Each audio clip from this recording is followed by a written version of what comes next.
All right. Looks like we're live. Oh, wait a minute. Always forget to pop this. There we go. Now we're live. I love how closed captioning has to think about it. It'll say, now I say live, and it goes alive, lie, goes through all these different things before it decides to pick the word that we're actually using.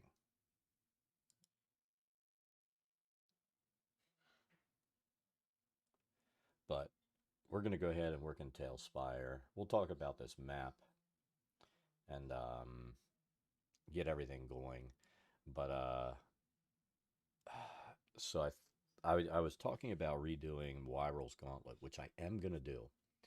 But what I'm going to have to do is go in and figure out how I want to break down that map because it's even cropped down the way that we have it. It was cut down to like 12,900 on the longest side, which is way too big.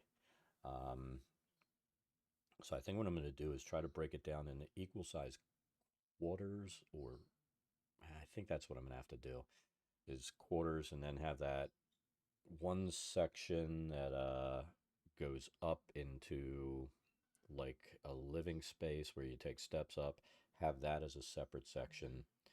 Um, and maybe even do the same thing with the cavern.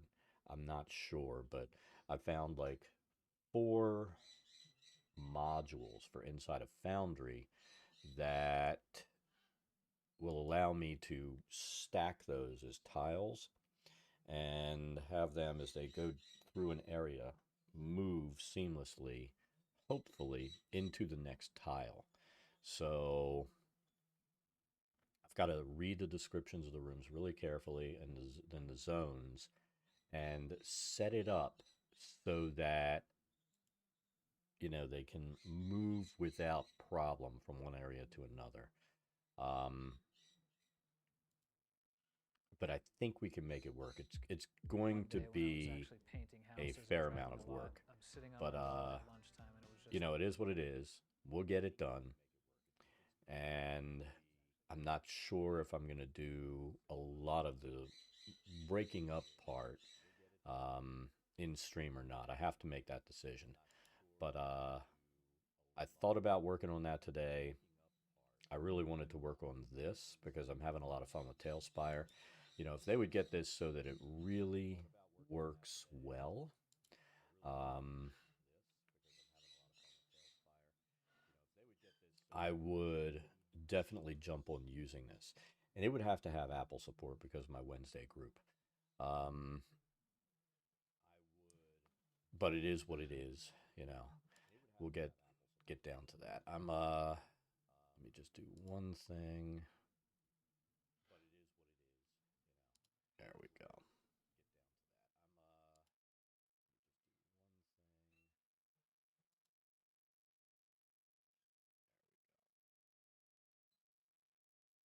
So yeah, we're gonna work on this thing today, and hopefully, I don't think we're gonna get it done because this is gonna be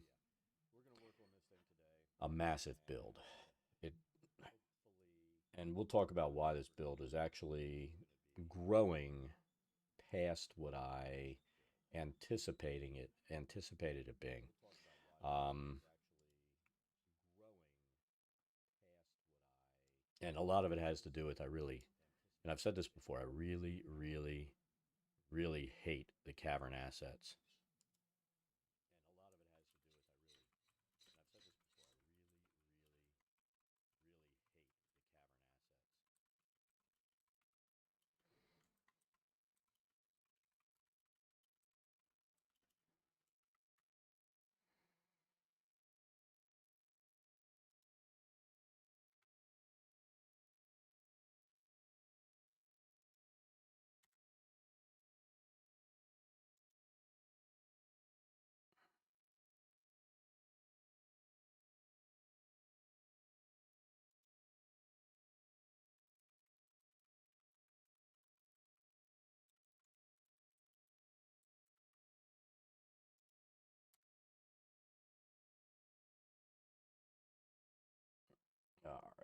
let's get that out of the way. Let's get this out of the way. And first, let's talk about this map. You know, I this here is my what I have determined to be our ceiling because these caverns are 20 to 30 feet tall. I think in one of our sessions we built, we stacked what, 3 walls. We have this so that it goes up and down. In this, let's be honest, the ceilings will actually end up being probably 25 to 30 feet. I'm not that worried about it, but what we're going to do today, I think we'll first start by building across this front zone. And I think we're going to come out a little bit. I don't know. I think I am going to double this out a little. We're going to end up tearing this up. We just put this down as a marker. For some reason, I really like putting stuff down and then tearing it off. Let's go to our live screen here. For some reason I like putting stuff down as like an indicator of what we need, but if you're familiar with the adventure, there's like a group of goblins, a couple of goblins in here, you know, blah, blah, blah, blah, talking, gabbing. You know, the adventure is going to come up, and this could be an ambush, maybe, maybe not. Um, then going through here, you know, this is the actual interior. And we'll end up putting just some rocks in here to seal this off, but we're more worried about building the walls all the way up to that ceiling. Then once we get up here close to it, I'm probably going to take all of these tiles out and seal it in with rocks across the top.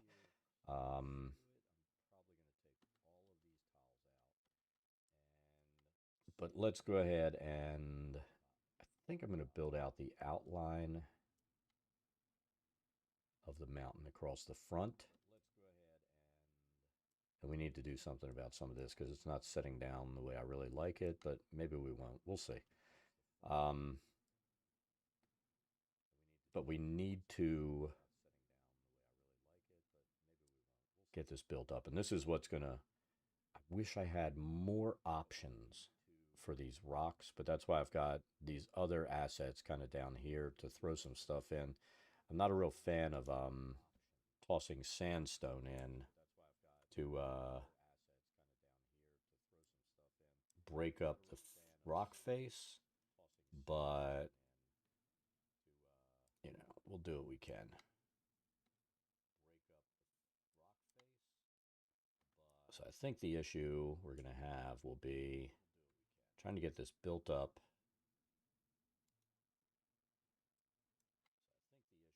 so that it's nice and smooth and doesn't jump into that room.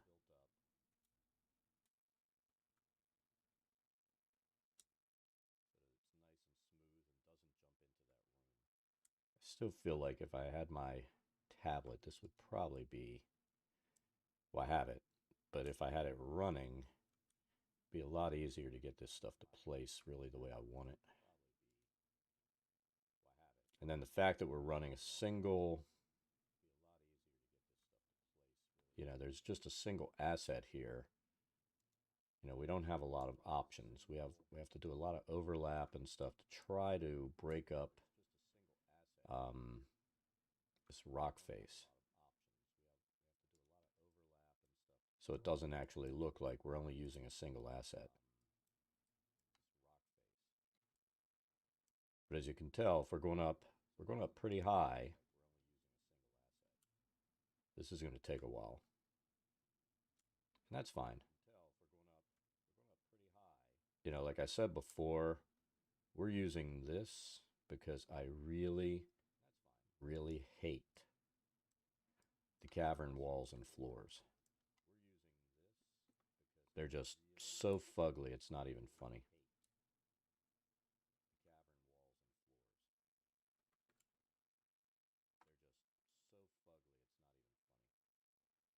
And I think we could probably, let's break it up a little this way.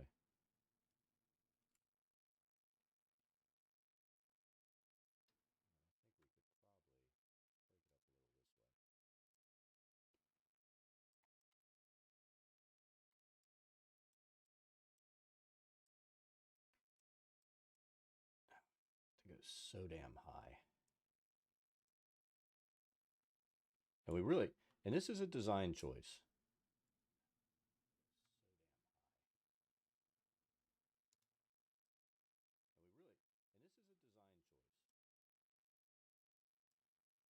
Now we have some room here that we could get some different facing.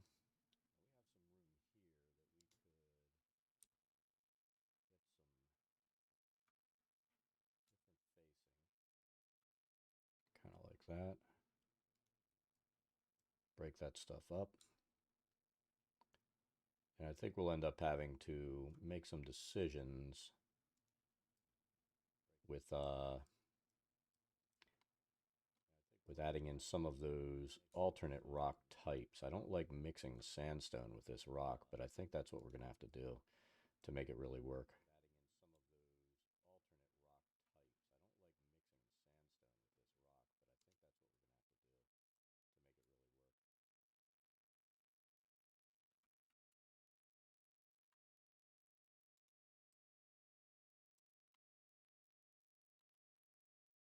Let's turn the grid off a second. I'll do this. There we go. That helps. See, and over here,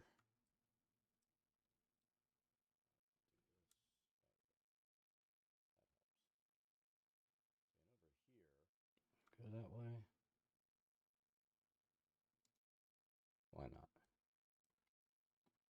See, these corners kind of give us a little more room to play with.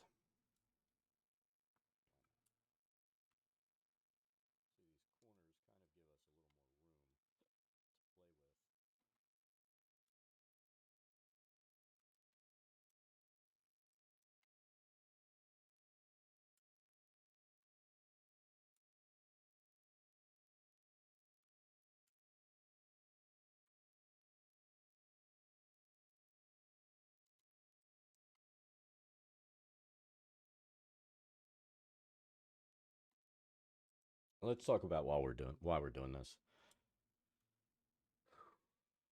So let's move our build plane out of the way. You know, right now, building it this way, the walls actually look like rock walls. And if we leave building mode, you know, we go over this, it doesn't flip around, doesn't do any of that kind of stuff. So, you know, right now, everything looks more like what a cave would look like. Now let's look at these cavern walls. And I've talked about this before. This floor and these walls, I mean, yeah, they're okay, but they don't really fit well on the tiles. You know, the fact that you have to square them up to things, I, I, I don't know. I just don't like them. Even though, you know, in all reality, you could do it like that and build it up real quick and be done. I just don't like how it looks. So I'd much rather spend the time to build it using rock than build it using the wall assets. So that's the choice that we made here. And we're going to stick with it. And we'll end up coming back in, adding some stuff that'll allow us to make it look even better.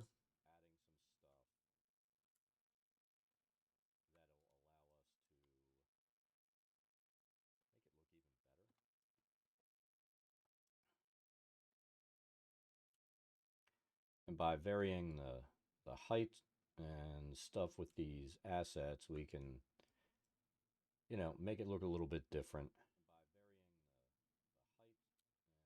Let's push that back that way. Bring this up and out.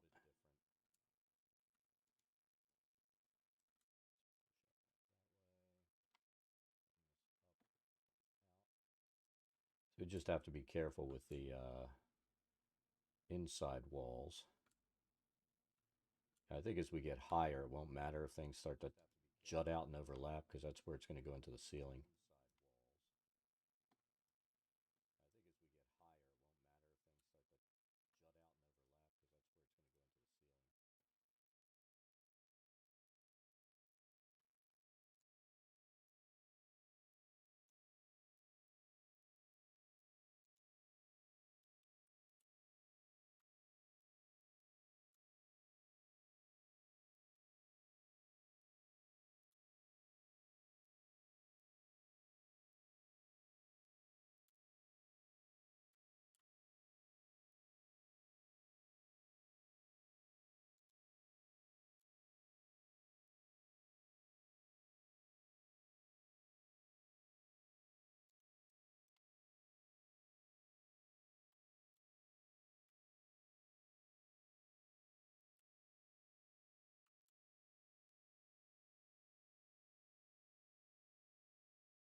Then we can break some of this up by throwing it into the walls like there. It's going to add a lot of assets and stuff to the room, but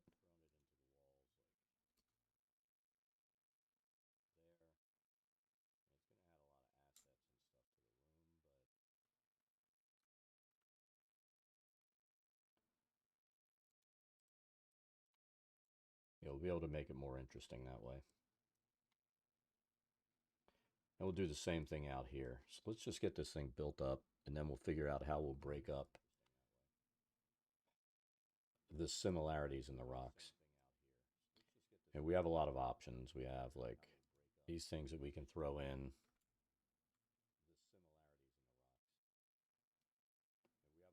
To break up some of these like outcroppings.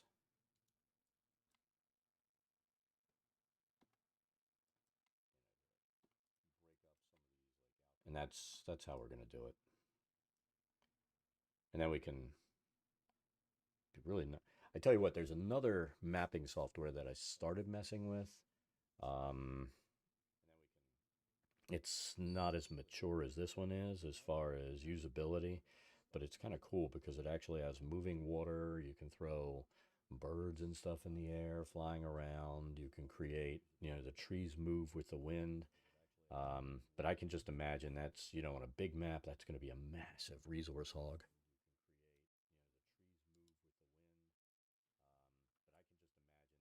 But it looks like it would be fun to build with. So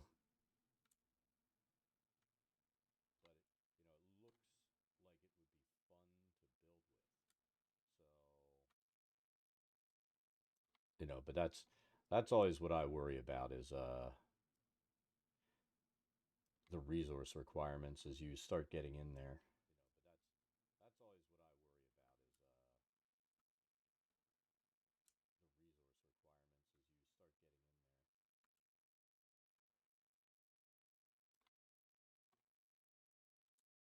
Don't want that nose sticking out twice like that.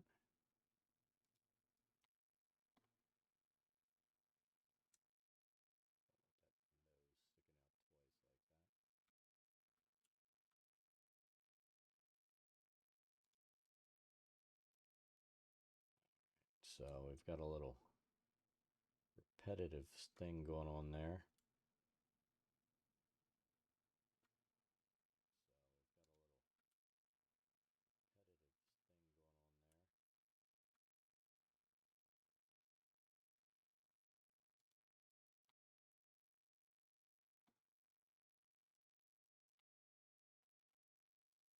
How far away are we from getting close? Once we get this to this level, then this will be our final elevation that we use to get this thing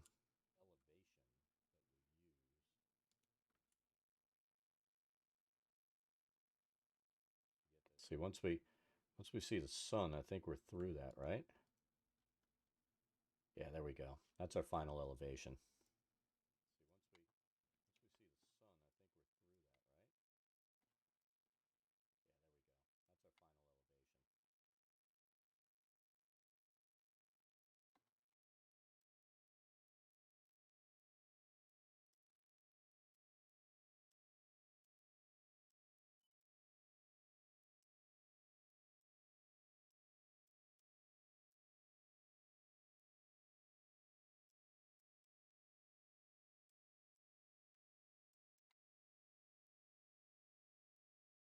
So let's tell you what we're going to do. Let's build up a few corners, and then we're going to pull off. Maybe what we're going to do is pull off all of those. A lot of this won't be seen because we're going to extend the walls up. Let's remove our flooding too. We're going to extend these walls up around this backside of the mountain. So it's really only the inside walls that we need to have built to final elevation.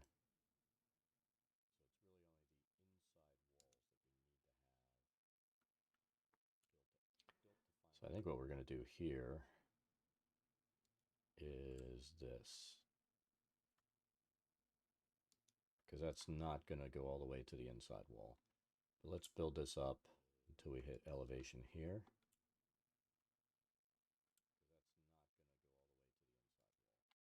So there's that.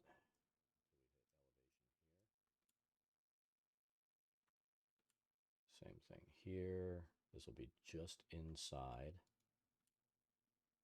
So we can do the same thing.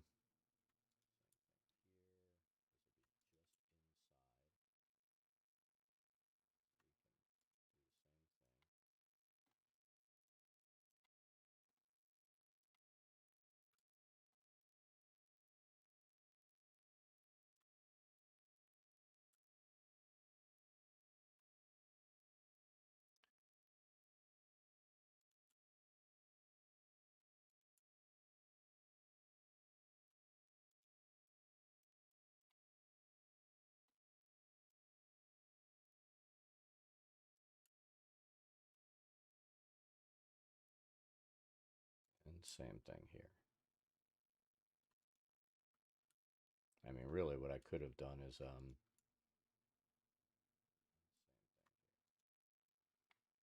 just place the rock at height. That would have been fine.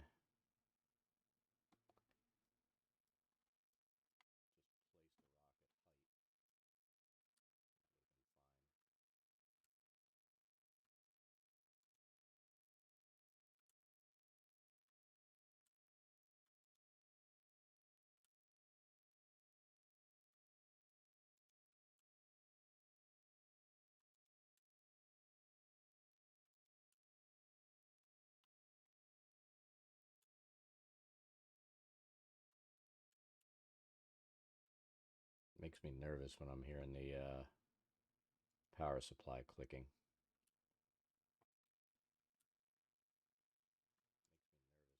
All right, so that should give us enough places that show our elevation that we want. Yeah, that's good. So we're just going to build there to there, and then the top can be kind of craggy. Figure out what we're going to do up there.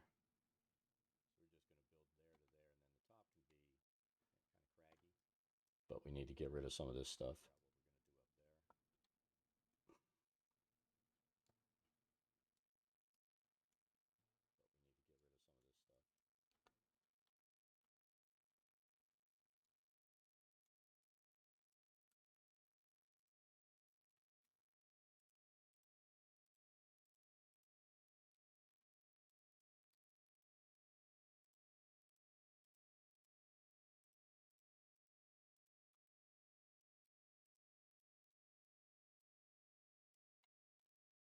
Let's see. We bring this build plane up to what, here? Let's see if we can select some of this out.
This is the one tool I'm not fond of.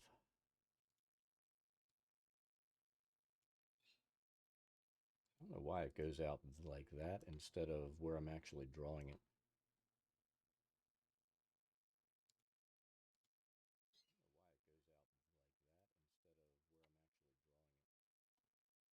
Fuck it. In the time we're wasting doing that, I could just sit here and do this.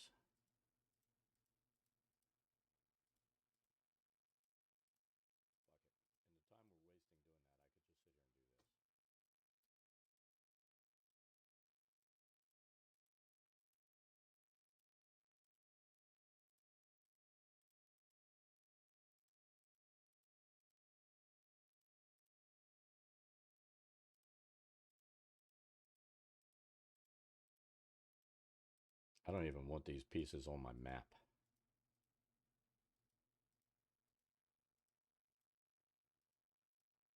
And I'm sure there's a way to go in here and select that.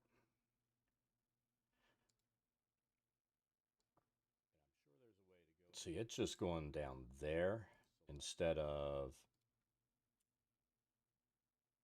you know, like here.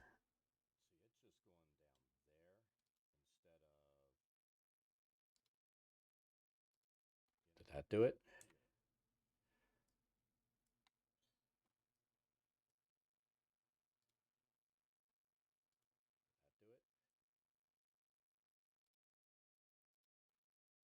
There we go.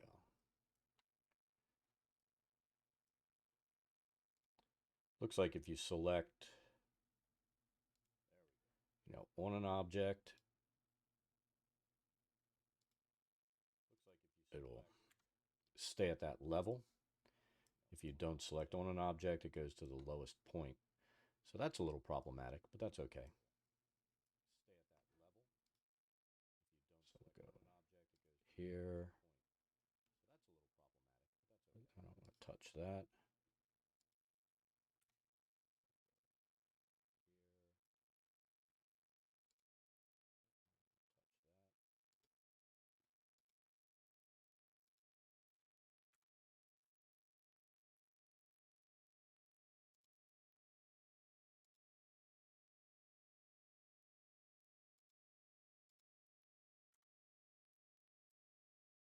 And then we'll just have to come in and individually select out some of this stuff.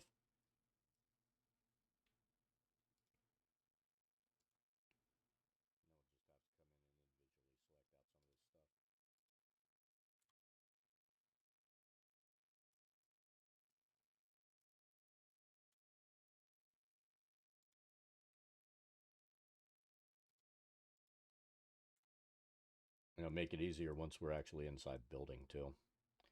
There's lighting.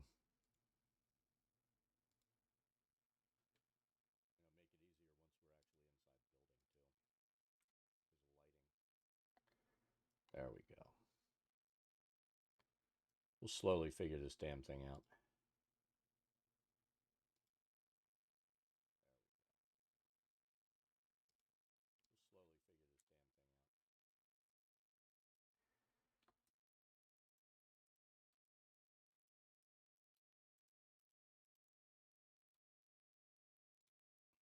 So we should be able to do this one. We just don't want to see that thing get bumped.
All right.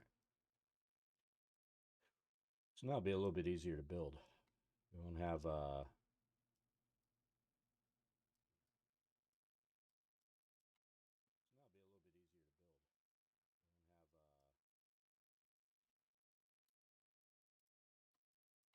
that stupid bugly cavern floor. We're gonna have to do something here because this will end up being a wall in there. Part of it will, at least. But let's go ahead and get this moving.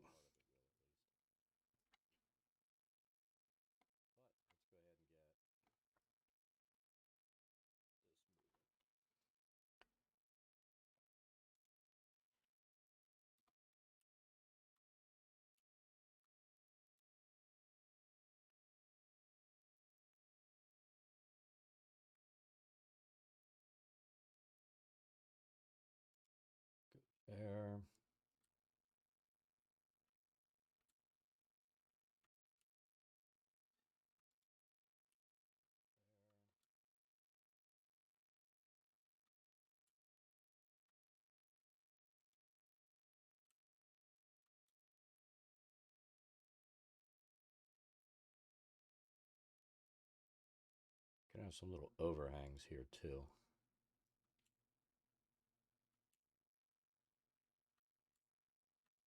Does make it a little more natural looking.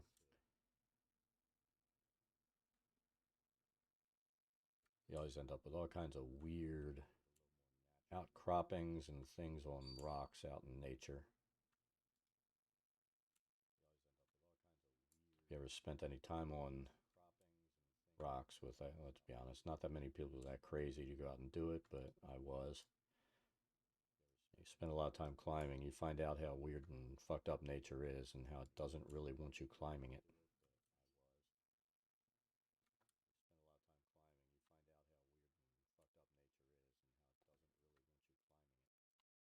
Like I said, that can come in like that a little bit with the overhang. Because that cavern, maybe a little curve on the ceiling up top.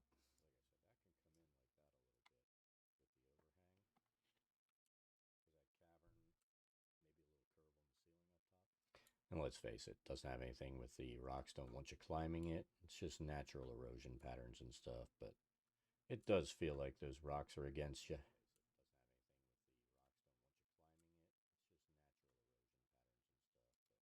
Especially when you're sitting a few hundred feet up.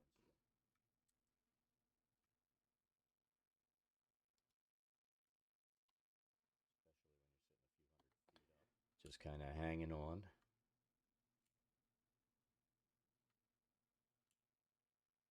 I think we're going to do that and create, let's create a little crack here.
Have to set our level.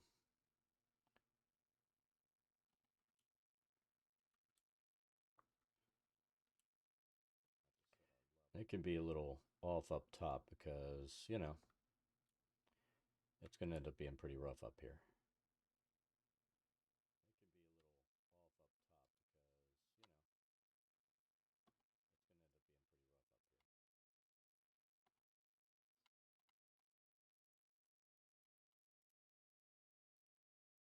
Let's bring up our building grid here and see how we're looking.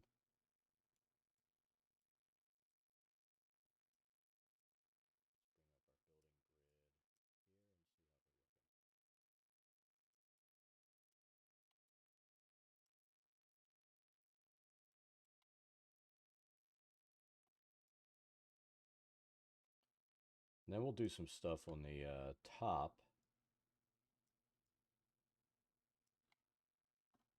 to smooth it out, and then we'll throw some rocks and stuff up there.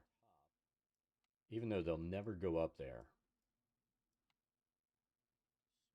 I say never, but you know, somebody's going to go in as a first level character, try to climb that, and then fall, you know, and die.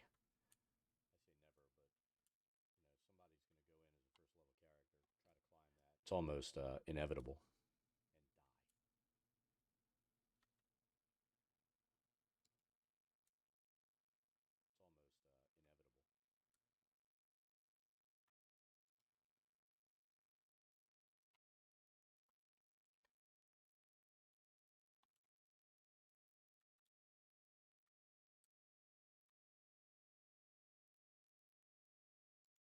To create a little shelf there.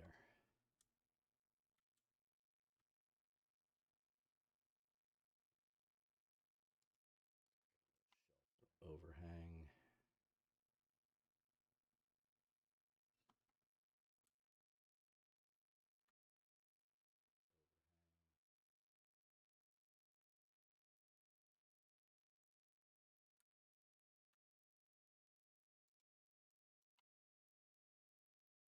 can't do too much with it flipping inside, otherwise it would be weird having stuff sticking in like there. If I were to do this over again, I would make, and I'm not about to start again, but I would make the walls thicker.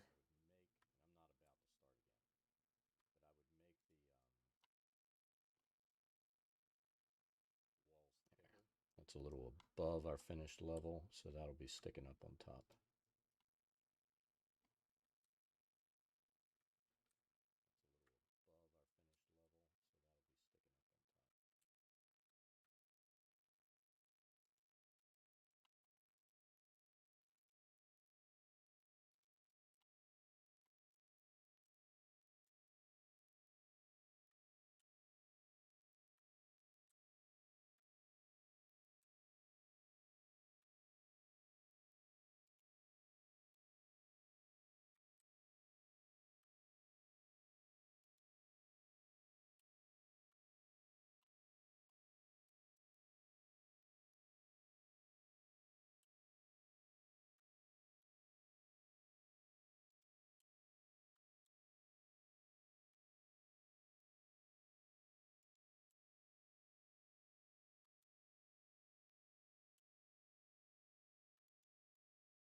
So that works there.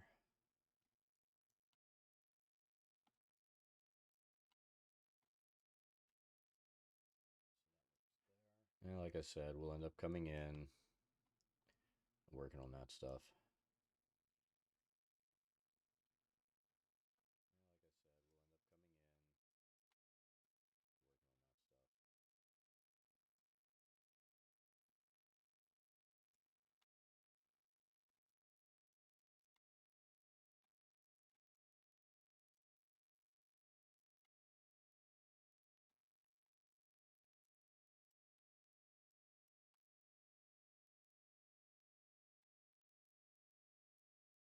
Let's get out of build mode.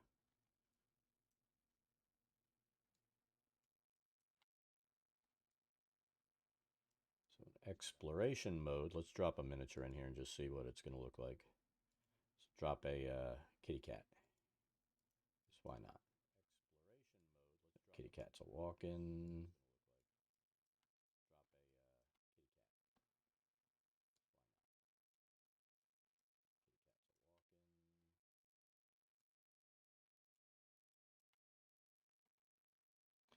So what I kind of like about doing it this way too is these rocks don't peel away. So, you know, that's what they're going to see, and it's not going to peel. Oh, cat's climbing. Well, they do kind of peel, don't they?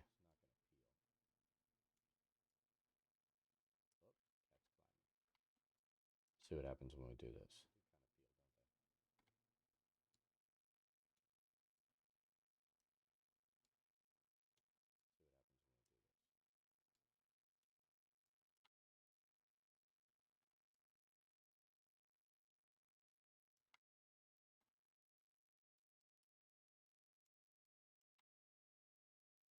We'll see what happens once we get into like a smaller room.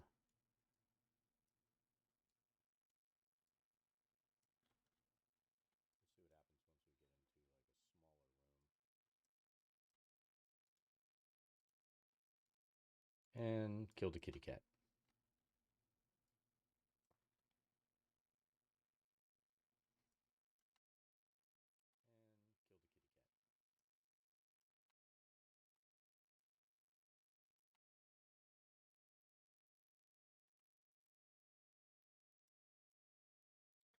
I know most of the maps that I've seen built for this,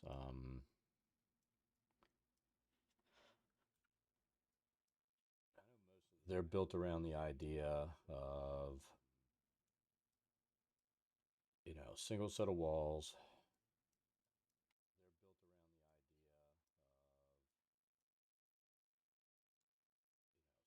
A lot of the cavern assets in here. And not a lot in here to, give this any real personality. You know what I mean?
Now I'm a little nervous because of the number of assets we're throwing in here as to what that'll do to the render.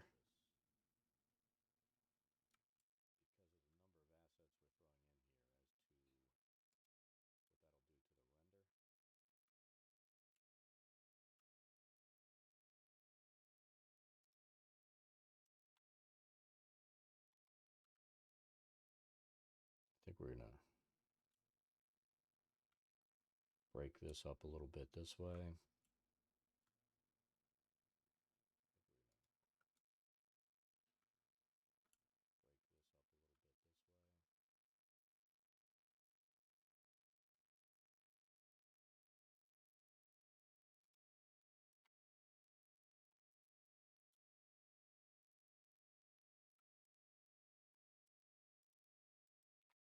I think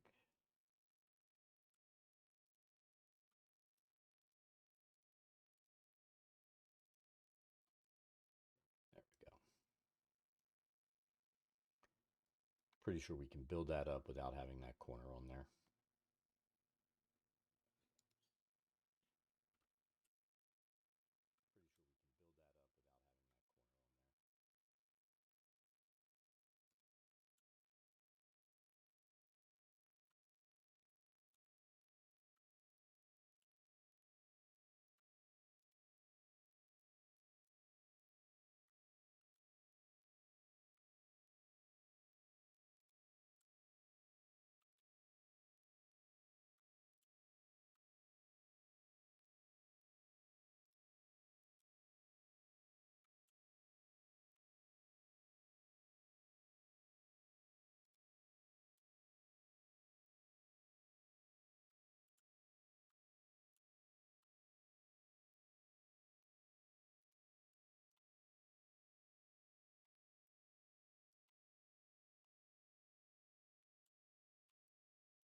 think what we're going to do is across here, build a little entry hole.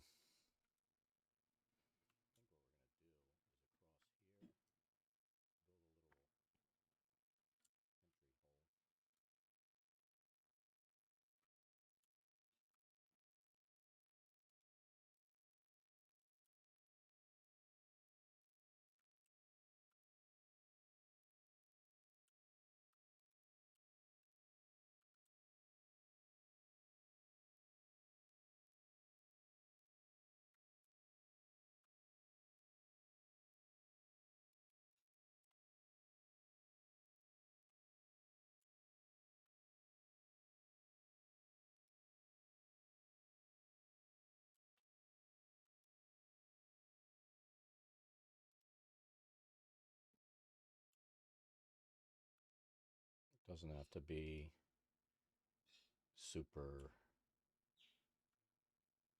lined up either.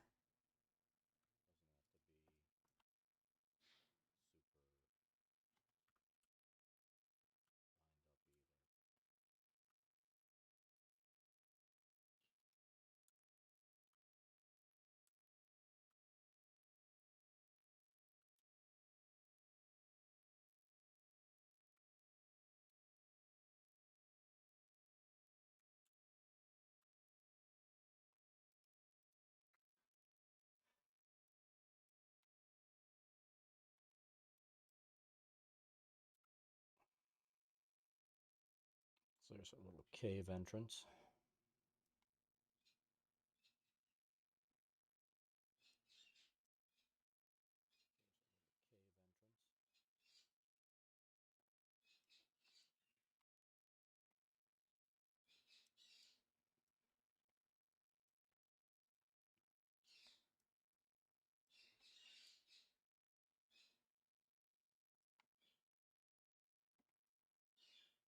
Probably do something similar here, just a little bit, maybe a little higher. Can a PC get up where? Oh, they won't be able to because we're building this way up here, and this will go all the way across. That's why this is going to be really time consuming. Plus, we need to break up these rocks out front. Um, we're just getting the basic wall layout done using, like I said, I wish we had more options with rocks. And I mean, I know we have, let's see. I know we also have this, but it's not going to make sense to throw the icy snowy rock in along with that. So we're going to be throwing other stuff in to break up that rock face. I just totally and absolutely despise the cavern floor and the cavern walls. So I wanted to make this look as, cave like as possible coming in here. And I think we've got that going. And this is just experimenting with throwing in some of those sandstone slabs, stuff like that. But how's it going? Is that Vmol or Vmal?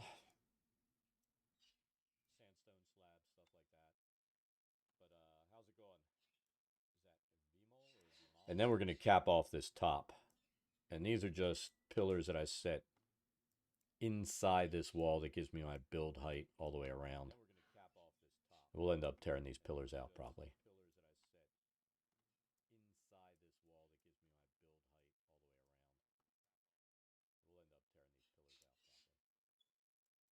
My only concern is going to be the number of assets in here and what that might do to load time and stuff like that.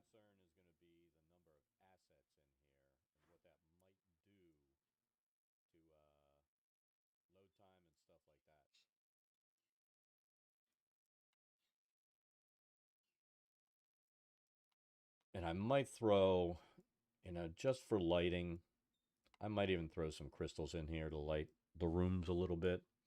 We'll see. I've got to look at the descriptions on Lost Mine to determine. I mean, let's be honest. I am big on, if there's no light and you've got players with no dark vision, they can't see. You know what I mean? I'm big on enforcing those rules. And our players they got to pay the light tax.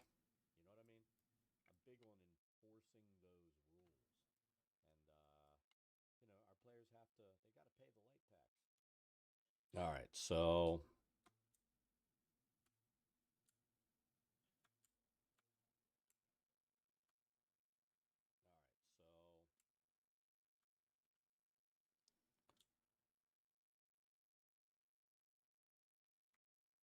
let's see.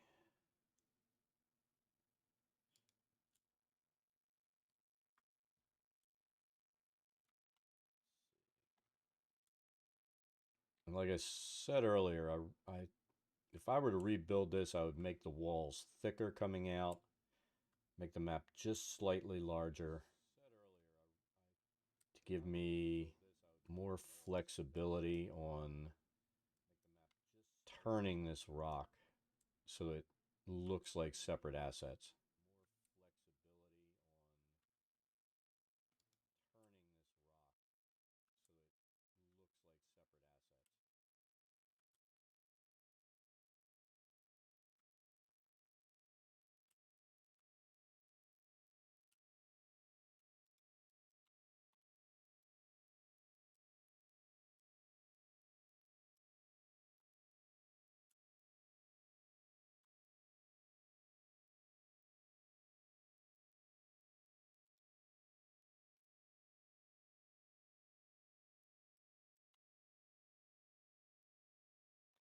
Well, I mean, like I said, I believe this entire thing is meant to be dark. I mean, you've got it inhabited by goblins who all have dark vision.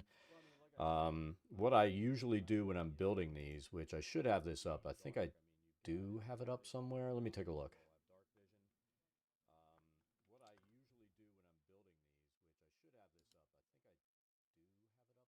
Yeah, I've got Lost Mine up here. Let me take a look. So, Cragmaw Hideout. So, tribe of goblins established hideout from which blah blah blah.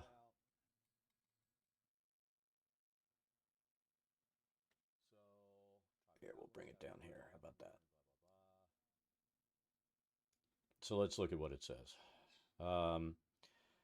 Maps appear in this adventure. Yeah, blah. Who cares? When the players arrive, a location marked on the map, rely on verbal.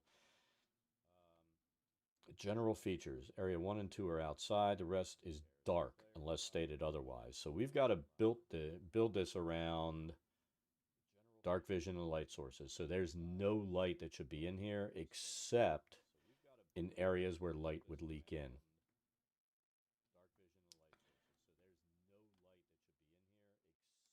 So that's why I'm not going to worry about creating light and stuff in there. You know what I mean?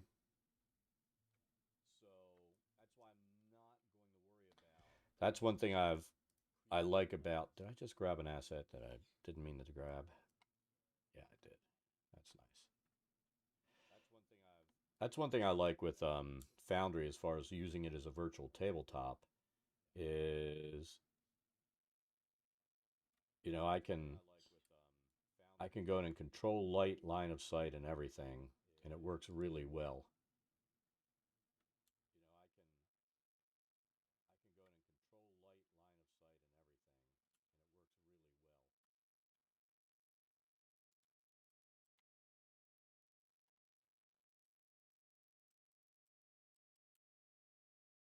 And you know, it forces my players who build things not thinking about things like light because they should always think about those things to realize you kind of have to build your character around the fact that you're going to be going into different things. And you know what? If you want to play that halfling, that's fine.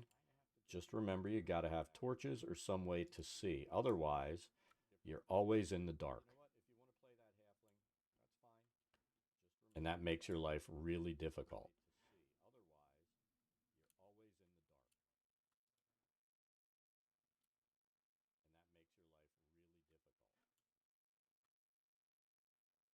I had one player in the campaign we play on Wednesdays. He came in and I think it was his first time. He might have played a little bit, but he built this halfling character. And the first time we go in someplace dark, I'm like, okay, so do you have a light source? No, why would I need that? I'm a halfling. I'm like, yeah, halflings don't have dark vision, so no light source means you can't see. My other DM never did that. I'm like, yeah, but those are the rules.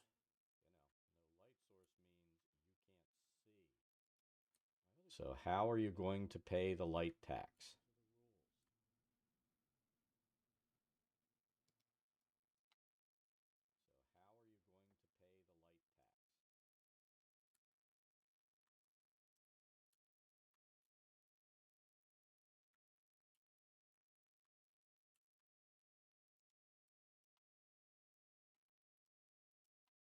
So we've got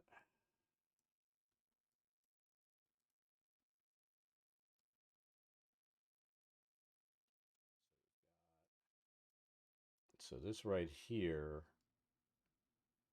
where is it? That's our finished level. The stuff over here is going up above a little bit, which is fine.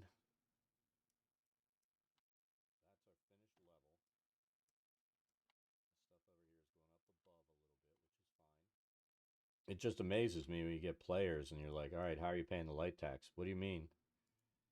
It's like, your character can't see in the dark. That dwarf next to you, he can see in the dark. Drow character. Hell, even that human warlock, because they have devil sight, they can see in the dark. What are you doing? What is your plan?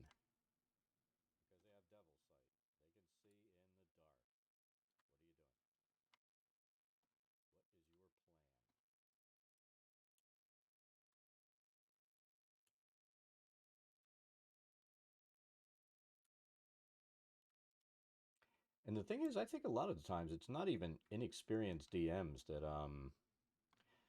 don't do it. It's bad DMs that I don't know, play like the rules are an inconvenience.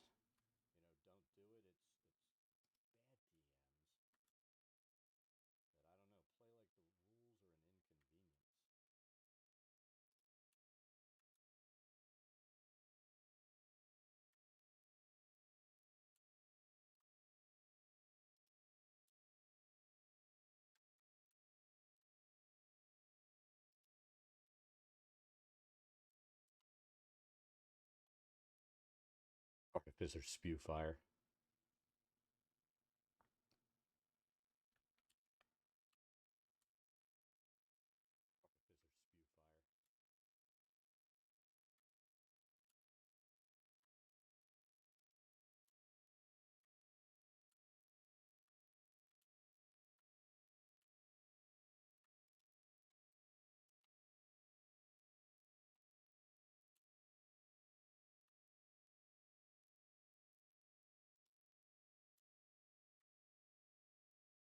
I think sometimes that it's the bad DMs that end up creating problem players.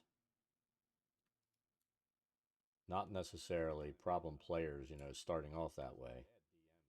But playing with a bad DM will do that.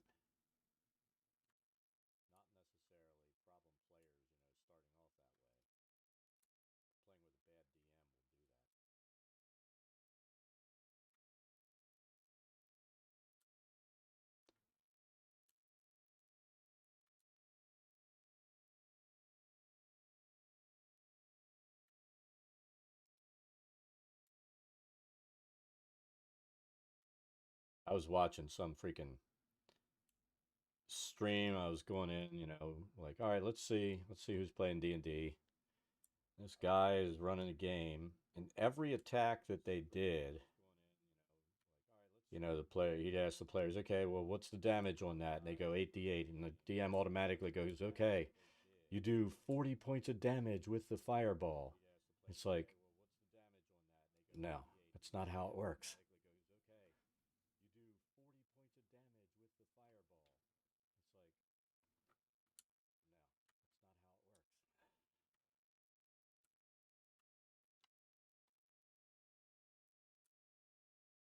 But everything was max damage all the time. Nobody ever risked death. And it's like, so that's how I got that one player that came in and said, if you kill me, I'll quit. So I killed him. Never tell a DM, if you kill my character, I won't come back. That's like a challenge.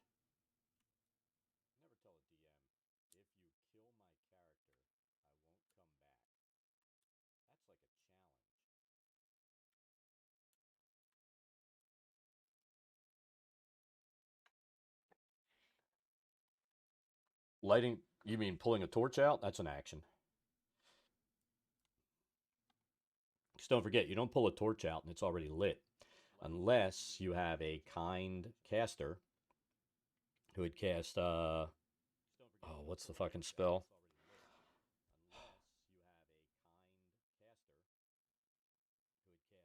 My brain just shut down. You know, let's say you've got a torch and they had put on that light that basically is permanently lit but gives off no heat, right? Then you could pull the torch out, and I would consider that the same as drawing a weapon. But if you've got to pull, not firebolt, um, I hate when, this is what multiple concussions do to you. Oh my God. So I'm going to pull up my source real quick because this is going to drive me fucking nuts. And normally in gameplay, I'll be like, do you have this? Why don't you cast that? Nobody ever has the spell, though. You know what I mean? They never have it.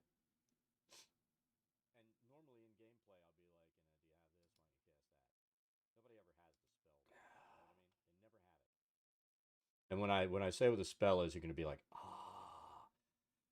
you should have known that. And you know what? I'll be like, yes, I should have known that.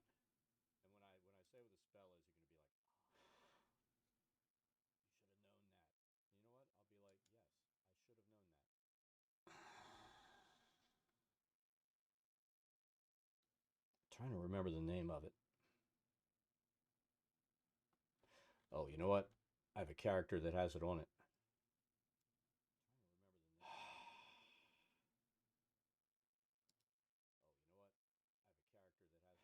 Hey, how's it going, Aowen? We're just building using Tailspire. I'm determined to finish this map. And I'm determined to do it not using any of the cavern assets because I hate them on a cavern map.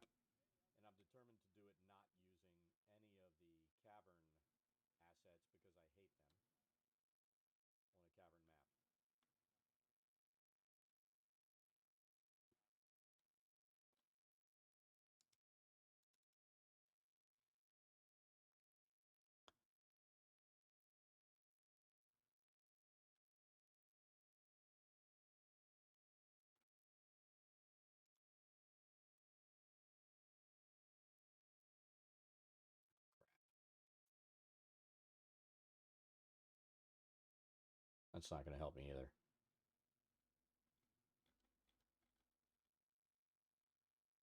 Ooh. See, now I'm getting sidetracked. And that's fine. Because now it's going to bother me all day if I don't look this up.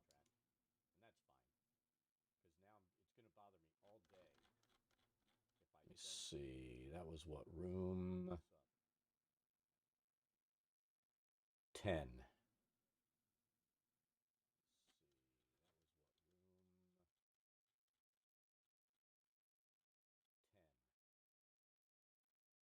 Continual flame. Jesus Christ. I couldn't freaking remember that. You're enjoying a sick day? How can you enjoy a sick day?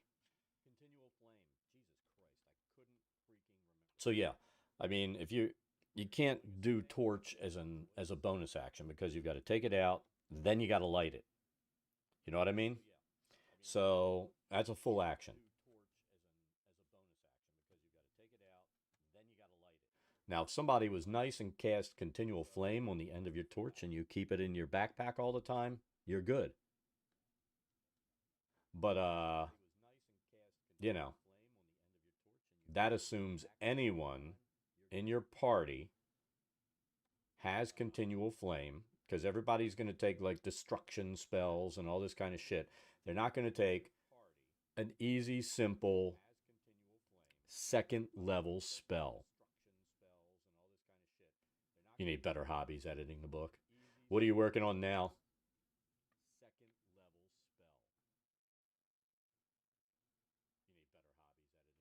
And if you saw the message, we are moving to YouTube October 1st, full time. Guns and Gears.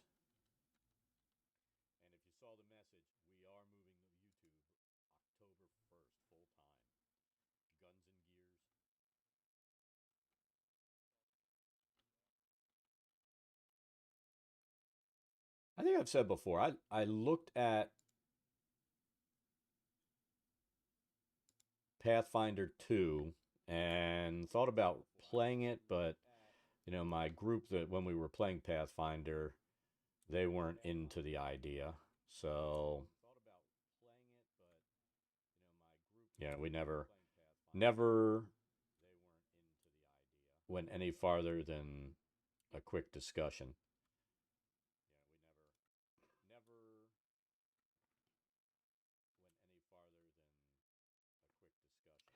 You know how that goes. Trying to get groups to change games. It's like pulling teeth. The only time I did force a game change once because I had a group that was so bad about power building that I was losing my shit. And I was playing as a player at one point, and it was still my group. Um, it was a group that I'd run for like 7 years, and I had somebody else running, and we had this problem player at the table, and this guy would always all he would do is power build. His characters made no sense. You know what I mean?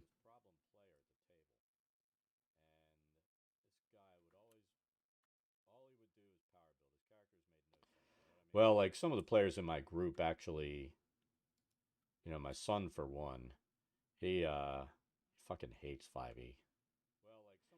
But he's also a problem power builder.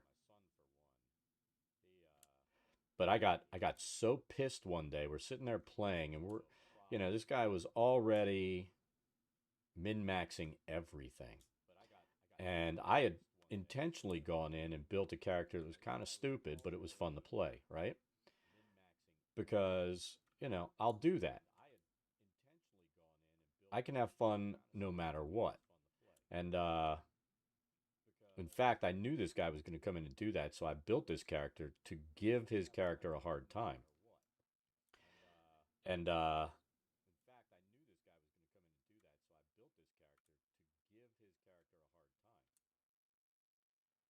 so I blew up at the table and I said, even though this other guy was running, I said, this campaign's done.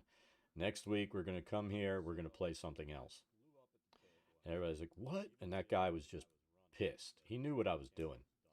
And the following week, can you can you guess the game that I decided to bring into play?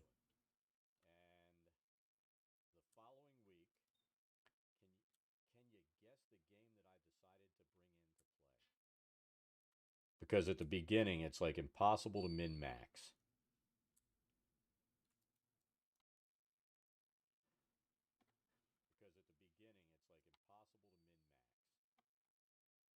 Dungeon Crawl Classics, where you hand everybody four randomized characters. They're all shit. They're all shit. And they're all going to die. And, it was hilarious because I had all these pre-gens and I just handed them out randomly. I didn't give anybody anything bad. Everybody had the same shit. There was a pile of death in the middle. There were like 30 dead characters. And you know how DCC is made, where you've got that meat grinder. You'll go through and you'll fucking die, and you'll find a room where there are new, captives and stuff, and those become your next shitty character. And you have those generated. And it was everybody had a blast except for this guy, and he just fucking lost his shit because he had one character on his sheet that was actually good. The random roll was good. That was the first one that died, and he ended up with the worst one on all the sheets. Stats, everything sucked, but everything's playable. And that thing fucking survived, and he just slammed his shit down and fucking walked out. We never saw him again. And we ended up playing DCC for about 10 months and had a lot of fucking fun. It's just old school RPG where, death happens frequently and it's a lot of fucking fun. I can't see running a long term campaign in DCC, even though, you know, I'm sure there are people that do, but we had a lot of fun playing it.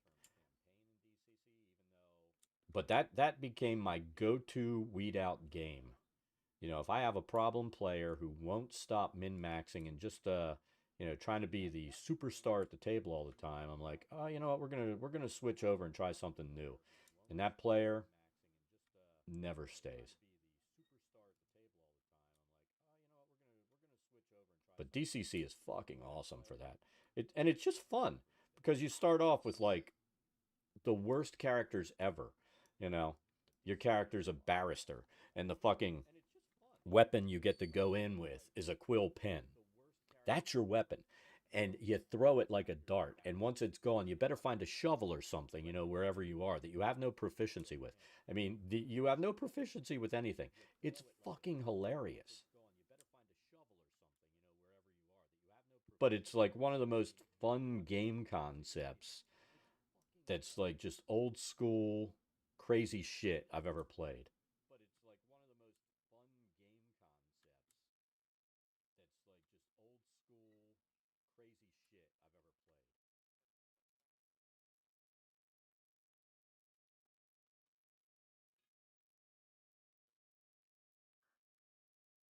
Ticks off min maxers.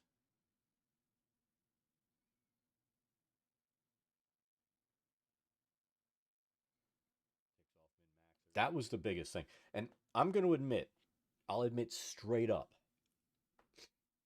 when we first started running Pathfinder, I was a horrible min maxer. Not I was bad at min maxing, but I would run the math on everything. And I would have everything planned out for all my levels. Going across all the books to pull in feats and stuff so that I could sit there and just obliterate anything in the fucking room. And after we played this one campaign and we walked in and I obliterated his fucking boss in the first turn, nobody got to do anything. I was pissed at myself. And I stopped min maxing. I couldn't do that anymore because you just ruined the game for everybody at the table. And for me, it wasn't even about, you know, being the big swinging dick at the table the way some of these assholes are that min max all the time. It was about crunching those numbers. You know what I mean? I was really big into just crunching the hell out of the numbers to see how powerful I could make something.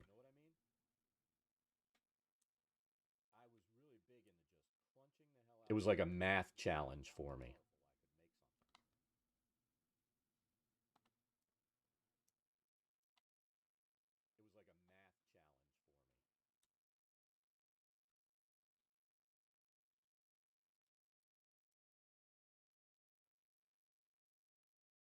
Yep. I mean, I had a character that could deal just such ridiculous damage. You could take out anything in the freaking book. And it just ruined the game for everybody there. So I refused to do that anymore. But you've got these people who, they just need to be the center of attention at the table. It's not about, for me, like I said, it was the challenge of just crunching that stuff down and making it work. Um, but I can have fun with, regular character, a shitty character, whatever. It doesn't matter to me.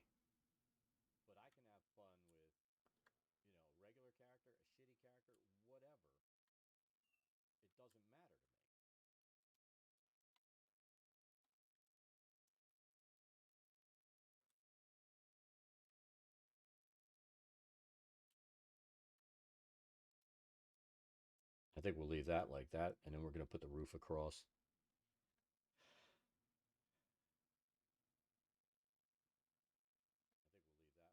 Oh, trust me, I have played with those players.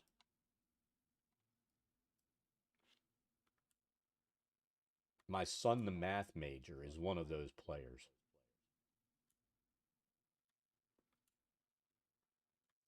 That's probably why, when I suggested we give it a try, he was against it.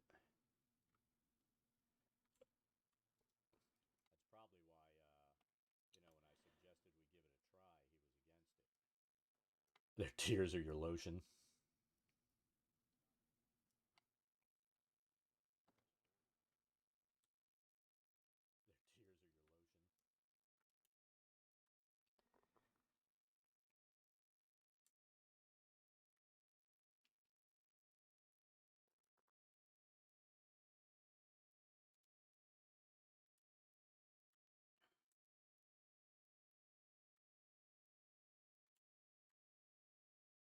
So have you been in here when we've been building using Tailspire?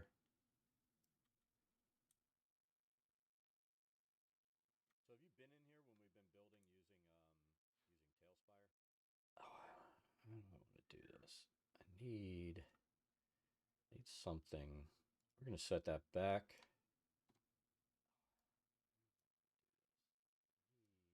Yeah, that's right. Yeah, we finished that off. The tavern ended up working out pretty nice. I mean, there's still little things that, and you've seen me building enough maps. There are always little things that don't make me happy about maps. But I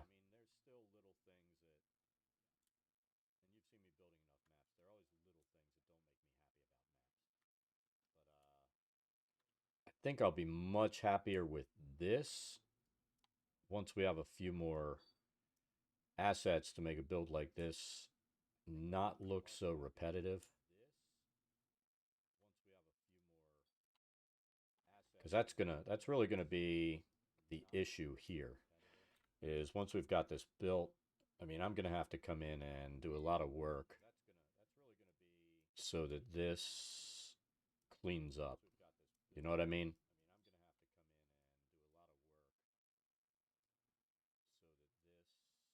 But I'm doing it like this because I so despise, stick some moss on it. I so despise the cavern assets. I can't even verbalize it. I don't think there's strong enough verbalization on how much I hate the assets for the caverns. Where this looks much more like a cave. You know what I mean? A cave should be all nasty and carved out through years of erosion and stuff like that.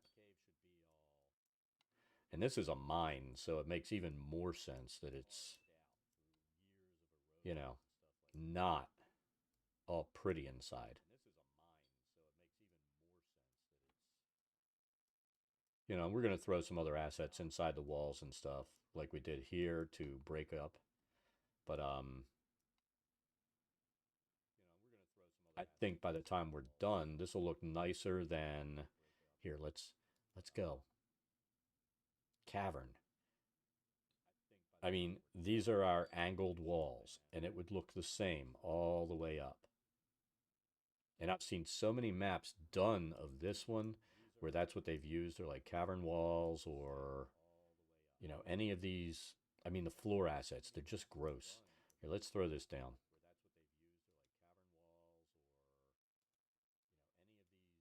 I mean, that's just so repetitive and gross. Yeah, you could take this and go like this, right? Oh, we can turn it. and it still looks like the same thing except turned 90 degrees. So I ended up using a swamp floor and then mixing some of the floor together, putting multiple on top so that it creates some different patterns. And, I feel like it looks much better than that. Awful. And here's the thing, this here,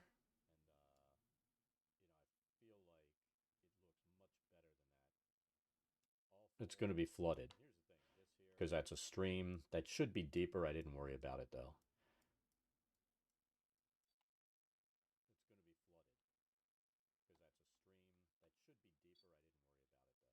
And then this, I need to build out a little bit here. I'll probably arch this over that way. I might leave it like that. We'll see. I'm being very indecisive.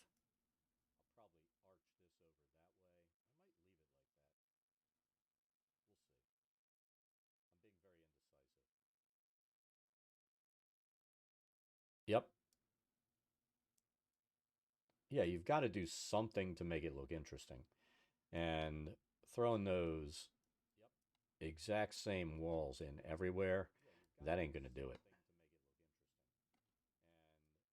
Like I said, I feel like what's going to be problematic with this build is the number of assets because of all the overlaps. I mean, it's not noticeable once you go in here because the things aren't flipping around. But I'm concerned on a lower end machine that they're going to have load issues coming in. But we'll see. And I've got to tear these trees out. These are temporary. That's where that blind is for the goblins. Here I'll have some of these wall areas here. I'll have many more options because I can twist and turn the rocks more. But these outside walls, I don't have a lot of options. This I will. This I've got plenty of room. Through here I'll be able to twist and turn. And honestly, all through here I can too. It doesn't matter what's sticking out here because we're going to have a wall running up to close in this back part of the box.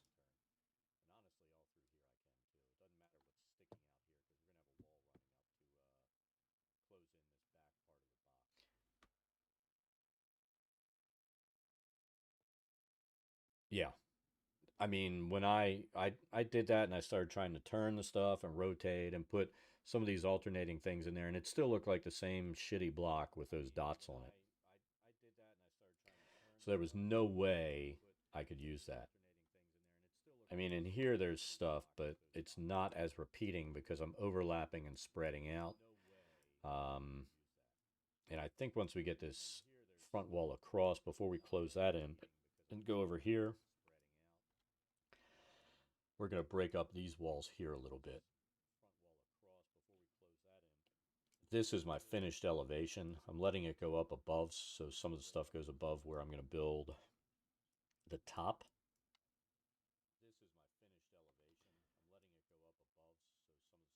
But let's take a look.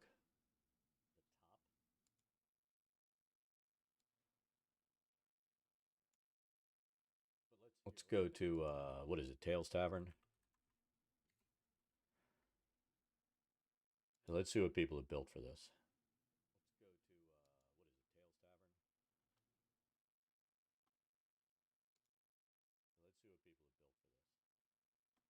See, look, that just doesn't look good.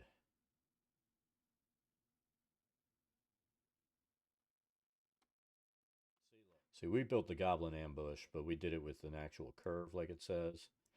Um,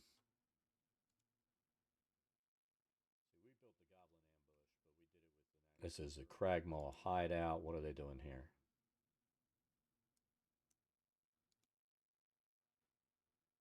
See, they went with that idea.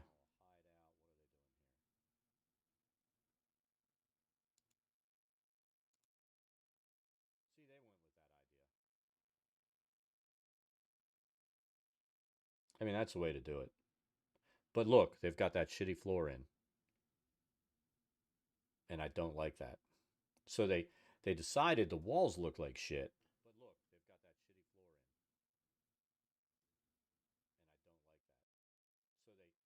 Well, you can't look up to see the ceiling, so it is going to be one flat ceiling going across. But when you look at it from the top, it'll be multiple levels the way I'm building it.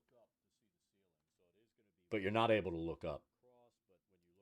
I'll show you.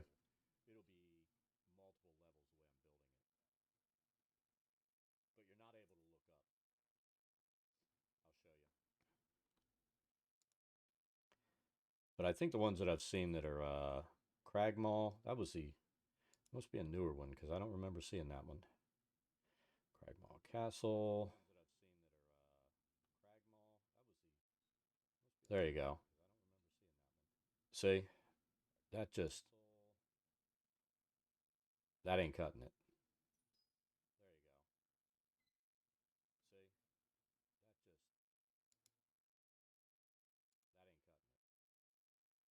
I mean, that just bothers me looking at that freaking cave floor.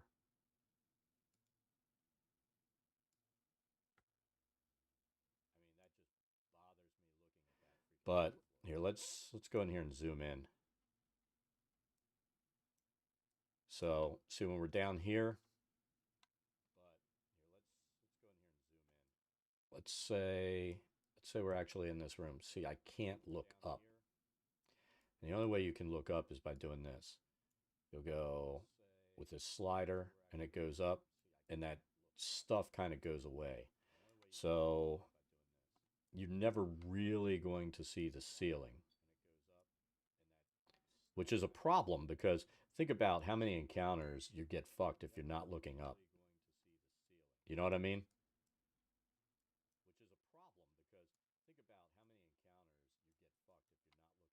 Even though players never do. But yeah, these are like supposed to be 20 to 30 foot high ceilings, which at this area, I think it's like 25 feet. You can't see the ceiling. And if you get down to actual character level, which is here, you know, you can't see it. So I guess it's like Shaun of the Dead. We're all dogs and can't look up. So remember that bartender who said the guy that owned the bar, dogs can't look up? Yes, they can.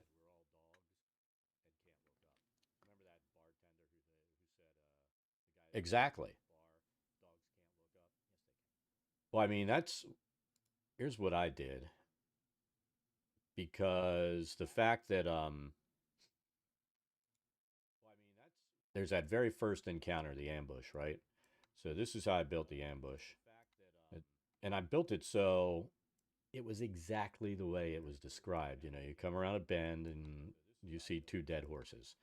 Now, I didn't have horses with arrows sticking out of them, but they're going to come down here. And as they get here, and this is one thing that's nice, as they get here, watch, there's the goblin archers. So they can't see them, but I can. So I'll still be able to get the surprise attack unless they meet the requirements to not be hit by a surprise attack. In which case, they're going to get hit by arrows. But, yeah. Okay. All right, so I'm going to be gone for 10 minutes. I have a new highlight reel that I set up, and I'm going to have that play while I'm gone. So we'll be back in 10 as soon as I finish dropping her off.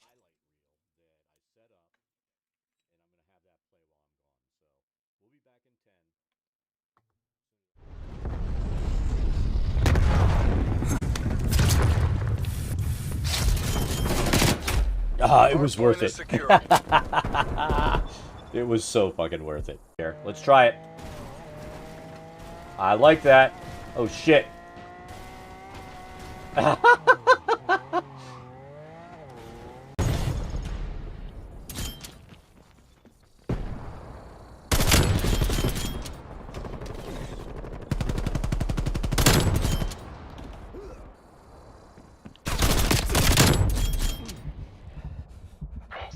Available for tasking.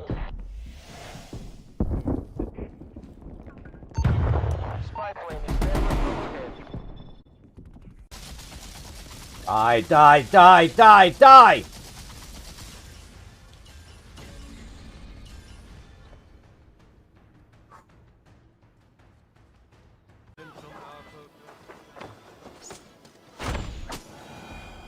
Ha ha ha! We got it to work that time. I knew we could do that, catch an arrow and shoot it back. But that was the first...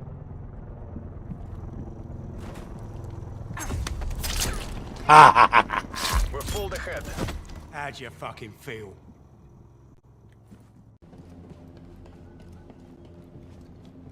Yoda made it look easy because Yoda's a dick. Enemy spy plane inbound. Ah, his head was just popping up. Room in here with the computer and everything running, it's always warm. The wife's like, I want to go in the warm room. I'm like, no, you can't come into the warm room. You know, it's one of my rules. Anyone rude gets killed in a game. And he was rude. What's going on here? And it's funny because that's been the Mercer effect has been the nightmare for eggs. Let's see. Look, I don't even have to move it much. There's Thor. He's actually sitting up. That's all the excitement you get. Oh! How did we not get messed up there? How did that even happen? Generally, I'm going to say no. Dad is not good at this game.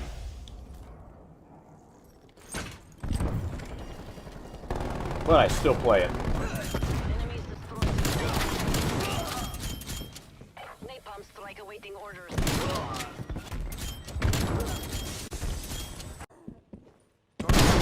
Hostile spy plane is still overhead.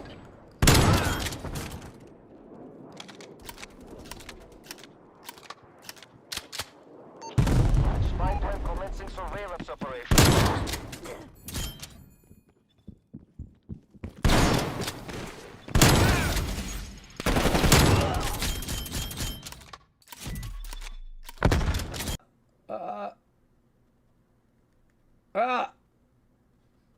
Like I said, you gotta tickle the spot.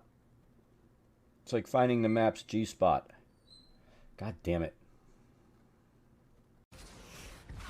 Oh, fuck! Yeah, we need to separate.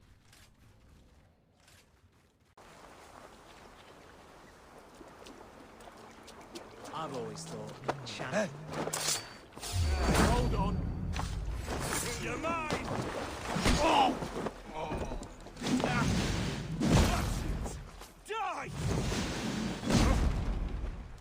God's justice away!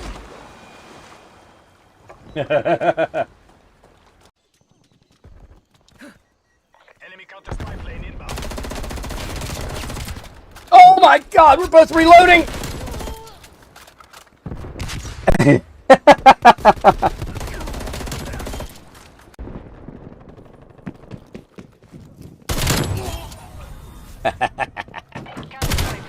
Deployment.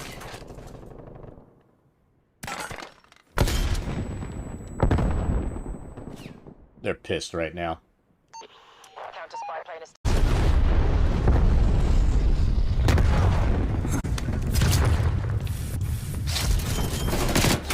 Ah, it was worth it. Secure. It was so fucking worth it. Here, let's try it. I like that. Oh shit.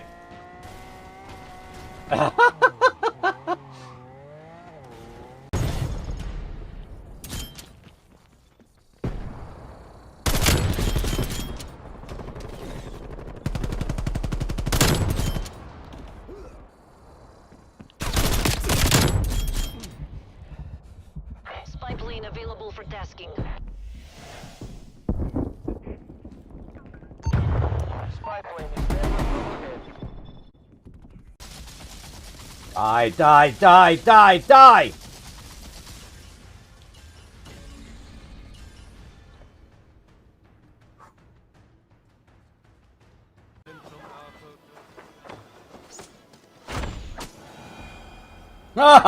We got it to work that time.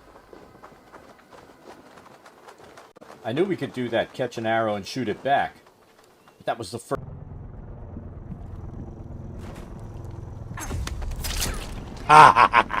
We're full ahead. How'd you fucking feel?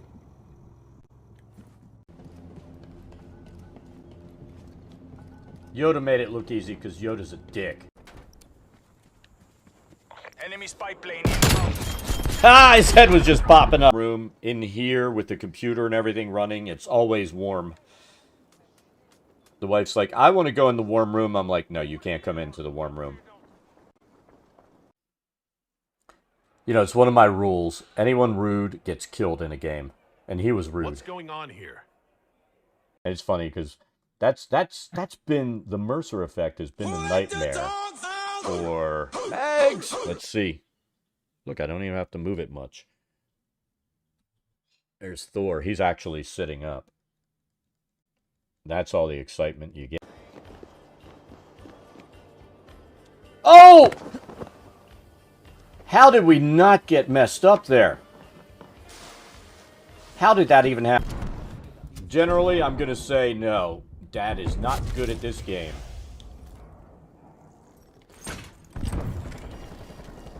But I still play it. Enemies destroyed. Napalm strike awaiting orders.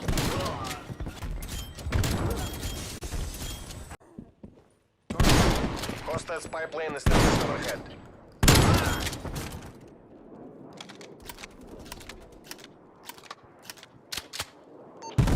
Spy plane commencing surveillance operation.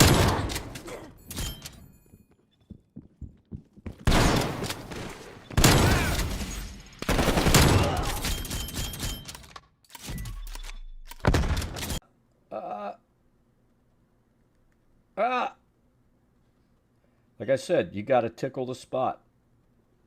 It's like finding the map's G-spot. God damn it. Oh, fuck! Yeah, we need to separate.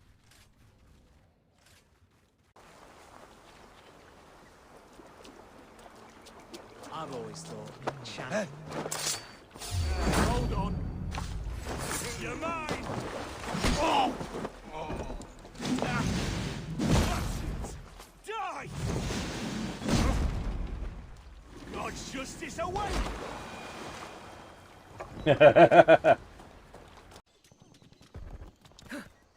Enemy counter spy plane inbound. Oh my god, we're both reloading!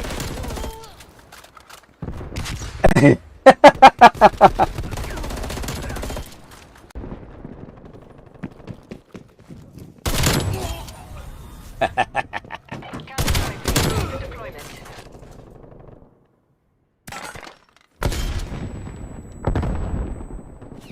They're pissed right now. Counter spy plane is.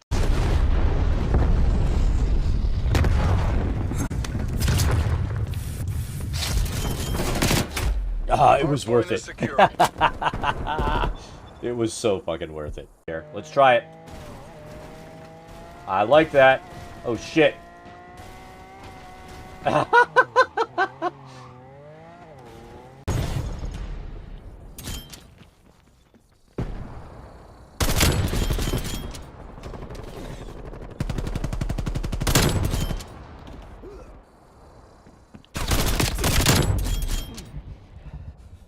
Spy plane available for tasking.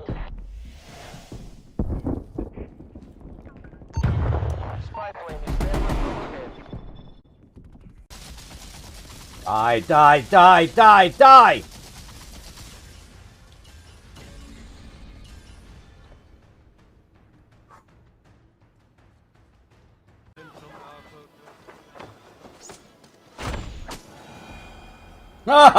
We got it to work that time.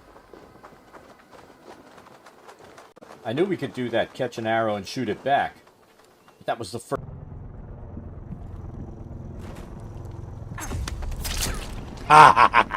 We're pulled ahead. How'd you fucking feel?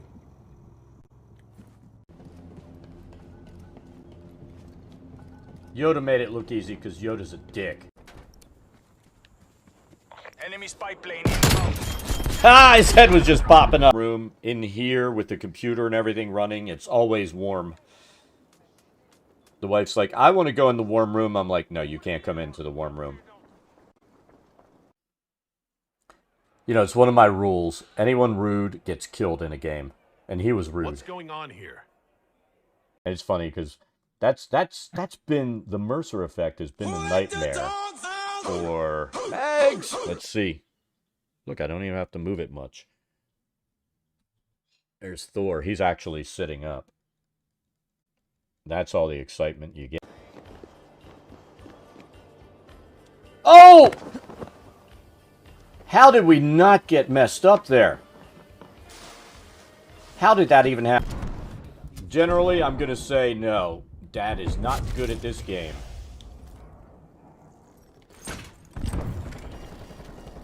But I still play it. Enemies destroyed.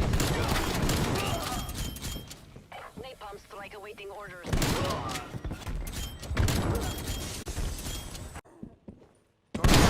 Hostile spy plane established overhead.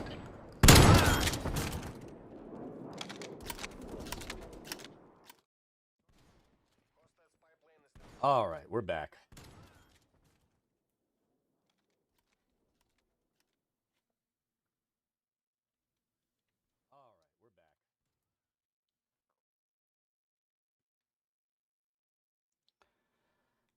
So, yeah, I mean, that's what we ended up, we were talking about the repetitive nature of these assets. We did a lot of stacking on here, so it didn't look extremely repetitive. Why am I hearing myself?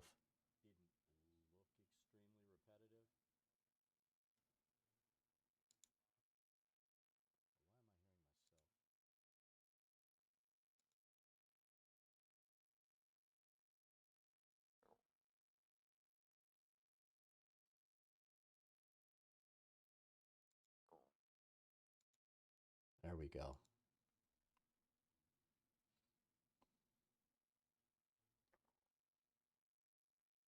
Actually starting to do editing.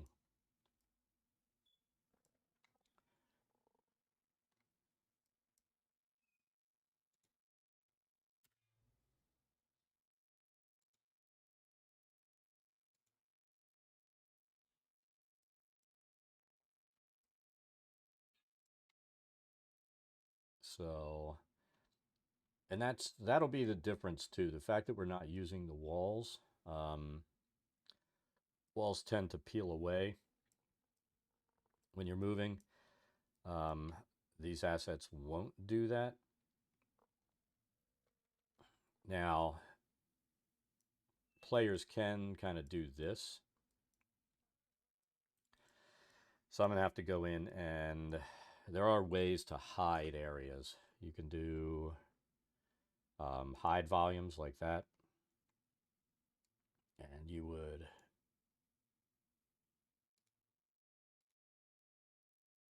go like that, and that would hide whatever's in that zone. They wouldn't be able to see it.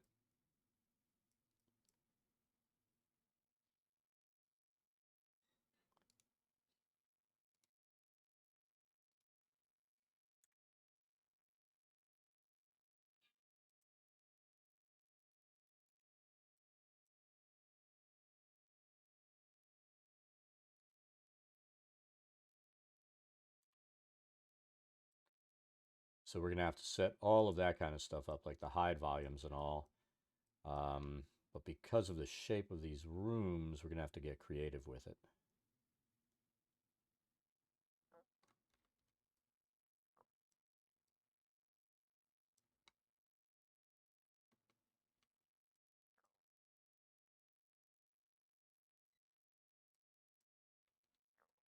All right, so let's keep building up these walls. And I may regret doing these walls at actual height by the time we're done.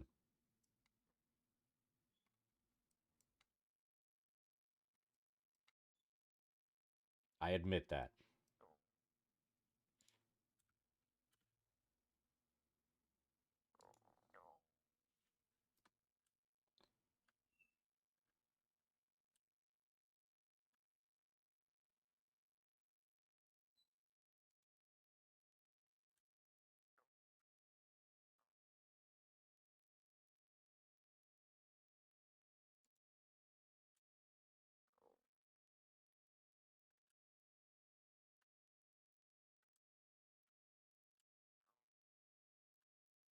Might actually have tonight off from playing. We're going to see. One of my Wednesday players told me they cut themselves this weekend and had to have stitches, and they've been running a fever and all since then.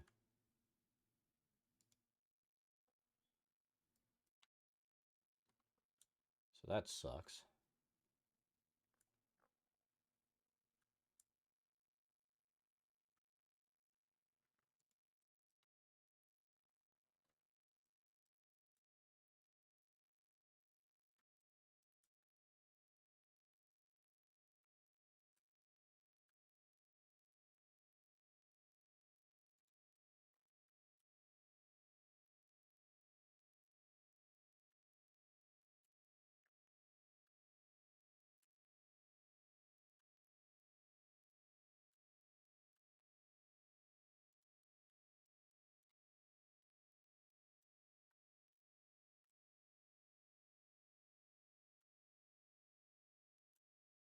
And right now we're down to 4 players in that group.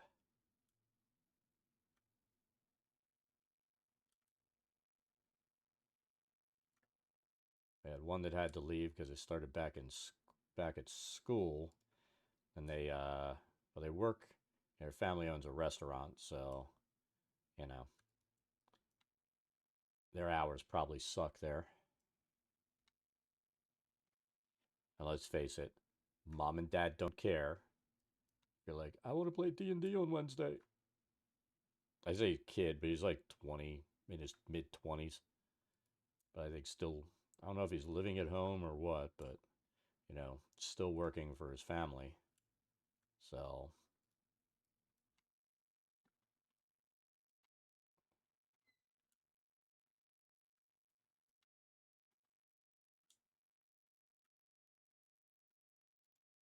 in fact, I think he actually moved out because he has an apartment, but they still expect him to go and work. And that, you know what, that's fine. Nothing wrong with teaching kids responsibility. Nothing at all.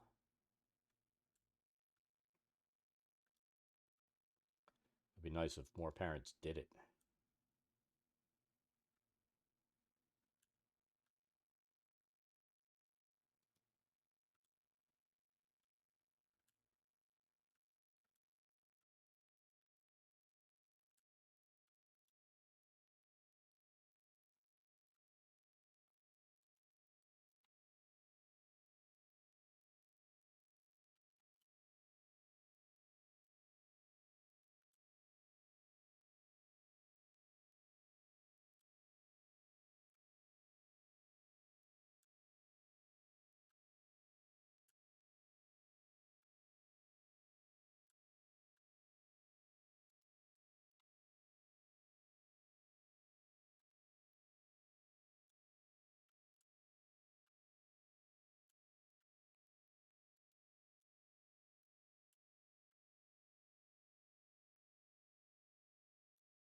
Oh, Christ. I mean, around where I am, apartments, if you don't want to live in a really shitty area, you're going to put out at least $1,200 to $1,500 a month for an apartment.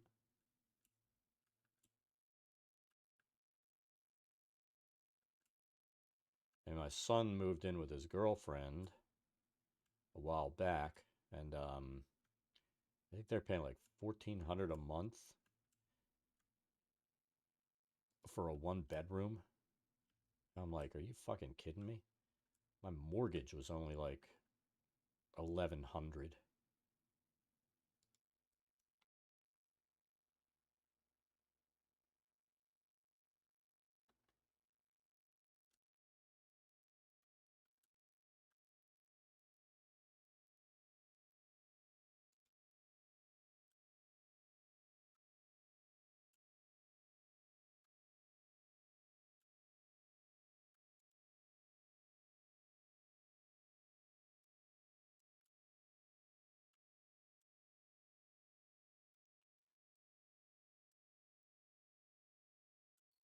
We paid our house off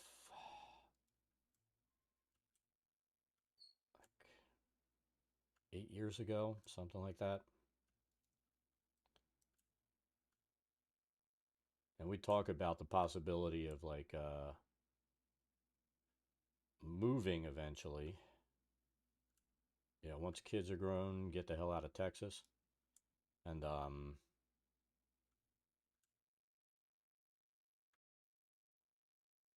the idea of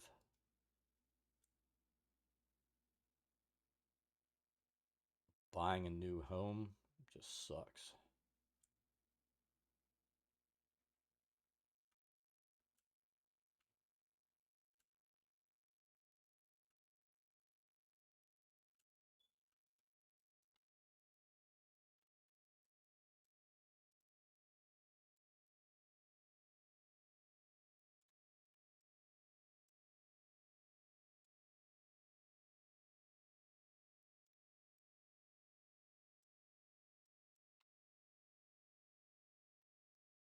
How close is that to my build plane?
I mean, I had always told the boy, he's technically still in school. And I'd always told him until he finished school, he was welcome to stay at home. And he ended up moving in with his girlfriend, before he even had a job, which I thought was fucking stupid as shit. And at this point, he's still, I mean, technically, he still doesn't have a job, right? He's in a PhD program. And, you know, basically his tuition's paid for and he gets a grant for the first 2 years. I think it's like 28 grand that he's getting paid basically to go to school. Um, and then the last 2 years when he's actually doing his PhD research at UT Southwestern,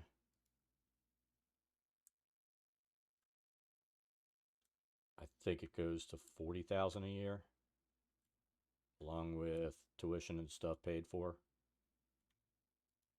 But let's face it, that does not go far.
I mean, that's how we're gonna have to break it up.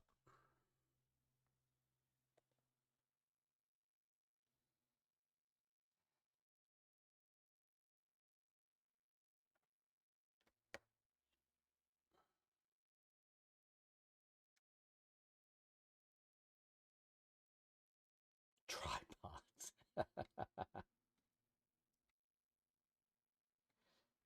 Tripods or bipods?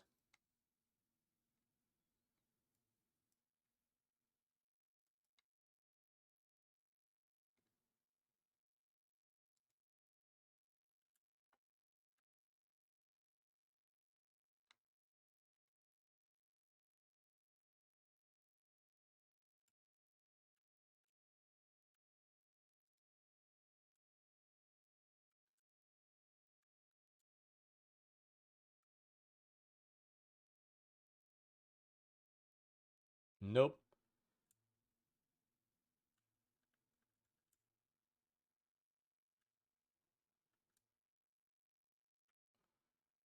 Just consider that even scopes, they're accessories.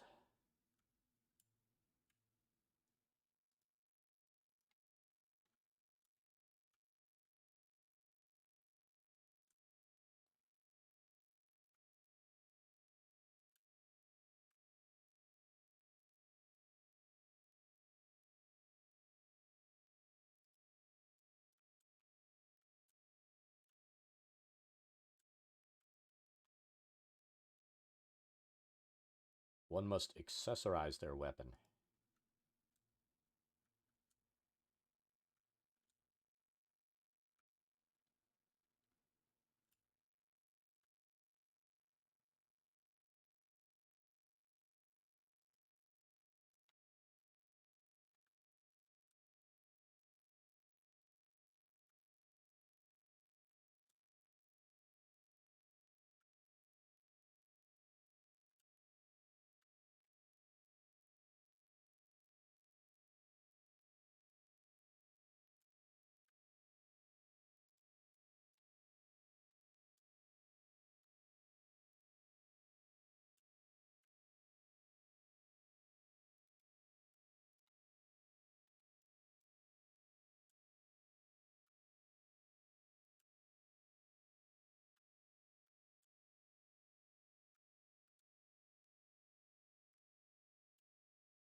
Just makes your life difficult.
That's one thing I wish they had on this was things that were more conducive to building out like ships and stuff like that.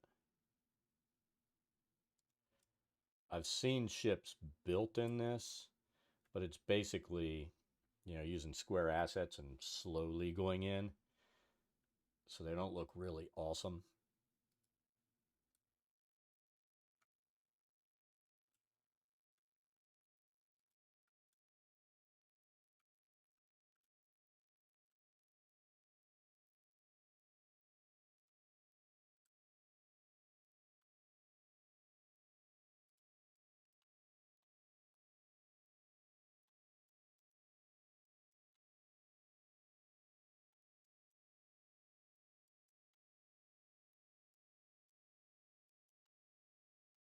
So we're going to have to pick a build plane to put our ceiling on here too at the end.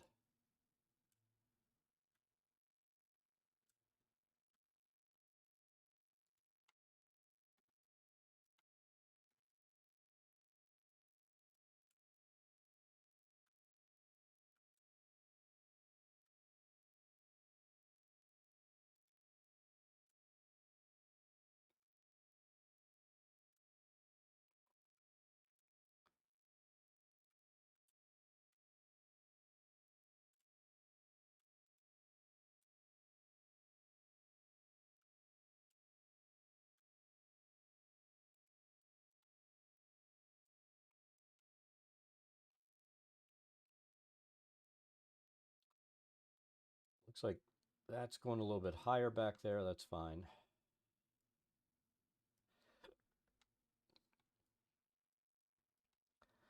I just don't think I want to go any higher in that back area if we can help it.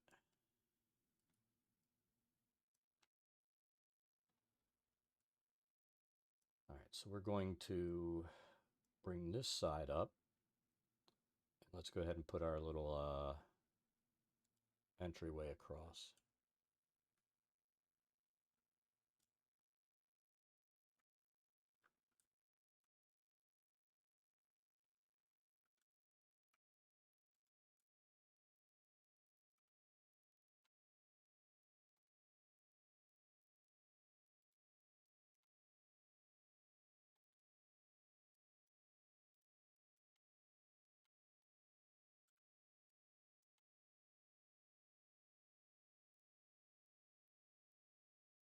Making sure there's still a path there that won't be interfered with by that rock.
Like I said, I might regret building this so tall.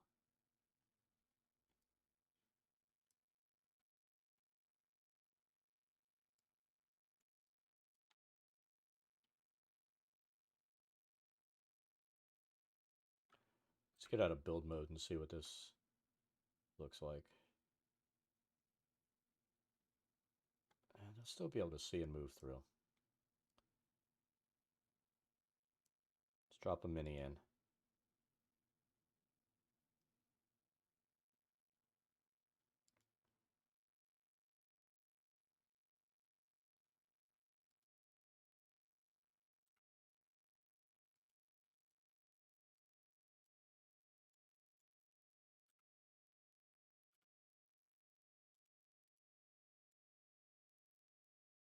So I gotta there. Stand there.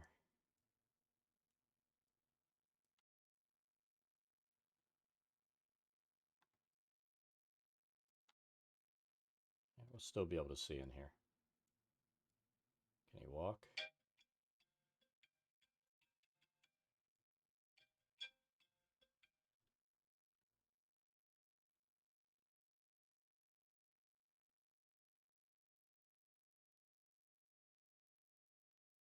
Shapes of wooden boards and go good luck.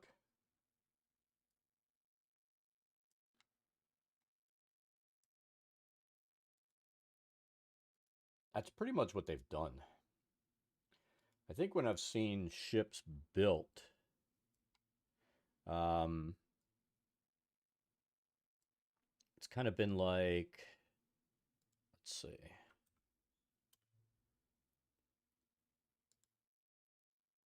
Where are those assets? I think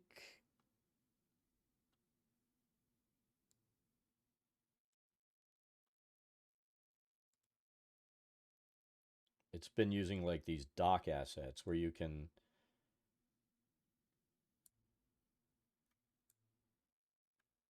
have these stuff like this,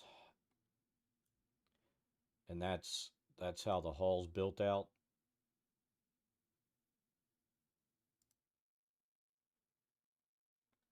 You know what? Let's take a look.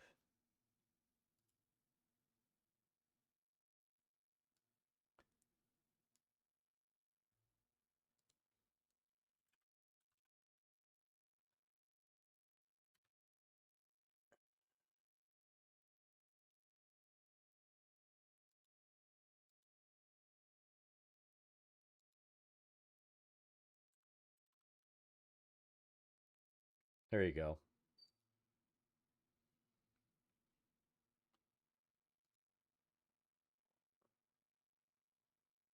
So I was built using walls.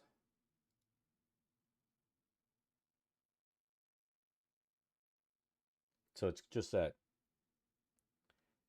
having nice smooth curve to it. It's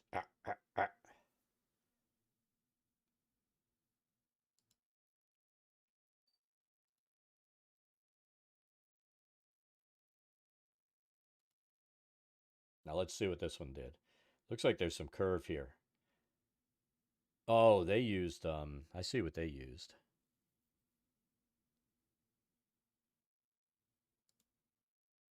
Those are walls from the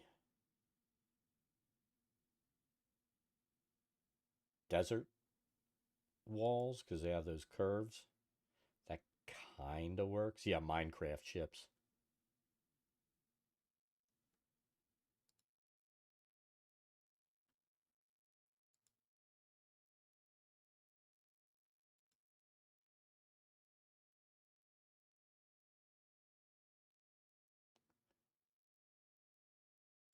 So again, like, the only way you're going to get a boat is by putting stuff together pretty janky. I mean, look at that. The ends are kind of open. That thing's going to leak and sink.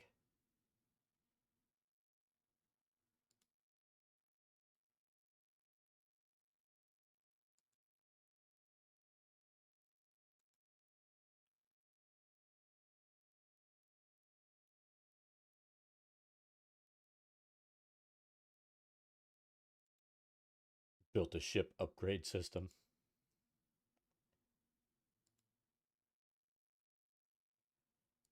This is more like a tanker. Look at that, all square.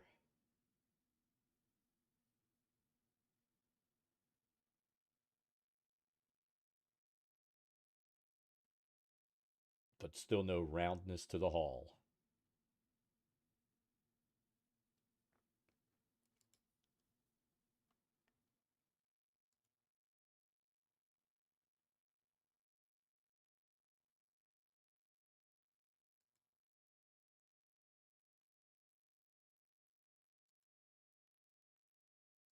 Galley ships. Let's see how these got built.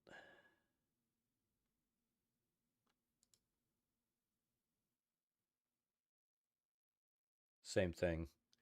A lot of square.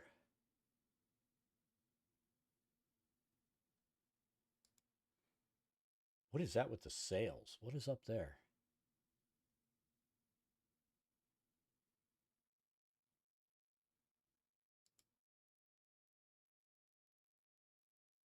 They've got me curious.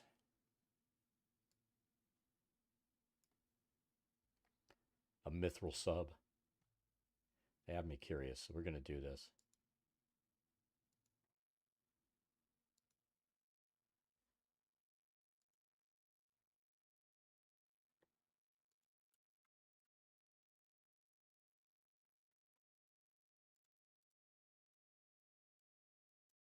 Alright, so that's how they built the ship.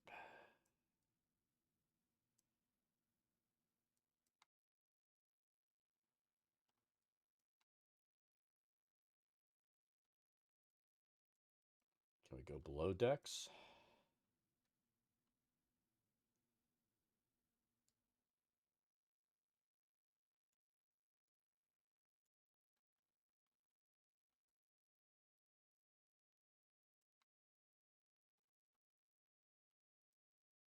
Below decks are kind of tight.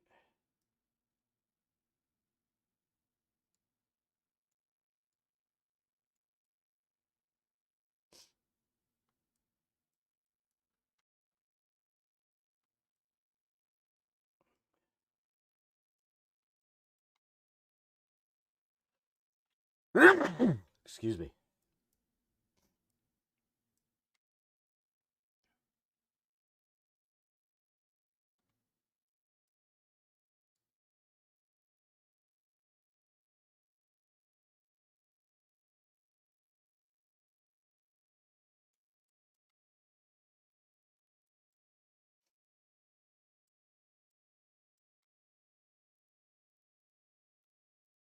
I mean, it's not a horrible build.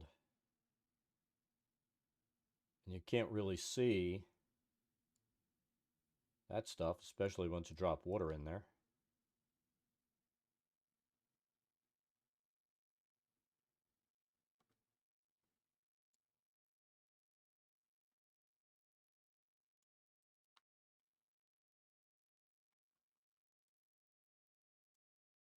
I'm so curious what the sails are. The hell is that? It's a little bit odd.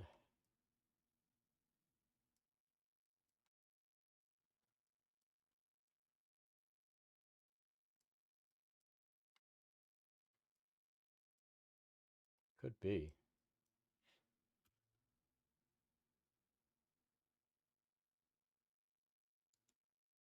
Let's see if we can figure it out.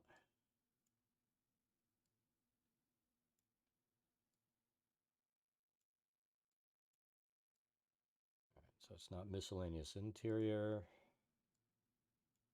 exterior.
Maybe it's from this.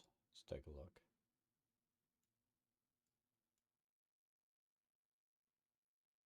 So I'm really curious what these things are.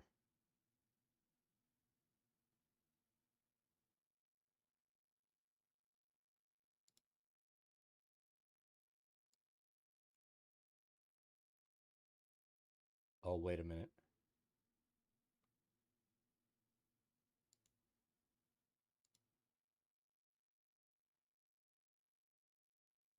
Merchant. It's this. Yeah, it is the tent walls for like a merchant tent.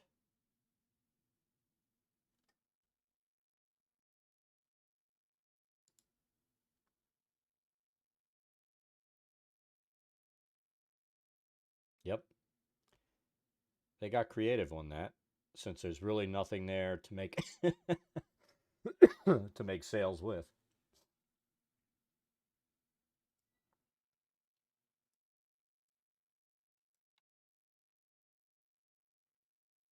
I think I would have thought about doing the masts and leaving the sails off.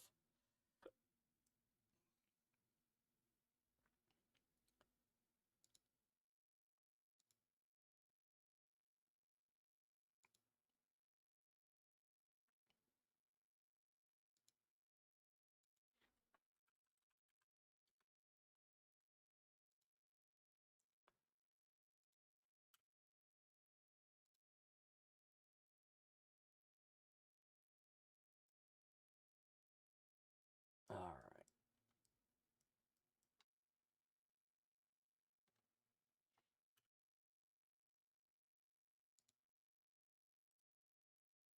Let's get this out of the way.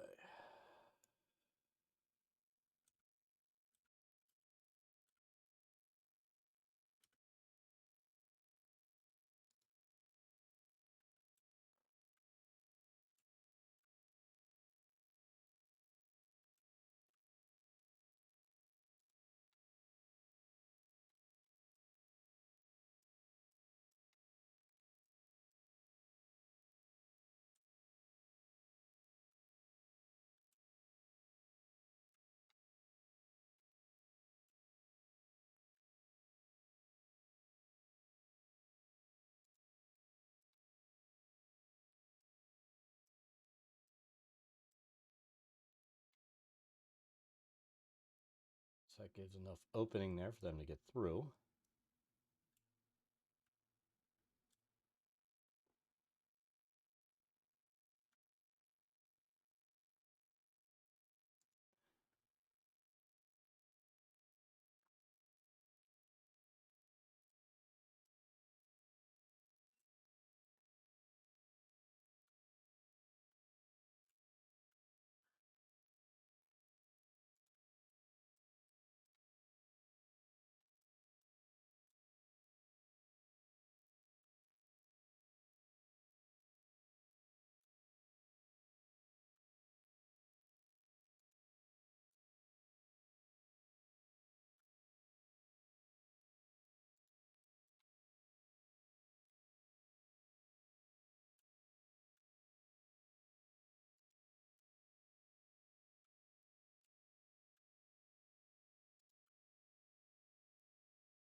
So we'll need to break this up severely in here.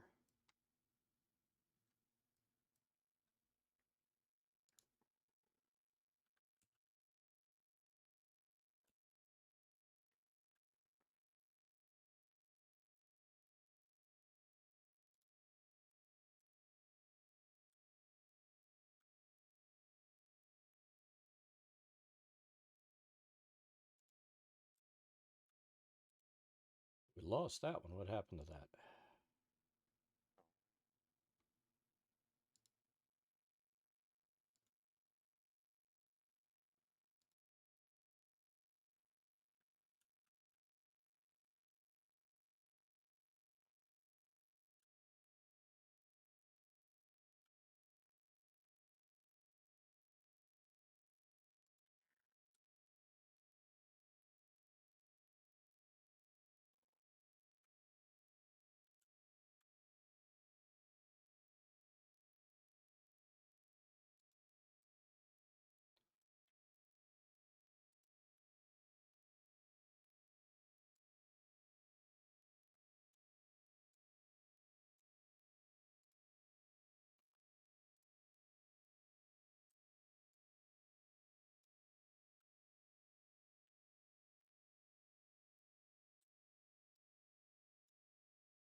So that's breaking up the rock face a little bit for us.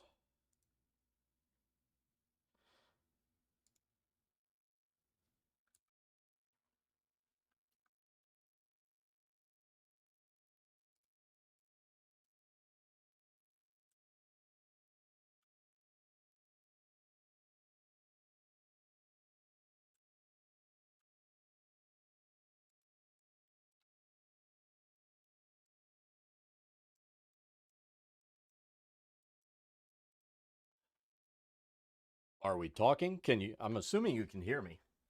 How are you doing, Ash?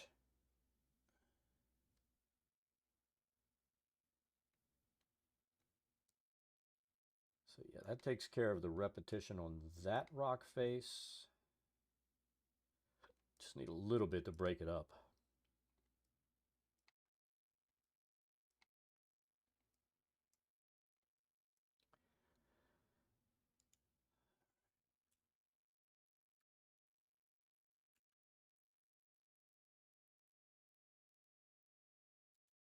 Do that.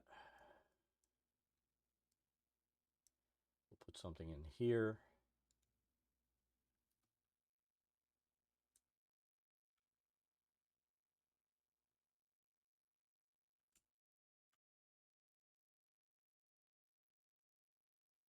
Kind of like that.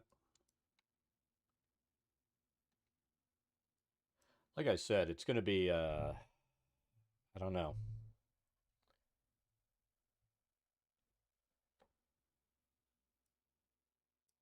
They'll probably never look up.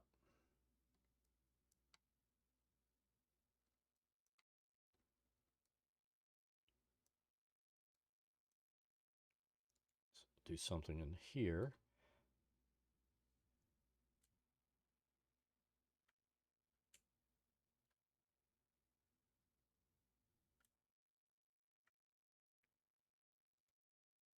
Maybe like that.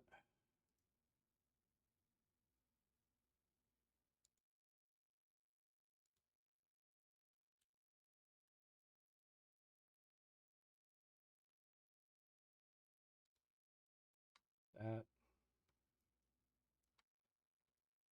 It's these walls here that need a lot of breaking. I hate when it does that.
I feel like this is going to be really tight. Let's get this down to floor level. Hold on. What did I just do?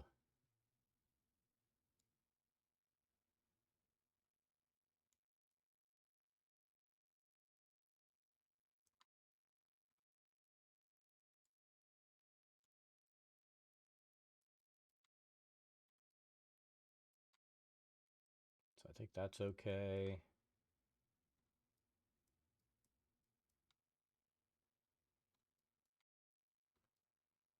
That's okay.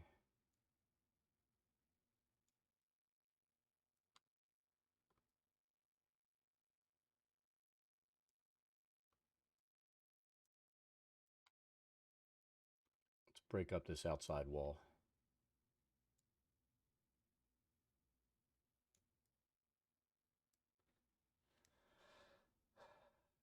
Had the tab muted. Of course. It's always something simple like that, isn't it?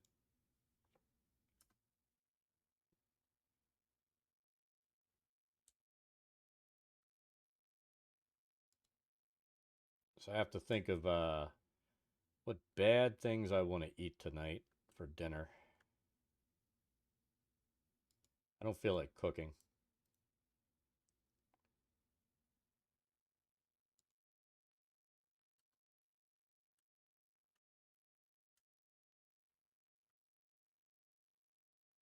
I mean, do I want to cause myself the gastrointestinal distress involved with like Mickey D's or something like that?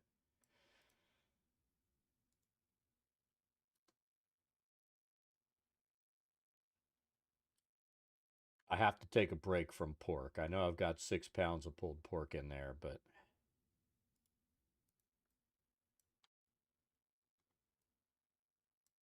now about 5.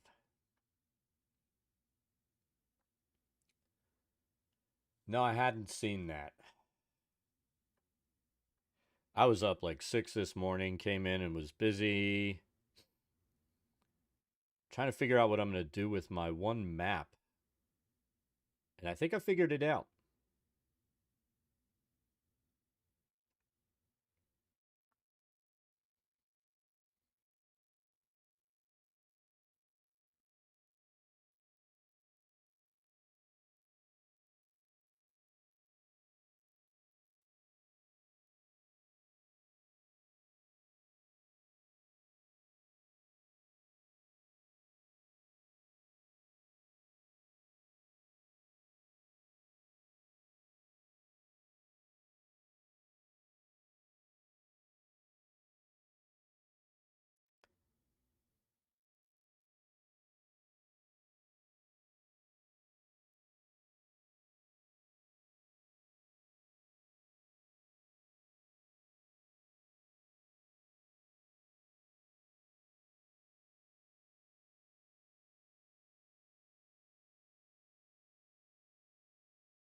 You know me. I just don't do emotions.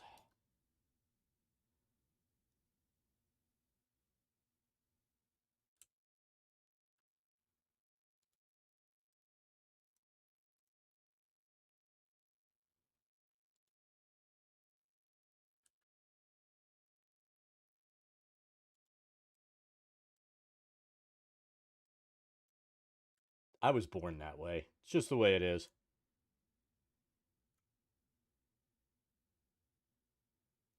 Like I said, my wife said the only time she's seen me shed a tear was when Jelly died.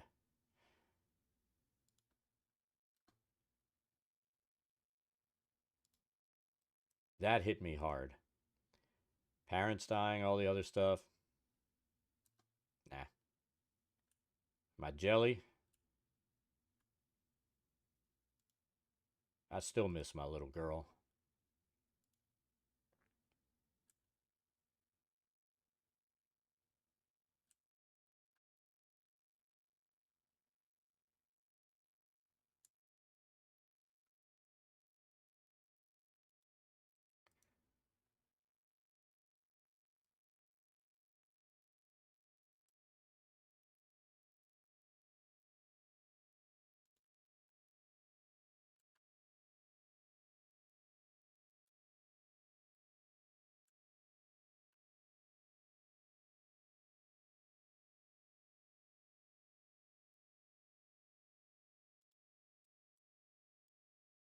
Well, my recommendation, Ash, is get yourself a puppy.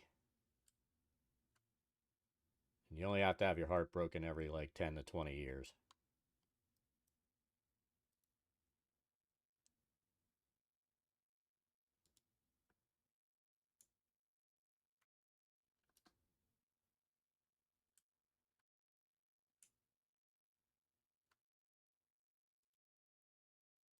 Well, there you go. You're set for life.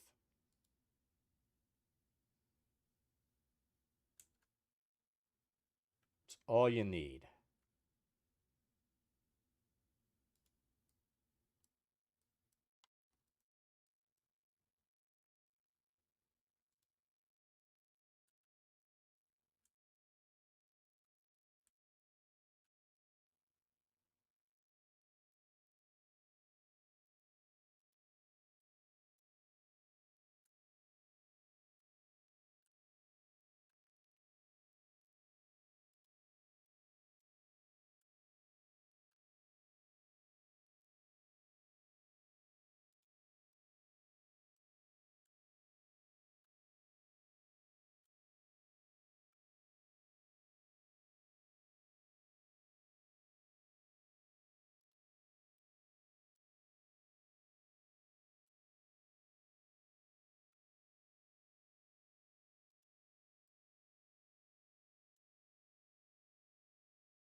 And I'll admit, Jelly was the first puppy that I ever got upset over. Being the way I am, I you know, being the pragmatist and the person that I am, I'm always the one that has had to make those decisions.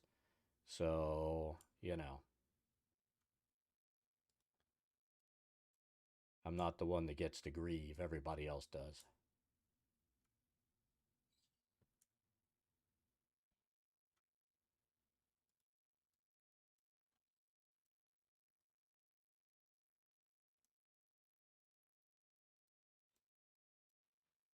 All right, so that takes care of that wall.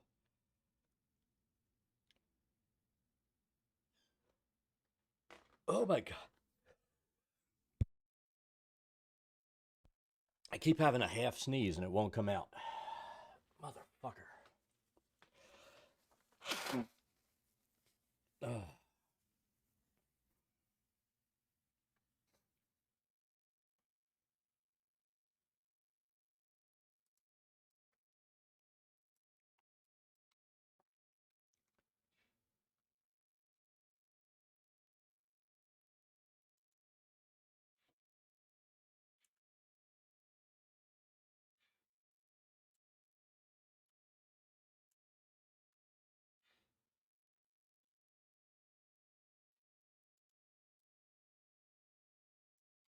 Hear my wife out there putting dishes away, and I told her to tell our fucking daughter to do that.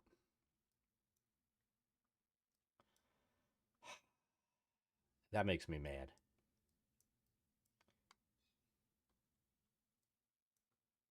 If you're living at home rent free, the least you can do is put dishes away and clean up after yourself. I don't think that's asking that much.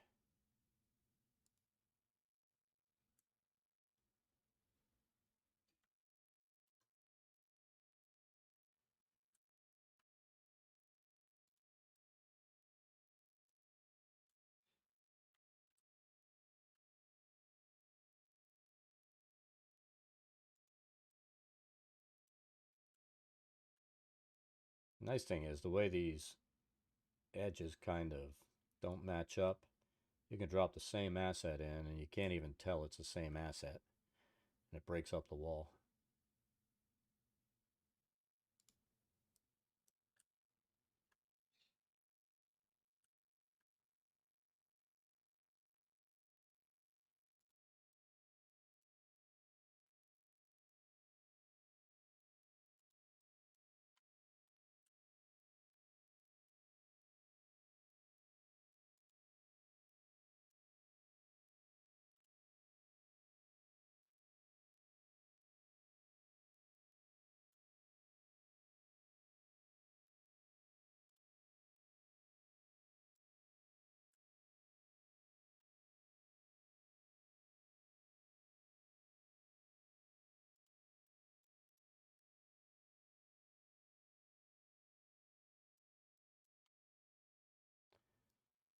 go.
See, that fixed the monotony of those wall faces.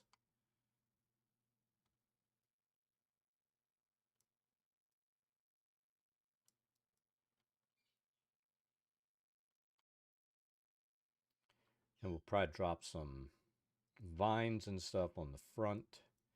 We'll place some plants around the base. And we're good.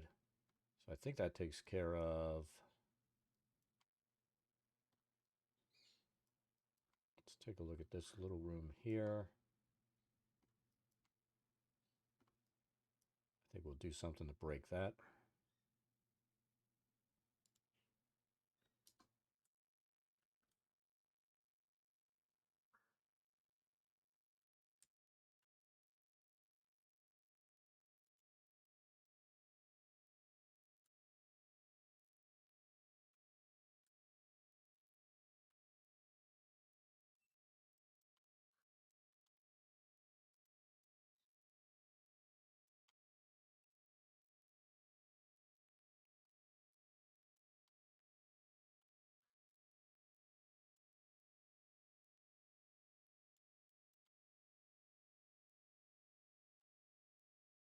Let's put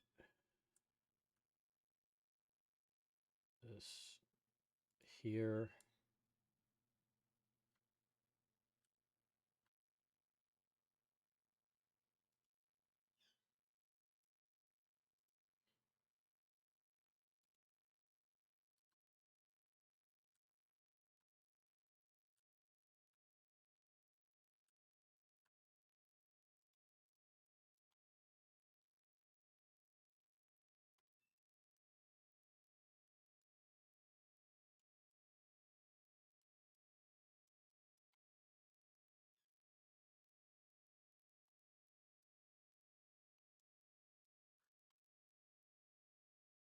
I think that's looking good so far.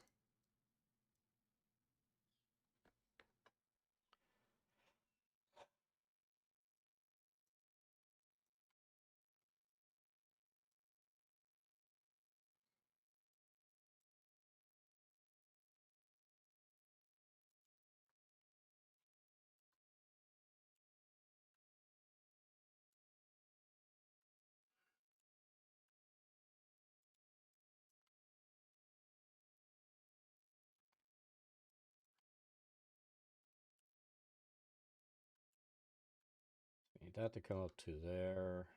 Let's see. How many layers of buildup and twists do we want to do?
we're going to have to do some serious breaking up here.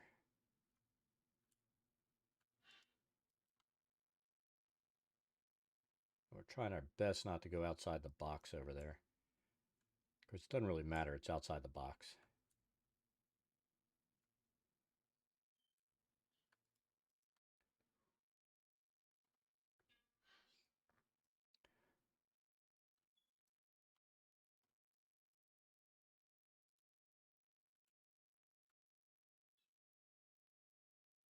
I was really tempted today on my Twitter account to go in and post, something like apparently Larry Elder was too ugly to be governor of California. But I figured most people wouldn't get the reference since that was his defense to his sexual harassment allegations, that when he came out and said that woman's too ugly, it's obviously fake because that woman's too ugly for anybody to harass.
Exactly.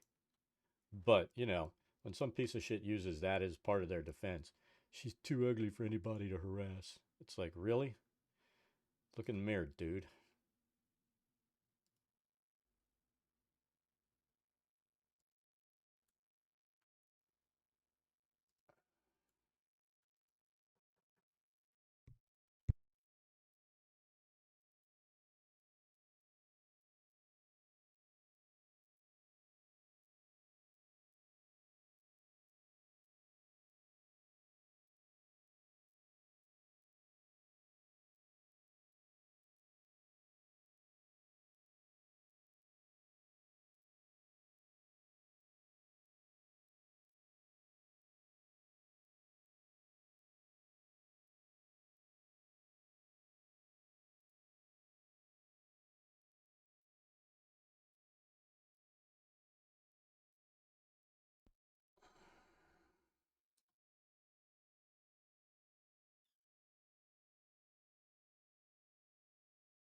Fortunately, I could talk politics anywhere.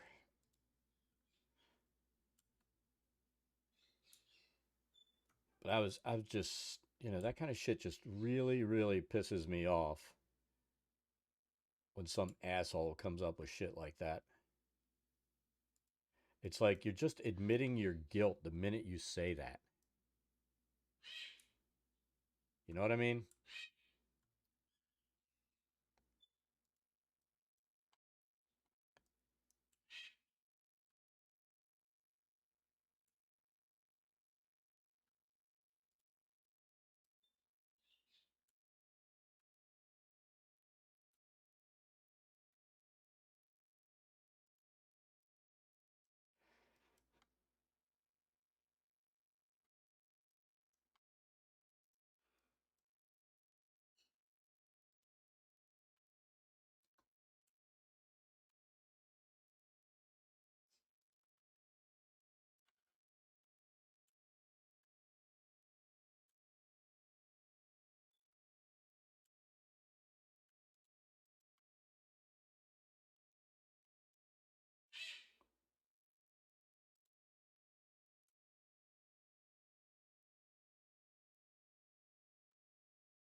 All right, so here's the secret with YouTube.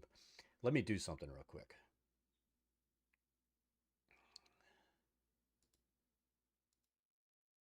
So let me log in on YouTube on an alternate account.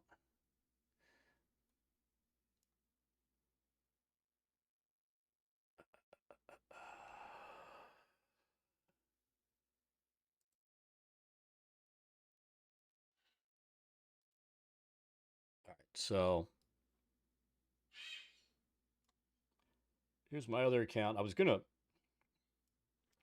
split my YouTube stuff, right? I was gonna have my D&D stuff on my regular YouTube channel that's partnered,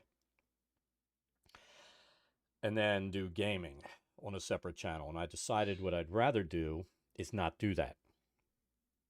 So, like here I'm subscribed. I'm gonna do. Let's go to my channel real quick, and hopefully. So, what you want to do is make sure when you go in that you get all notifications. There's personalized or none, and it'll send you a notification to the email address that's set up. I think a lot of times, people, there used to be a more detailed way to do it, but you've got to go in and just set up for all notifications. Now you can go in what is personalized. Not sure what that does.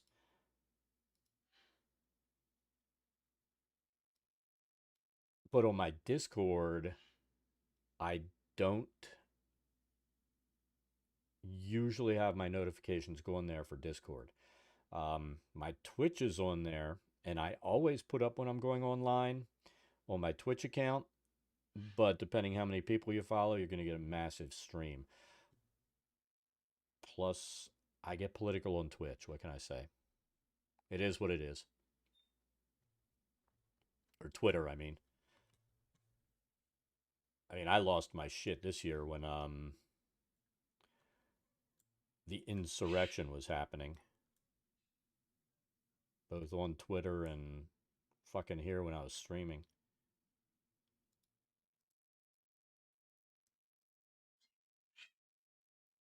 But let me pull my Discord. I'll put a link to it.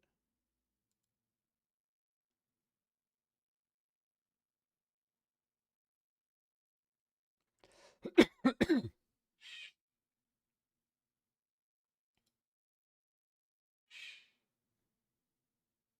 on a second.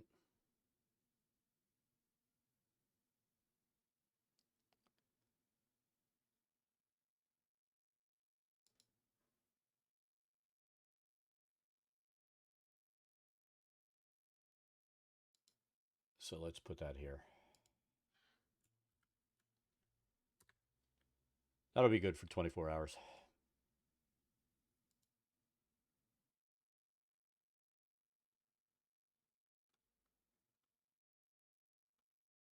In fact, I think today was probably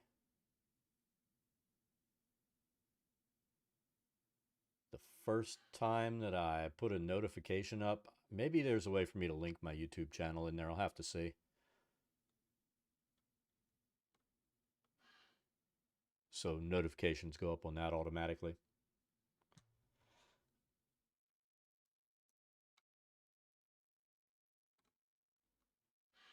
I feel like I'm dipping on this side.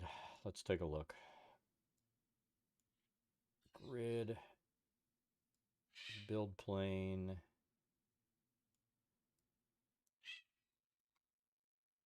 Yeah, we're dipping a little bit low.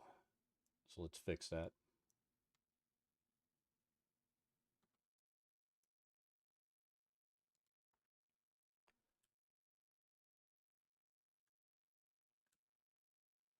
Let's have some peaks over here.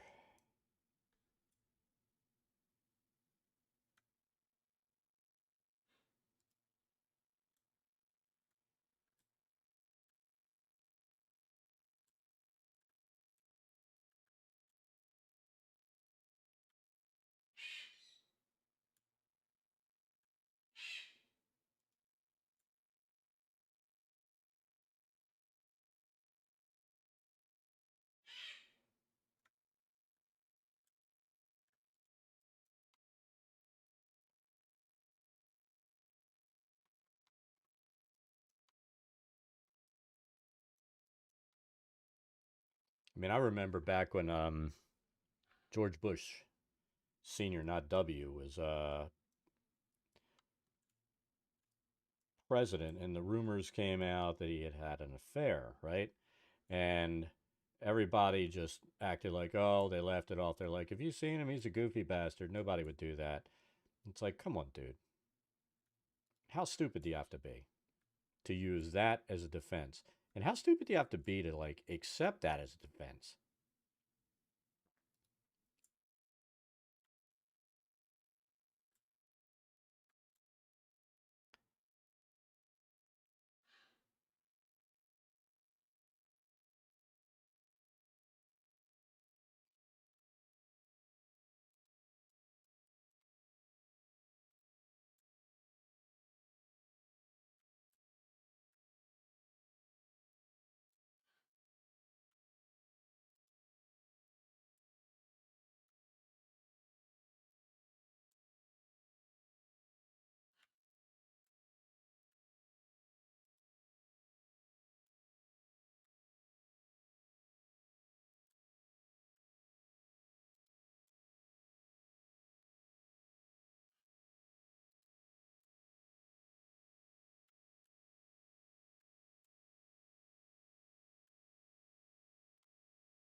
I mean, I admit, I've never even teetered on being a conservative. But, you know, I never had any serious issues with Bush Sr.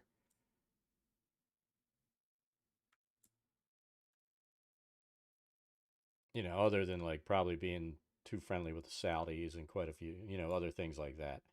But, some of that comes with his CIA background and other things that he did. You know what I mean?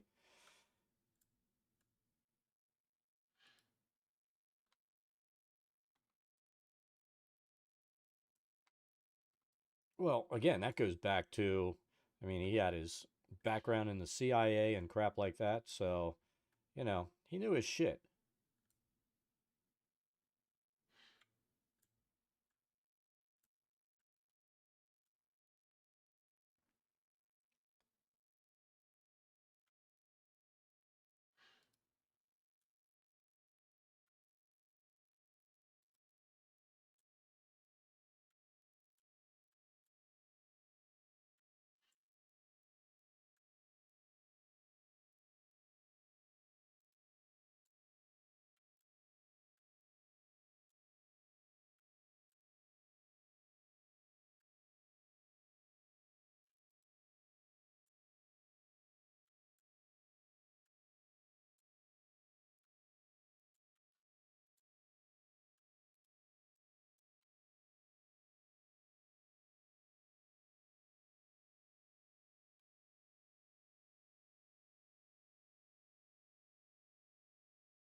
Yep.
Right now, I think the things that are annoying me the most are like all the armchair generals and fucking political analysts who have their expertise from Facebook posts losing their shit over the Afghanistan exit. And the reality of it is, there was no clean way to get the fuck out of Afghanistan.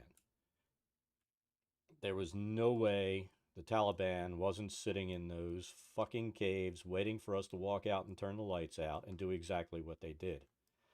So, unless you're willing to keep sending boys over there to fucking get killed over nothing that will ever be able to settle, I just want these people to shut the fuck up because they don't know what they're talking about.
Where is my fucking build level? This is what's driving me crazy, is keeping the build level.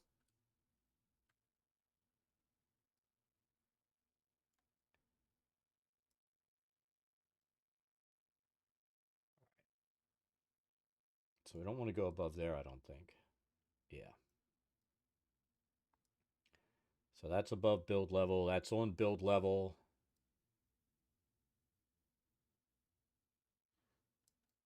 All right, let's break this up now.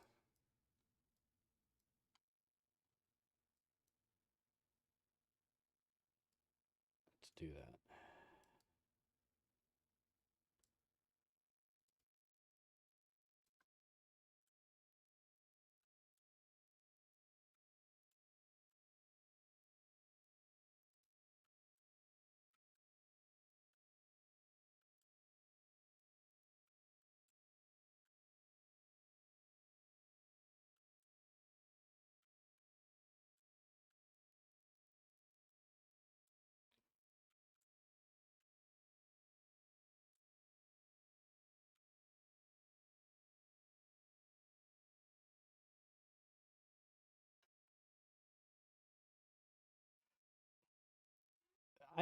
The thing is, I don't think, except you've got there's a couple of regions where they were always permanent holdout against the Russians and stuff like that. Um, you really didn't have that many people who were, how do I want to put this? Actually opposed to the bullshit of, except for probably the young kids now who have grown up without having to deal with that shit. Um, you don't have that many of the old timers or the staunch believers who who are that opposed to the Taliban living there. You know what I mean? But I've always been a firm believer that they've been sitting there, like I said, like rats do in a hole or cockroaches in your kitchen, just waiting for you to turn the lights out so they can come out and run around. They've been waiting. They're patient. They can wait forever. And no matter when we left, they still would have been there. Um, and I don't really think there was that much fight left in the Afghans. that they were going to resist it when when we left.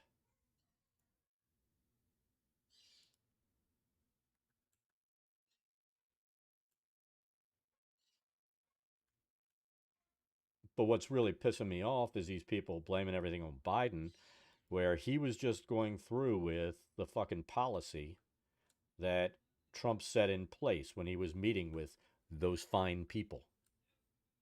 You know what I mean?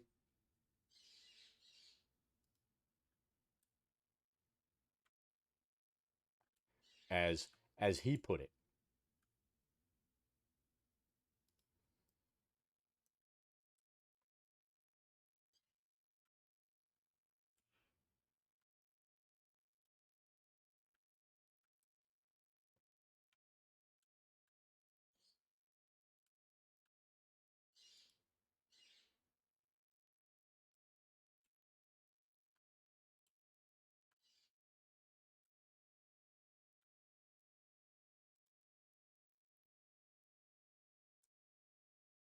I mean, the Afghan military is coming off of what, 20 years of bullshit dealing with that?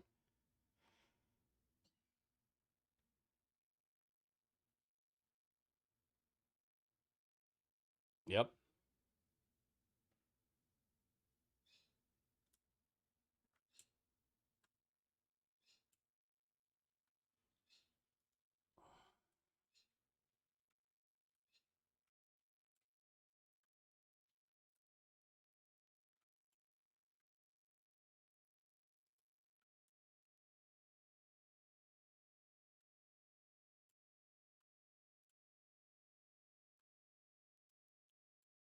I mean, in the end, we're just going to have to eventually stop pretending like we're world police.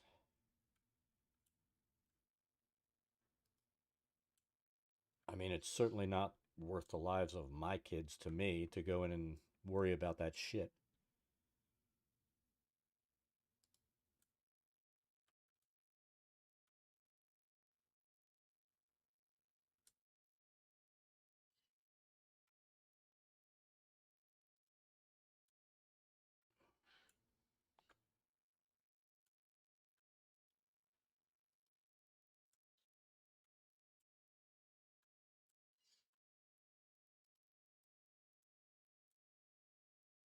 I think that we need to keep alternating here a little bit because that's a thin outline right there.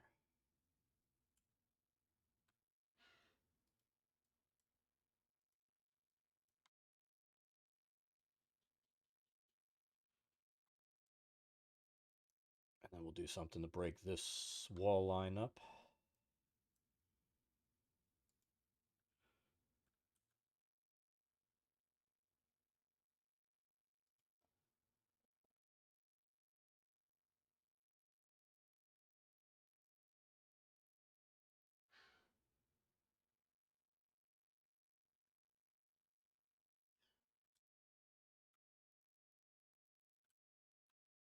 Yeah, without cash, they can't do shit.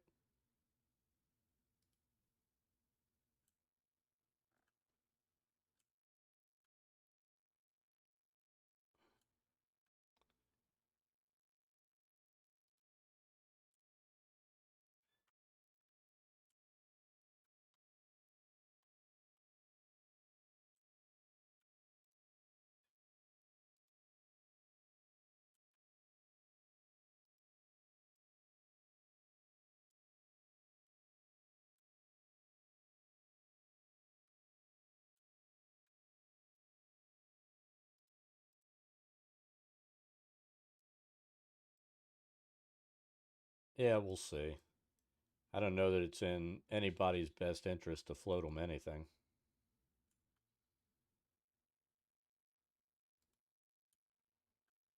I mean, these are just crazy motherfuckers.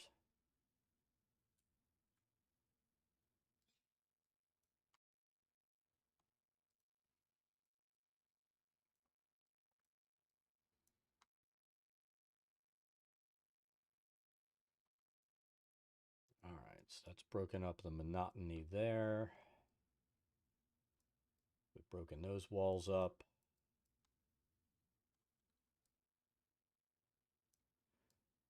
We've definitely built up higher than our height over there, and that's fine. And that should, right here should be, where's my grid?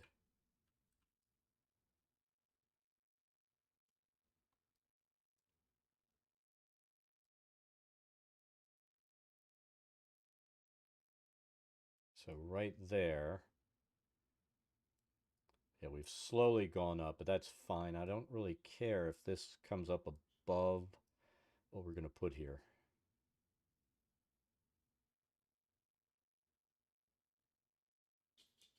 I just need a solid zone to build around. See, a lot of this, we stayed where we needed it.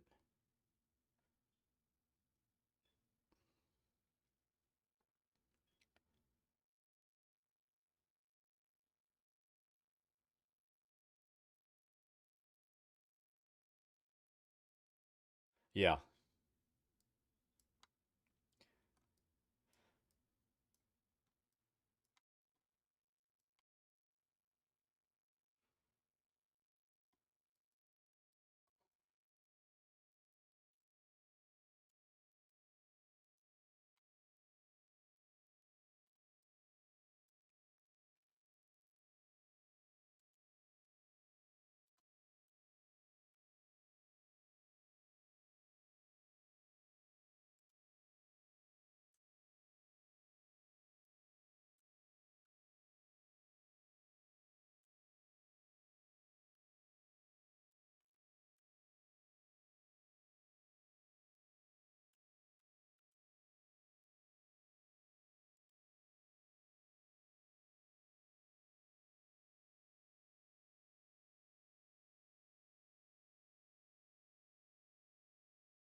Do this.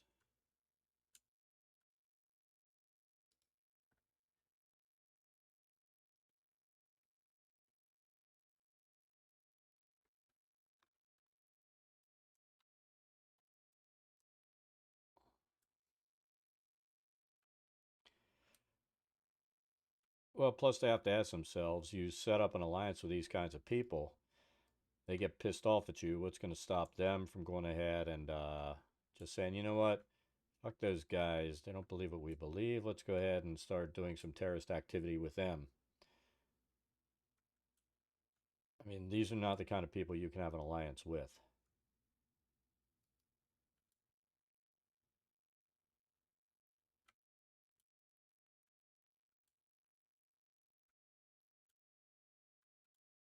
I mean, they're just fucking whacked off extremists.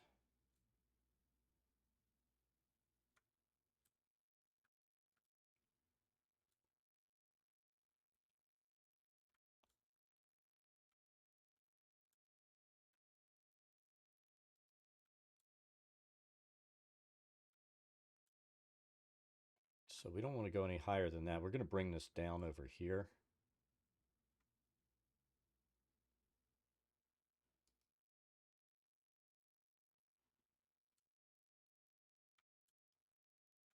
Bring it down as a gradual drop.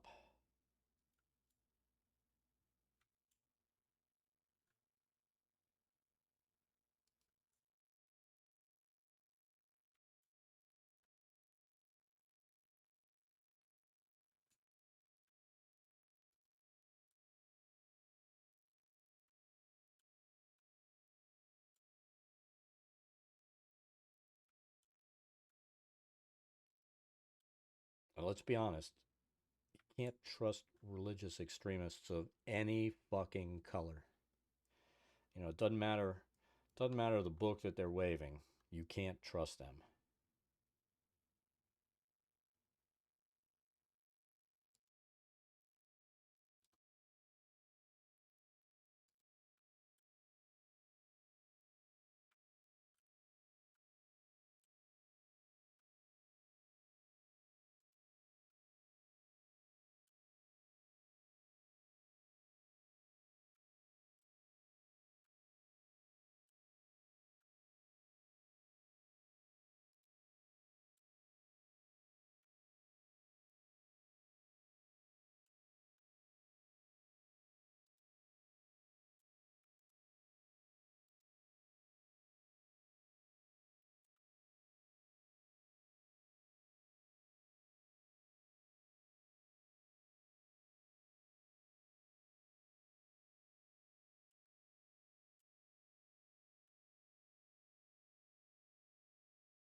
How does that look?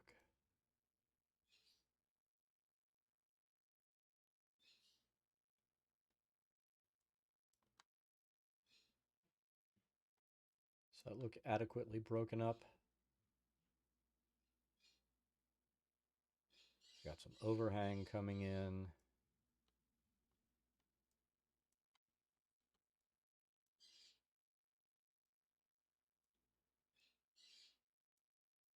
I think that works.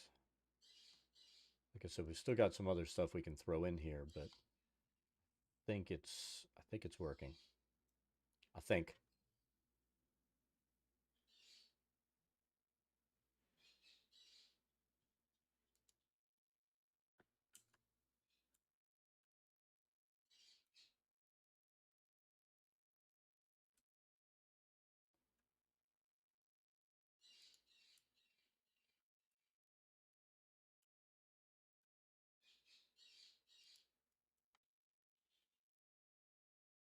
How much room do we have here? Are we able to?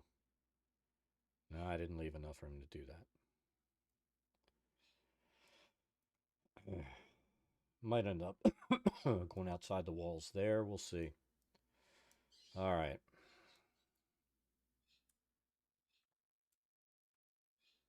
I think so far we're looking fairly solid here.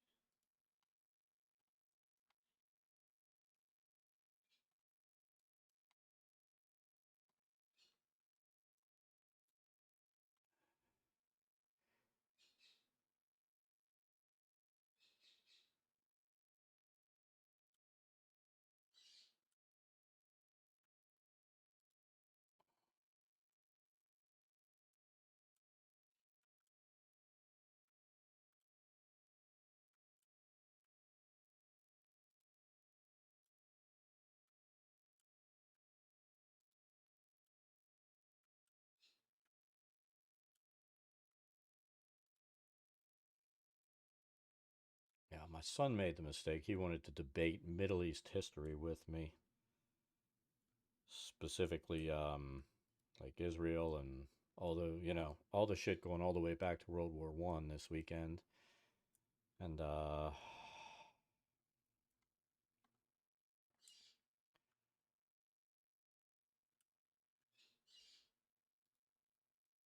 once I started talking to him, throwing out stuff about like the Weisselman Agreement and Faisal and this kind of stuff, where he's like, they've always done this and that. I'm like, you do realize there were people that tried to work together, and you know, Europe, you know, I just basically went over the whole fucking history with him, and he finally shut up.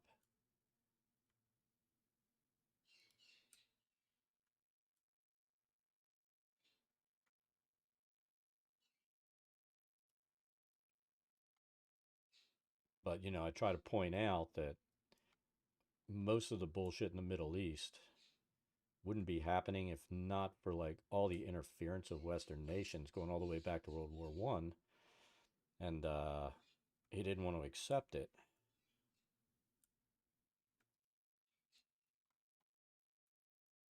And then I, gave him all the timeline, the dates, all this kind of stuff. I'm like, do your own research then.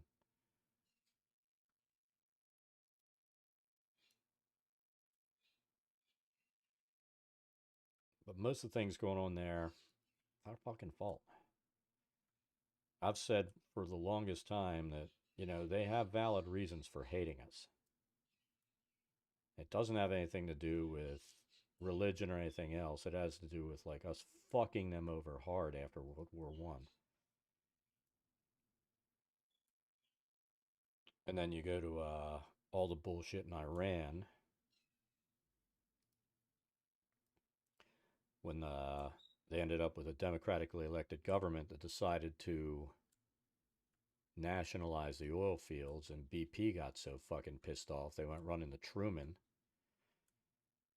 And I'm explaining this to him. I'm like, you know what? That's the reason the kids that went into the fucking embassy were running around yelling, what was it? Remember 58, 56? I forget. I mixed the two dates up in my head for some reason. But that's what that was over. We went in. Truman wouldn't do it, but Eisenhower did. We fucking in, intervened and put the Shah back in power so that BP could get the oil fields back.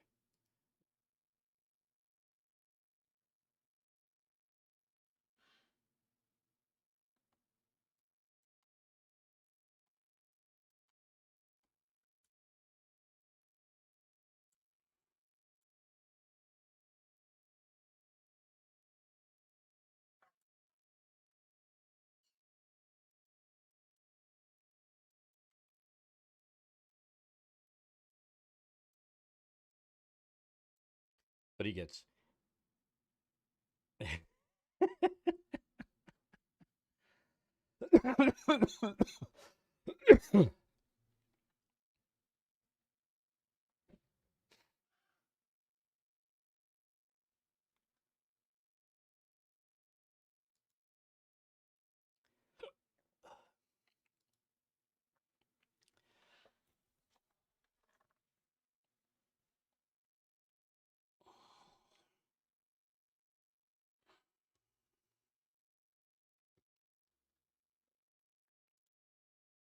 Damn it.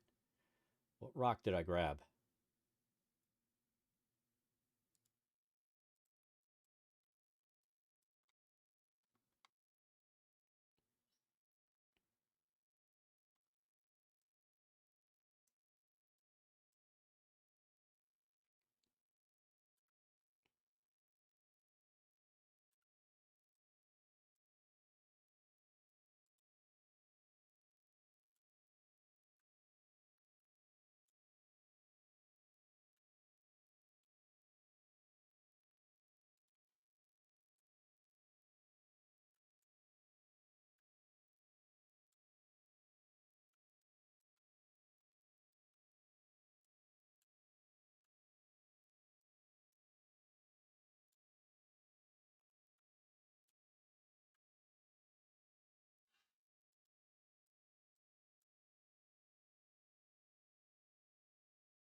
So that should be our topmost point in this little pillar we're building.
No problem.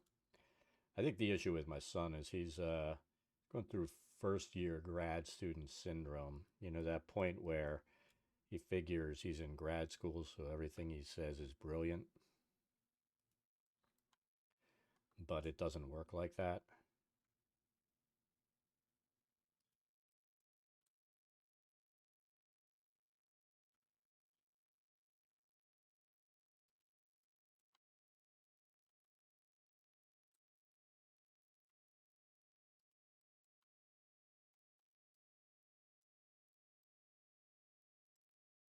Uh, Mathematics, um, biostatistics.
You know, I'm waiting for him to tell me, you know, what it's like to be in a firefight and all these other things that he's never done.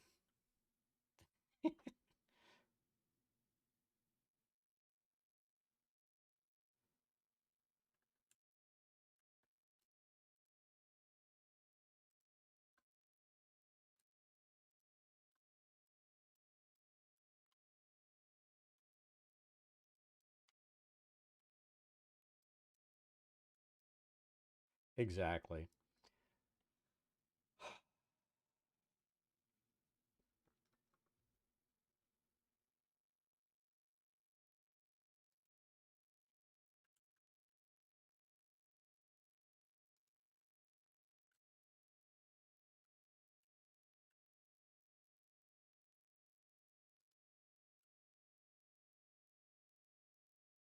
Oh, come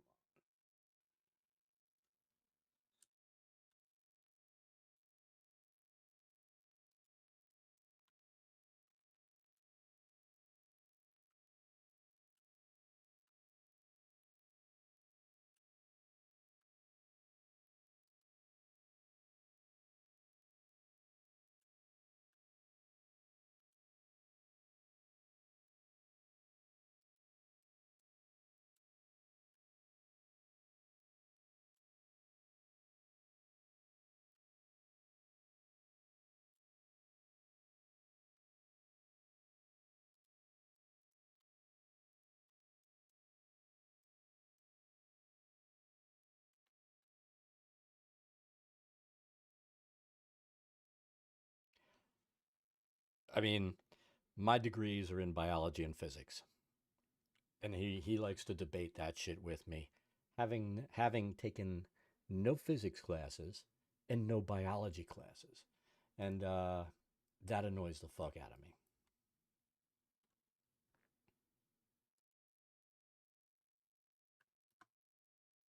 And I admit, my general response is once you learn something in the field, I'll talk to you, otherwise, shut the fuck up.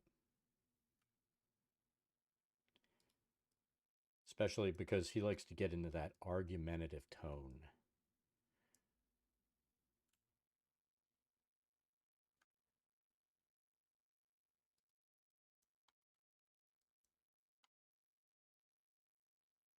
All right, so I think that's broken it up fairly well there. We've got that broken up. We're doing this in little pieces now. I'm curious how tight this will be. Let's get out of build mode. Get out of that. So we didn't break that up there.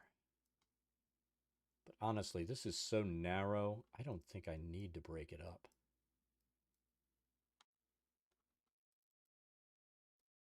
You know what? Sometimes I think it's like a natural pissing match that you have to have, you know, father and son.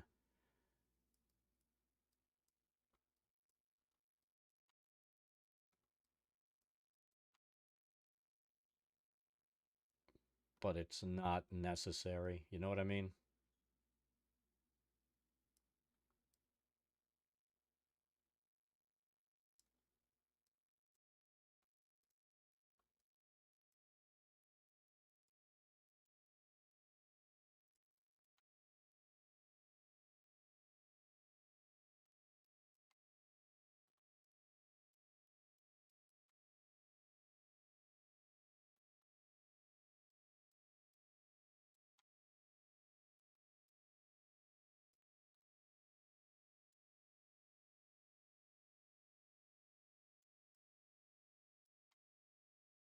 I mean, the only thing he's never been dumb enough to do is like get in an argument with me, like an in your face, let's do it kind of argument.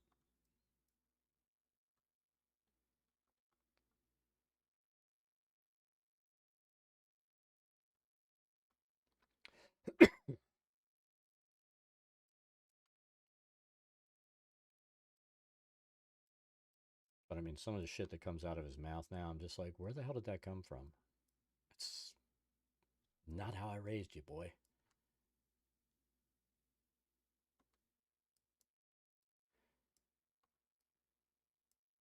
For some reason, he was going off on Palestinians this weekend. And, I mean, he knows my stance on that. And I know it's probably not going to be a popular one, but to some, I've always felt like to some extent, I can understand why they do what they do, you know. And a lot of that comes from, you know, I had an old man, my mom hated it. You know, my old man would sit at the table and she'd start going off about Israel and the horrible Palestinians and shit. And my old man would sit there and say, well, let's look at it this way. Let's look at it this way, right?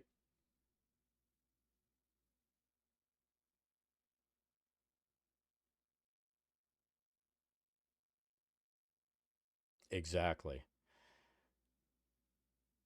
No, but they won't do that. But he would always say, look, let's suppose some asshole comes in and says, this place where you're living was given to us by the Bible. You have to go live on the Eastern Shore. And they take your shit, they take your house, and they send you on your way. You do the exact same thing.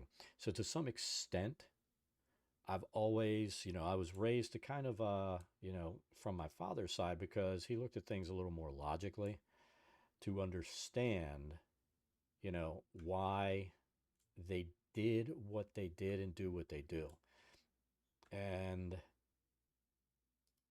you know, my son knows that's kind of how I am, where while I don't agree with terrorism and things like that, I don't agree with fucking sticking people behind a fence and taking away where they've been forever. You know what I mean? And, you know, I don't know why he decided to jump on that shit this weekend.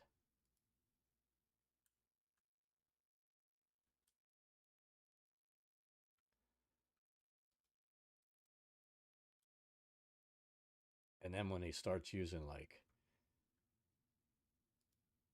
slurs against them based on who they are, I'm like, where the fuck is this coming from, boy? Sometimes I think he's almost going down that rabbit hole. He hasn't gone down the rabbit hole of becoming a Republican yet, but I think he's on his way.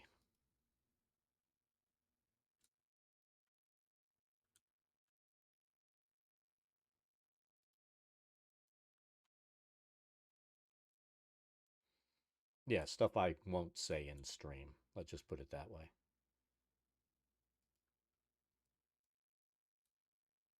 And I think he got upset when I said to him, you know what? I got to ask you, son, when did you become such a racist fuck?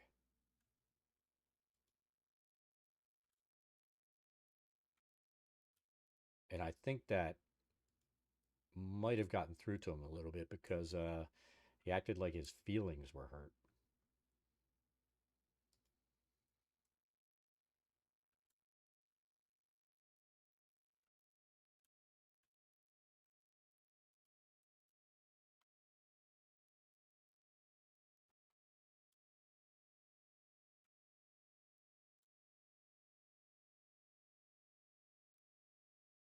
I mean, I admit there are people in this world I don't like, but because they give you a reason not to like them.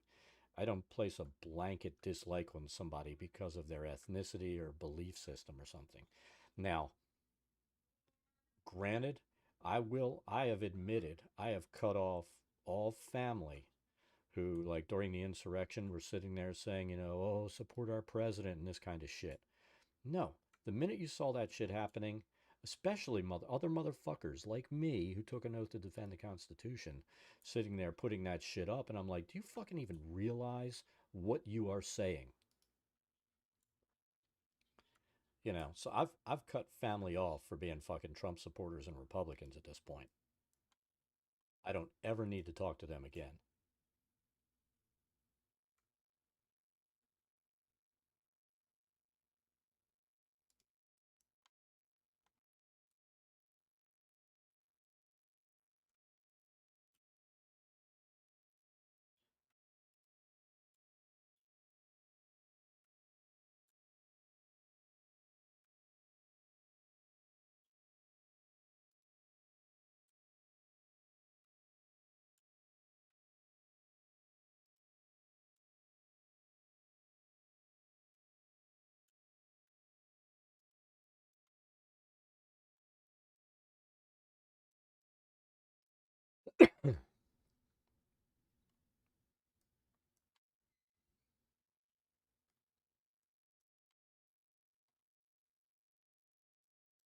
I mean, they're family members I cut off during the Obama administration because, they were the kind of people that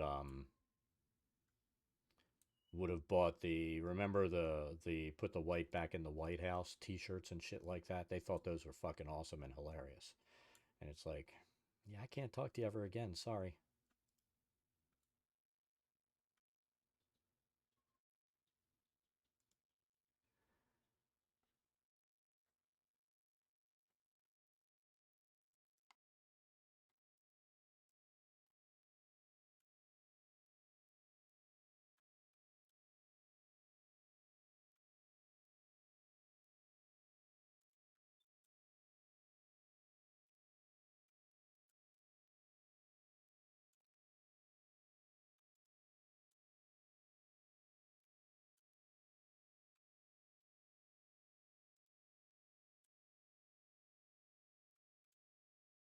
But see, that's one thing that I tried to instill in my kids, and I don't know if it took.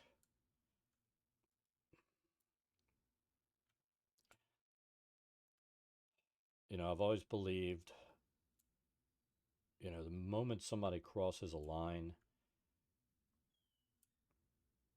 you have to live according to your principles.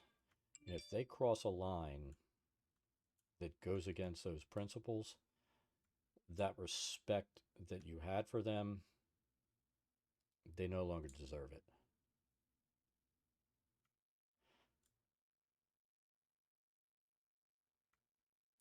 You know, my thing with the kids was I always told them just because somebody's older doesn't mean you have to respect them. Respect is earned, it's not given.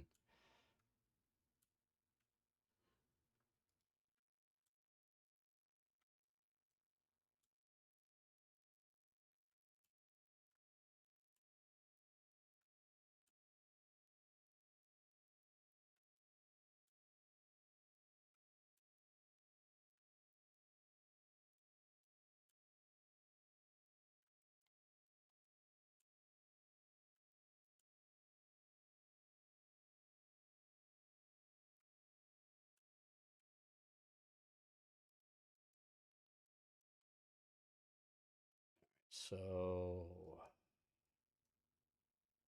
pretty sure we need to break some shit up over here before we make this turn.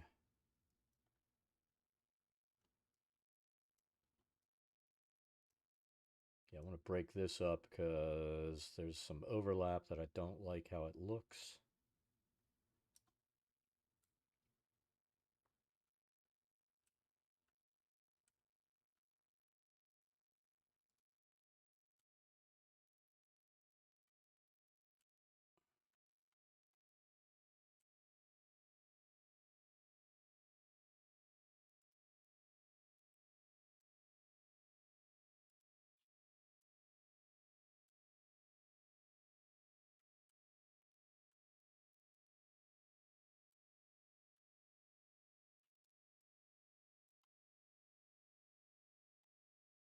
I mean, I had a period of, I guess about 2 years, I didn't even let my kids go visit their grandmother after we were visiting, and, you know, right in front of the kids, she's sitting there referring to Obama as that effing, you know what word. And I left, we were visiting up there, you know, it's what, 1,300 miles we drove to go visit. I fucking packed my shit, got in the car, and left. And I wouldn't let her, you know, wouldn't let her talk to him or anything else. She didn't, they don't need to be around that kind of crap.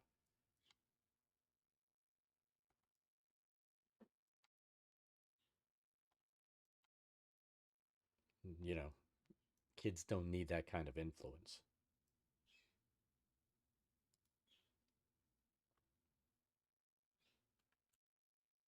And I would have been a shit parent to let them be around it,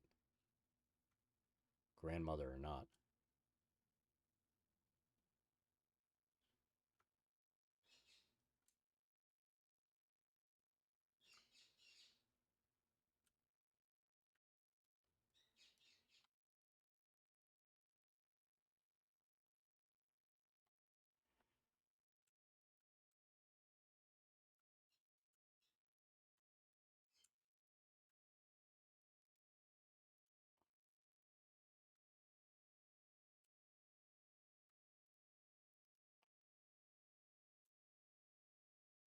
Beck, Limbaugh, you know, all those pieces of shit.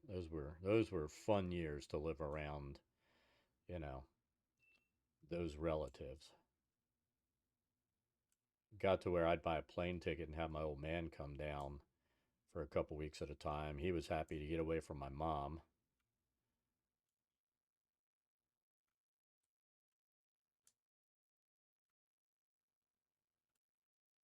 He'd come down and I'd take time off and play golf with him for a couple of weeks.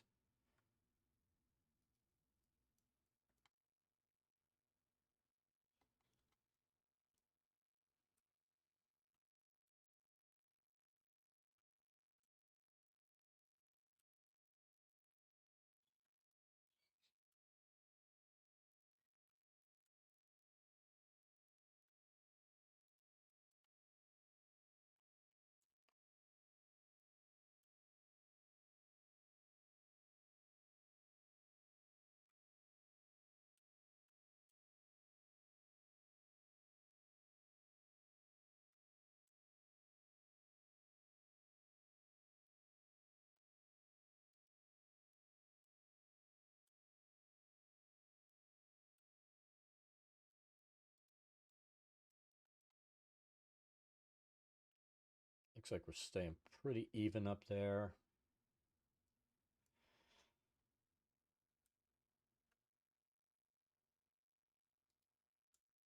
Yeah, my mom was a fucking pip.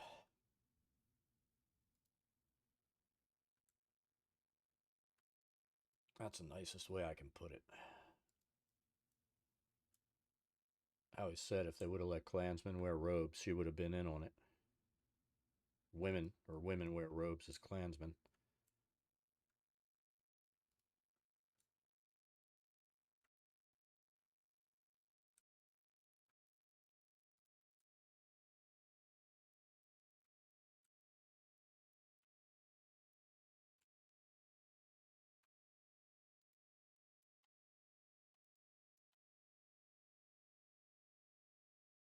And she asked me one time, how I turned out to be such a horrible person, because I'm liberal. And I said, what, as opposed to being a fucking piece of shit who hates everybody because of their color and, their race and their religion?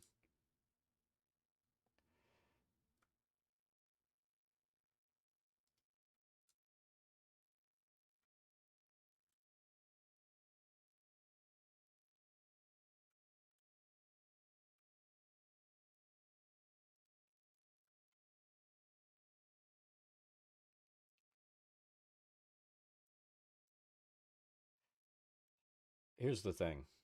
I don't think it's ever going to get better. And this is why. My hope was always that generation will die out. Some of them have. And they're getting replaced by younger pieces of shit. I don't I don't think pieces of shit have a generation anymore. It's just there are people who are pieces of shit.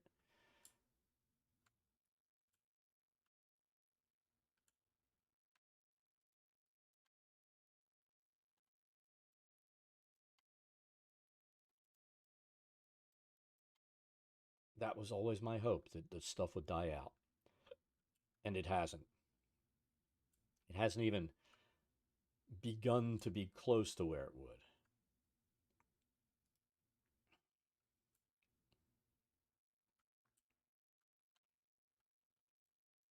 My hope for that died a long time ago.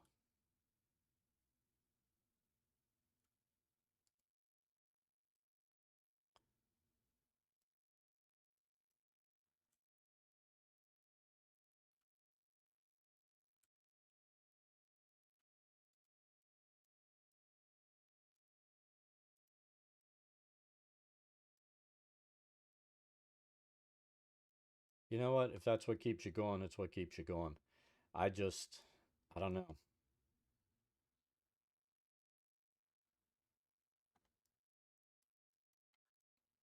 Maybe I'm too much of a pragmatist.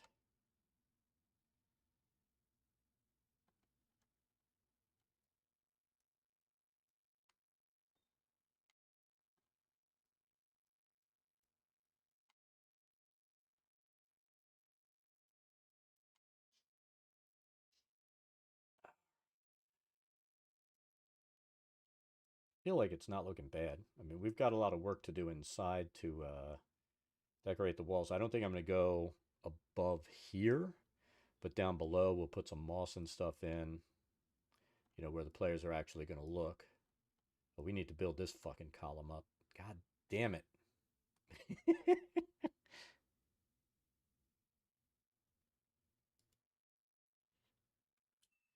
Now I'm disappointed. I thought we were done in this zone.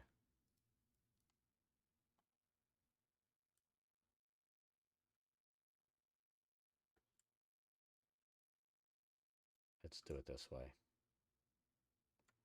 Turn it a little bit. We can have some outcroppings sticking out.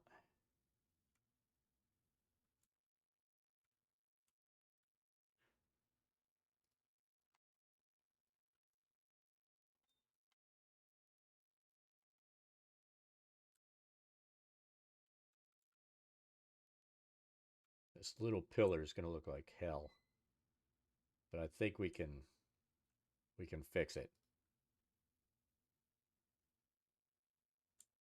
You could.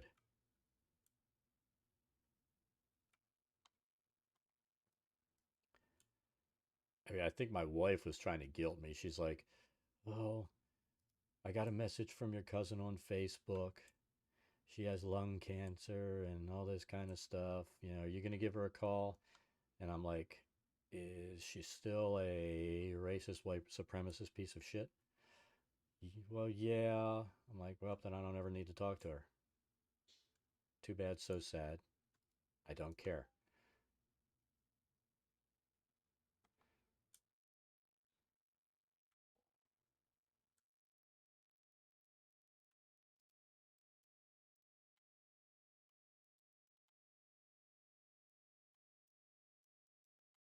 All right.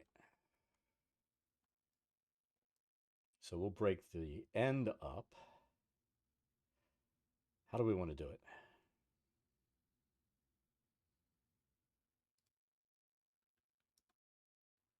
So I don't know. Maybe that makes me a bad person, but I don't forgive.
I mean, I was surprised my wife even said something because she knows I'm not a forgiving individual.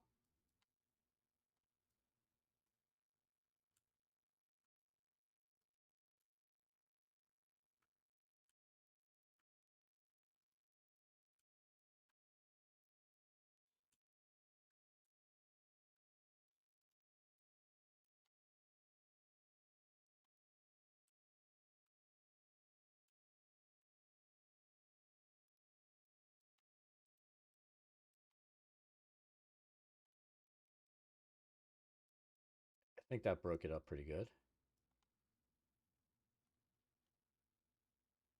Like I said, once you get to where you're actually exploring in here, you can always drop these walls down a little bit to like there, and then they'll be able to go through. Which kind of negates the whole idea that I'm building this thing to be the actual height it's supposed to be. But I don't care. I feel like it needs to be built this way. The thing says they're 20 to 30 feet high. I'm making them 20 to 30 feet high.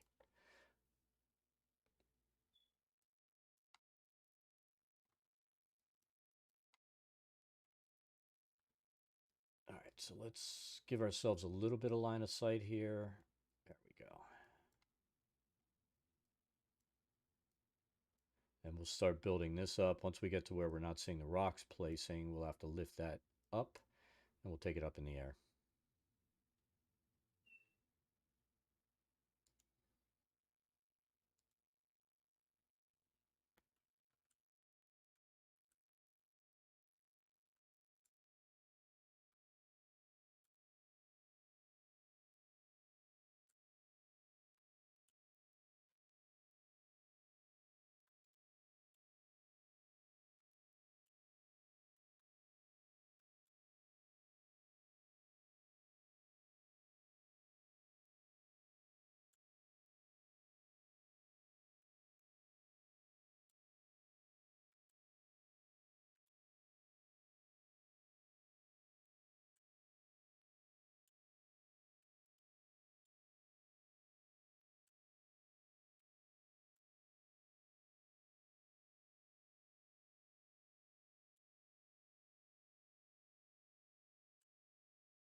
halflings.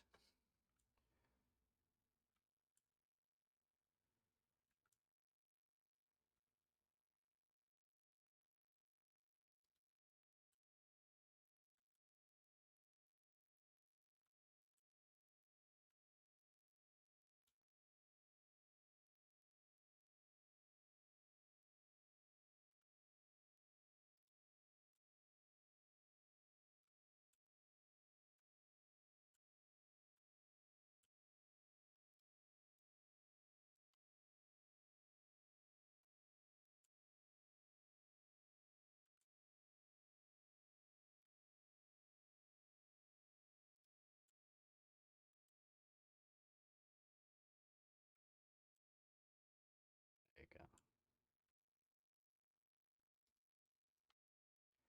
How much room do we have here? We have enough room that we can actually cock these things a little bit, can't we?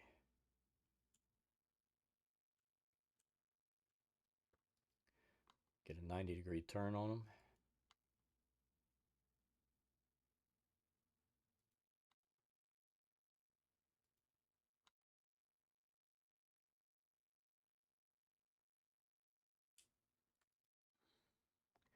Why did they put so many guns in the book?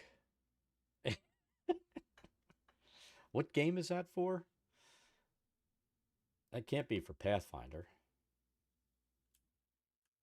Is that for Starfinder? Pathfinder, why are they putting guns in that?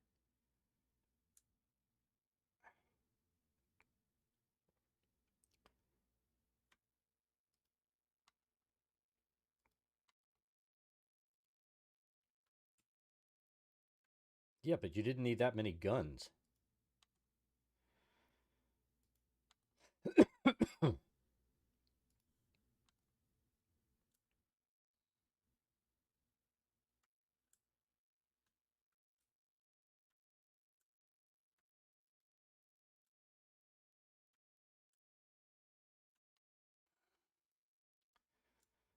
Are they trying to make it Texas?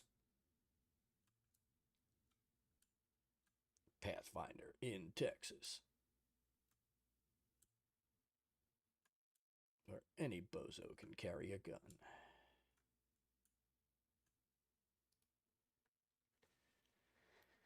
You could run Texas with this book. I'm actually shocked. I am shocked because, you know, they passed the any idiot could carry a gun law. I really expected, as soon as that stuff went in, to, you know, just see morons open carrying everywhere. And I haven't. So I'm kind of shocked.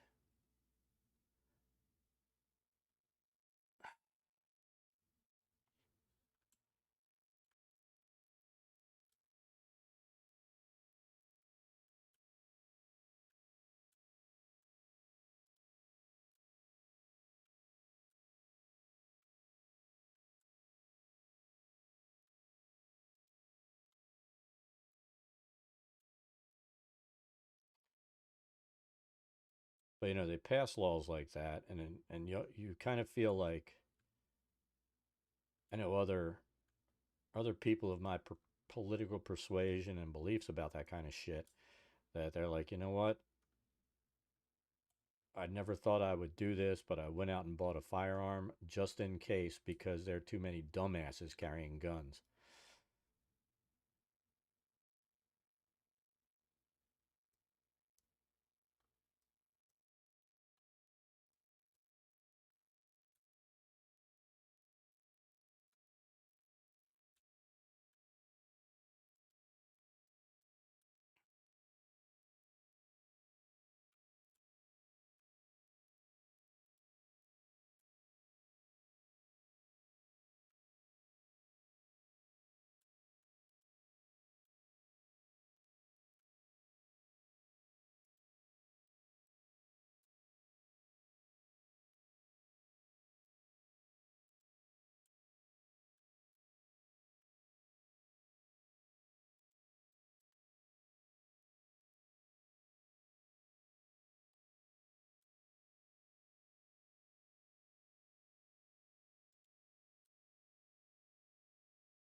I mean, when I used to go into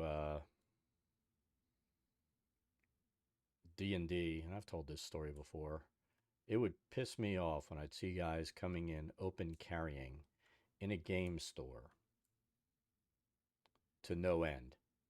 You know, it's a comic book store, and this goober feels the need to come in and carry a goddamn gun.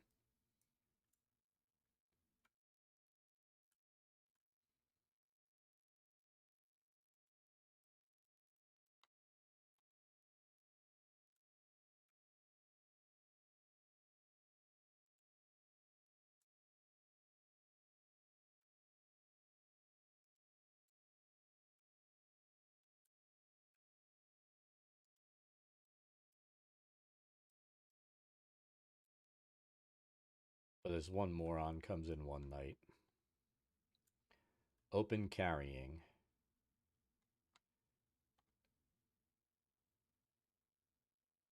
and I just got annoyed as fuck. So I walked over to him and I asked him,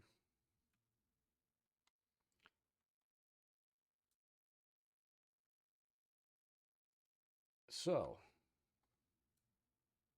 ever been in a firefight?" No. So, not like no training or real experience like military, police, anything like that. You're just carrying a gun. Yeah, I needed to protect myself. I said, well, let me tell you this. If I was coming in here to do something terrible, I would walk around this store first and look for every moron who's carrying a gun openly. After I saw you're the only one doing it, before I'd started doing whatever I had planned to do, I would stab you in the throat, take your gun while you bleed out, and now I've got two guns plus the ammo on the opposite hip that you're carrying. So, yes, you are a fucking moron.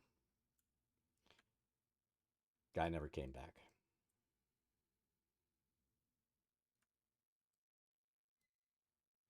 And people sat there just laughing their ass off because they know how I am. And I said to him, I said, how do you know you're not going to just shit your pants the minute somebody opens fire? Because I've seen men that are trained do that. Uh, uh, uh, uh. You know, they try to give you this bullshit. They've gone to a tactical class or other bullshit like that. I'm like, yeah. It's the dumbest fucking thing on the planet. Open carry. All they're saying is shoot me first.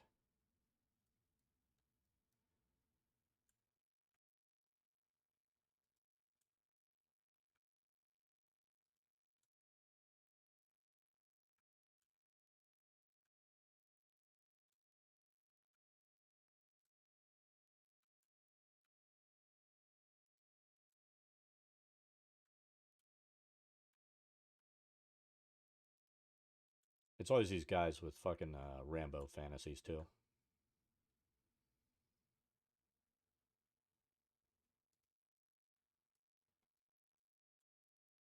Again, never been under fire, but I had some guys, you know, him not knowing my background or anything, his last retort to me, this not that guy, but another guy, well, maybe I'll be the one saving your life because I'm carrying a gun. I'm like, please don't. I don't need your help.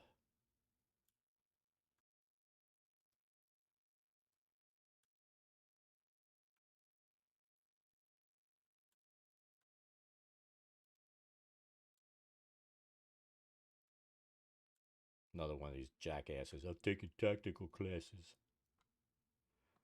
Yeah. Taking classes from guys who washed out from the military, but they come out and motherfucking teach attack classes.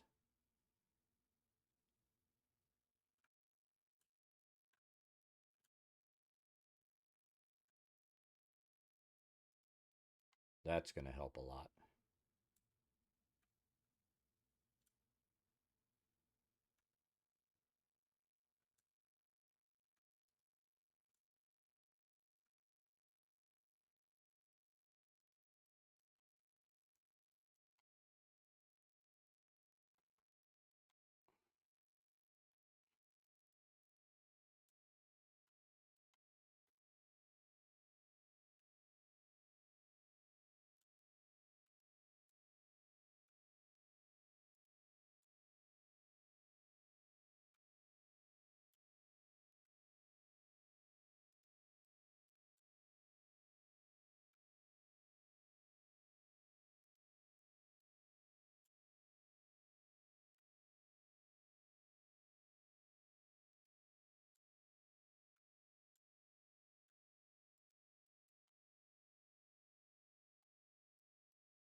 Getting close to having this sealed off.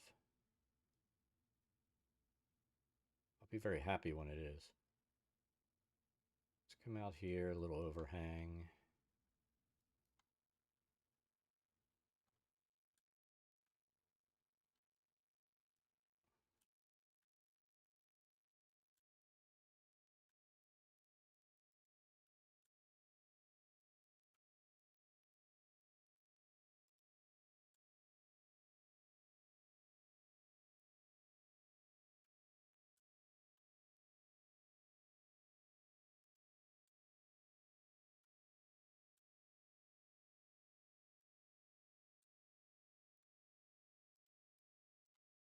It was kind of funny because I'm sitting there, we're watching some show.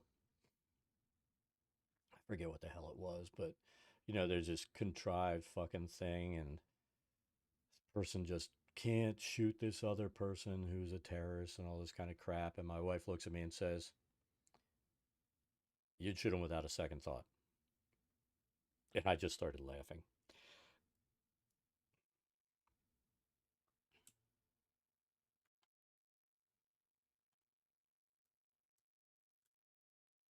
Yeah, she's like, there wouldn't even be a discussion. You would have shot him already.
You have a BLT. I got to figure out what I want for dinner tonight. Like I said, I think my game's going to end up being canceled tonight.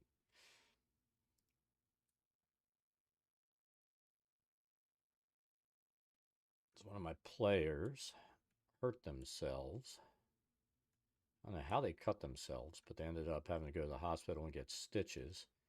And they've been running a fever this week. So it sounds like it's infected.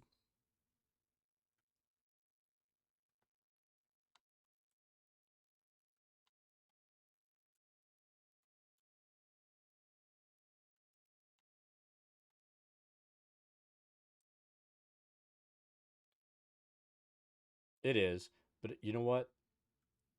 If we end up canceling tonight, I'm not going to be broken up. I haven't taken any time off from running a game or anything in a long time.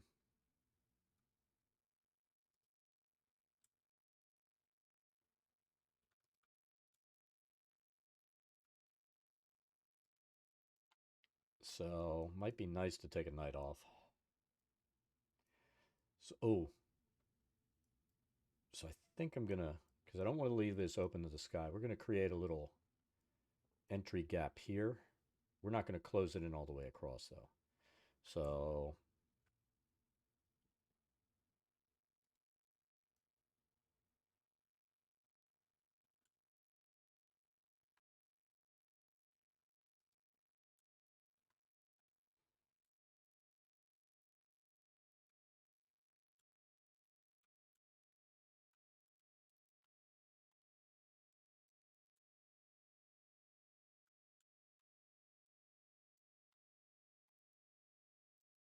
see, we've lost 2 players this year.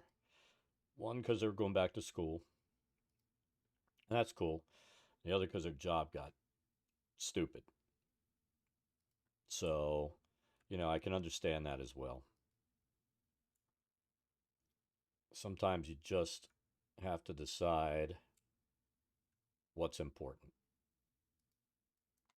And that's fine. I would never say, hey, you got to play. Fuck that schoolwork or anything else. So I'm thinking I'm probably going to have to bring one more player in. So we're down to 4 players. And I like to have 5 in a group. And that way, if we're missing one, we're still at 4 and we're good. I've run with 3, but if she, thank you, if she doesn't make it, her boyfriend also plays, he probably won't make it. So, is there a gap there? No, that's overlap.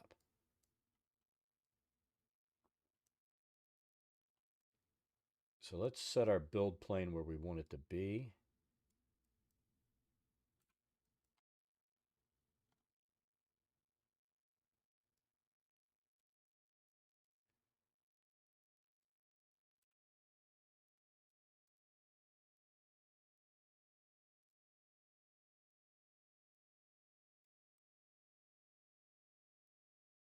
I think that'll be our build plane for this part.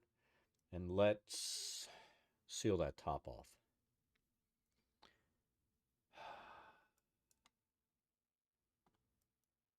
So what I'm thinking, before we do that, let's get our build plane down here.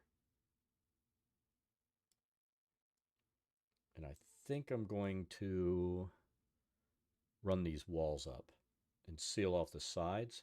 And then we're going to build across from there. I think that's a good plan.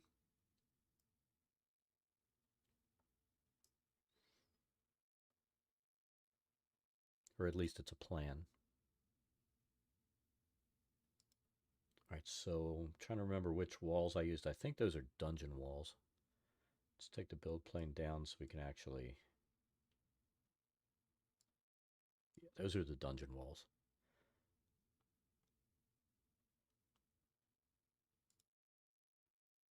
So we need 2x2s without the base. Or actually 2x1 is what I mean. So this.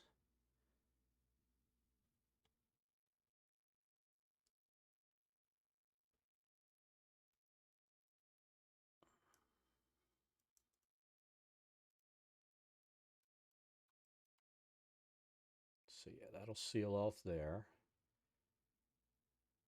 Because of this little slope happening here, once we get up to level,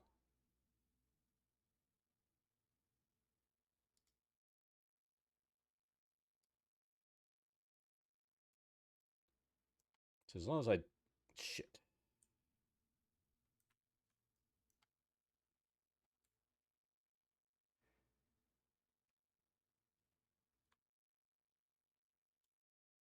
There we go. Let's see if we can do it this time.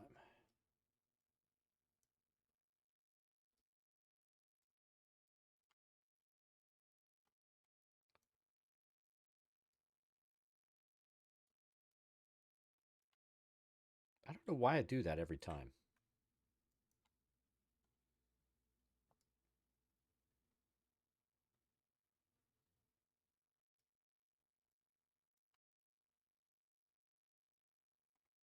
Can we do one more?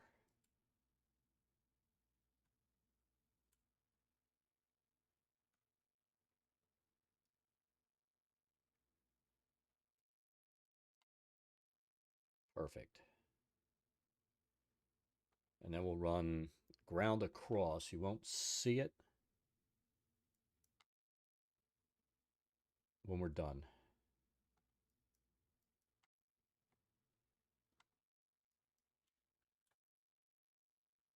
And this way we don't have to worry about what the back looks like.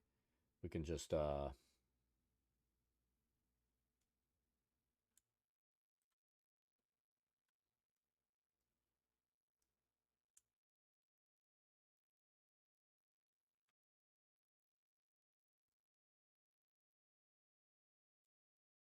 why do I keep doing that?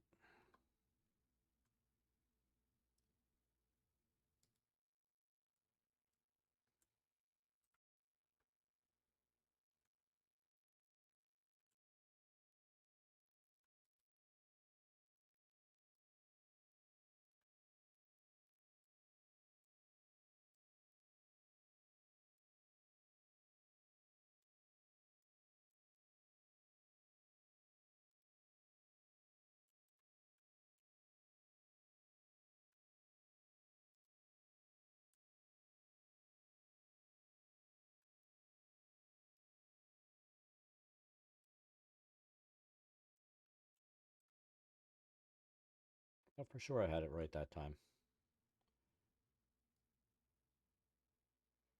I think it needs to be so it's like that.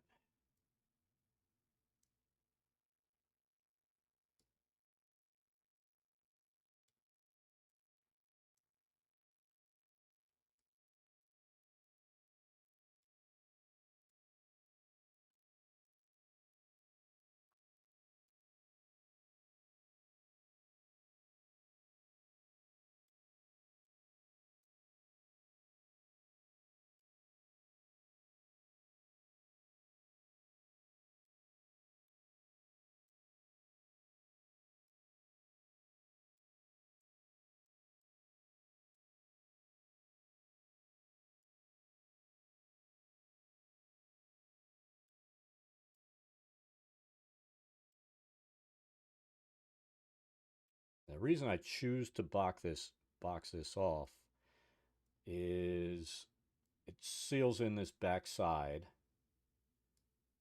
and shit, makes the map look more finished than leaving those open spaces over there, you know, where that doesn't look like a mountain. Where if we close this in, then we put the top up there and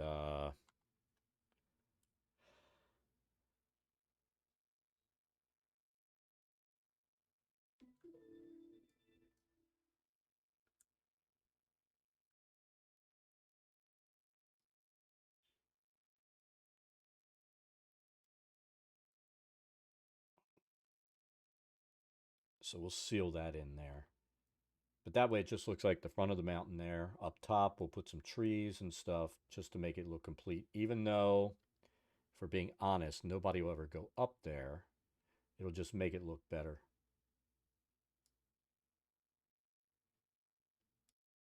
Fuck.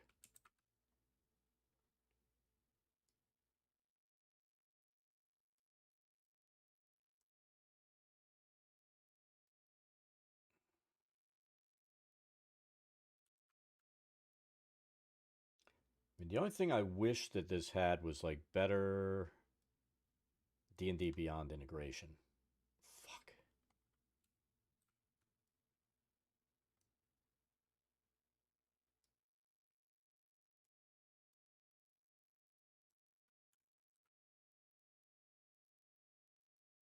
Whereas right now there's something called like Beyond Spire, where you can pull in your sheets, you know, do your rolling from there.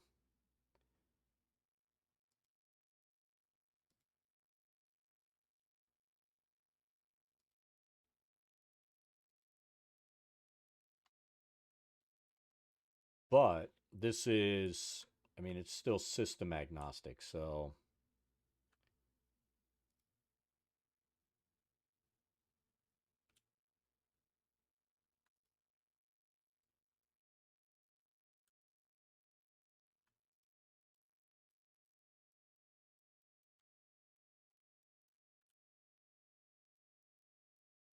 know what we could do is this. Is it?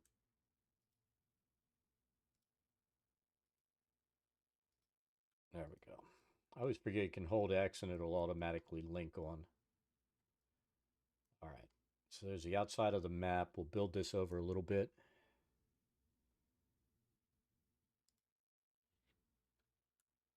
I do want it closed in so it looks complete.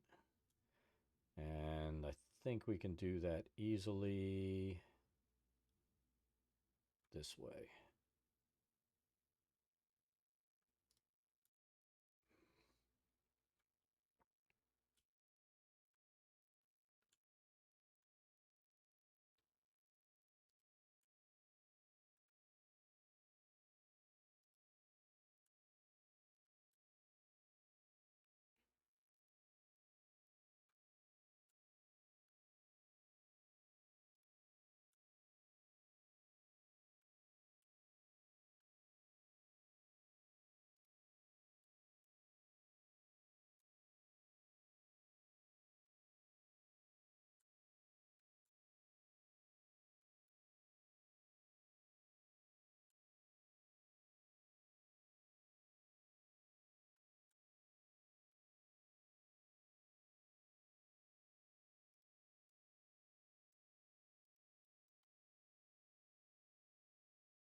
So that seals that side.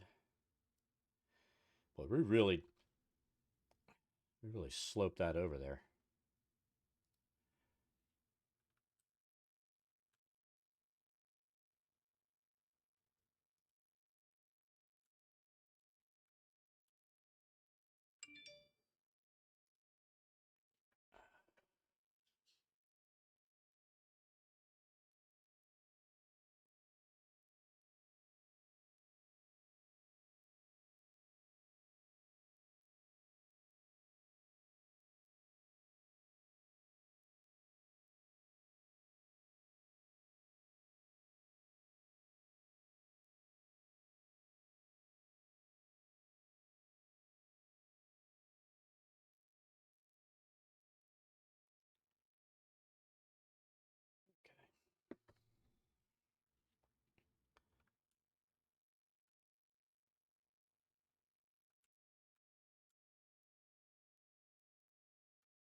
Get these to match up a little bit.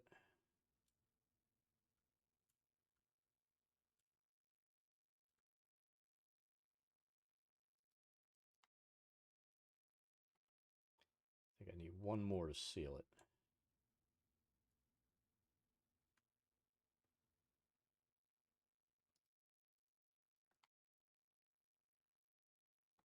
Now, let's hope we did this right.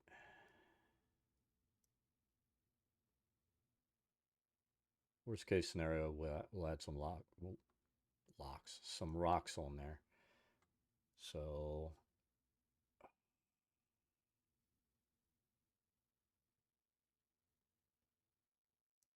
I think what we'll need to do, let's go to nature.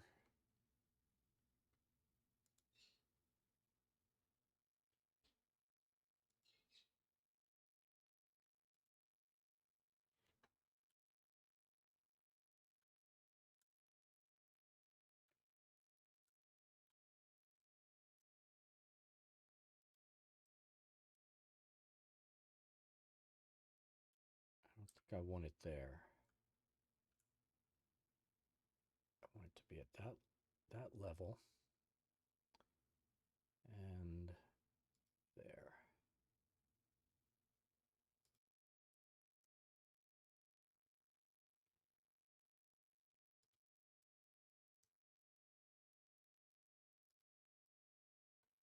And this isn't going to work on the whole thing up top here.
so that'll seal the top off.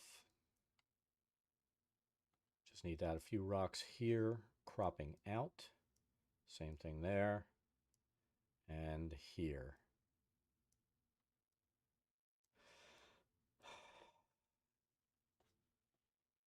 And we can build up a little bit more rocks on top. But let's bring this down here.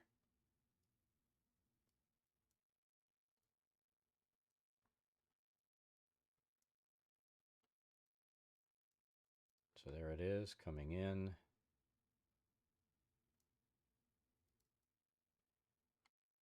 See, double right click there. That'll bring that into play.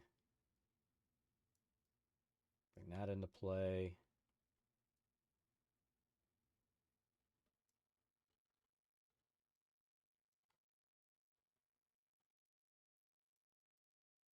So we got a little more work to do to clean these edges up.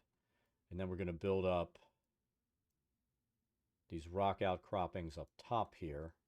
I think what I'm going to do is like make this maybe come up to a little bit of a peak, have some rock going through there.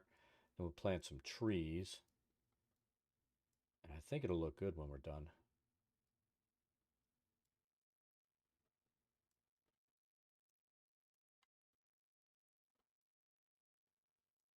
And we need to clean up this rock face, break it up. But you can see why we did that. You know, we got a little bit sticking out on the sides. We can live with that. But, you know, it seals it in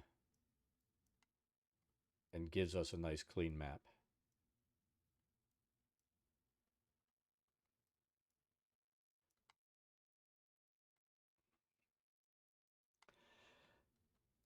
Then we'll need to put some actual trees and brush around here, so this looks better. Because it's supposed to kind of be like a blind. Again, there's supposed to be what? Like 2 goblins in here jibber-jabbering.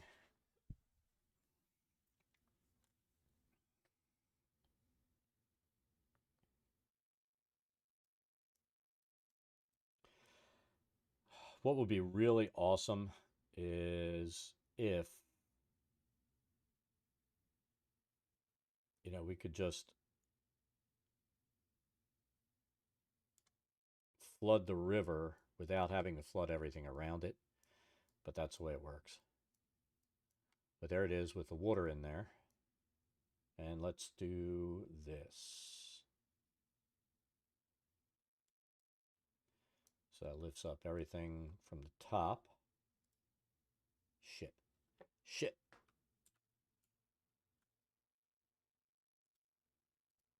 I meant to click this. So let's go through it again now with the water in here. So that's got our... All right, we've got this a little bit low. There we go. So that's got our stream in there. This is more of a, which be nice if we could like chop some of this off and make it look rounded. But that's the zone there.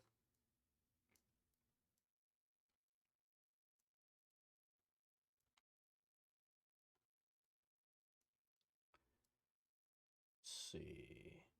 I think we need to put something in here.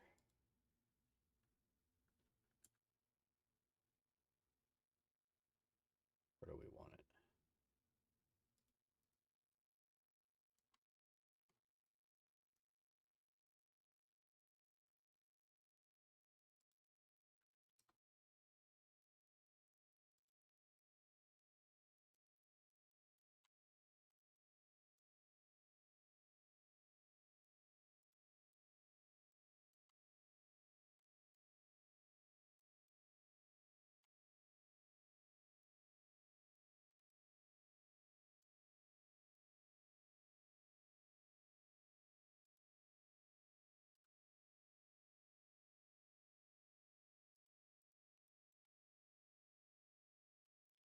So you can lower the roof level down and make it easier for everybody to see. And I think before I finish this, that's where I'm going to come in and do the zones, so they won't be able to see places they shouldn't be able to see. We're even going to place the goblins and everything in here, so it'll be combat ready. Kind of like we did on that other map. But I think so far, it's not looking bad.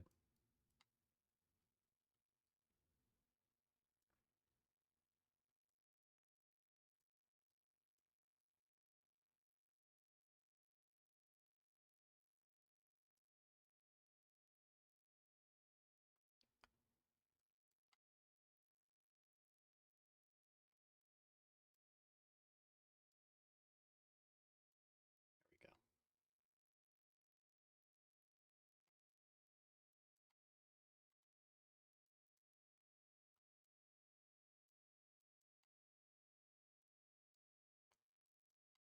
But yeah, we need taller trees here. And we'll look at the descriptions for that stuff. I didn't think we'd get these walls done today. I really didn't.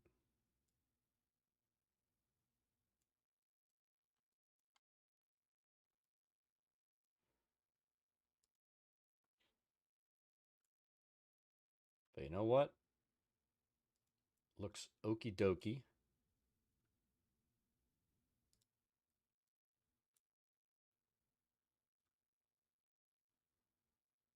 Break it up a little that way.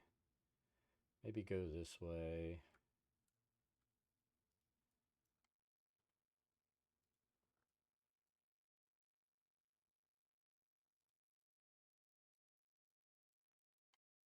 And all these edges we want to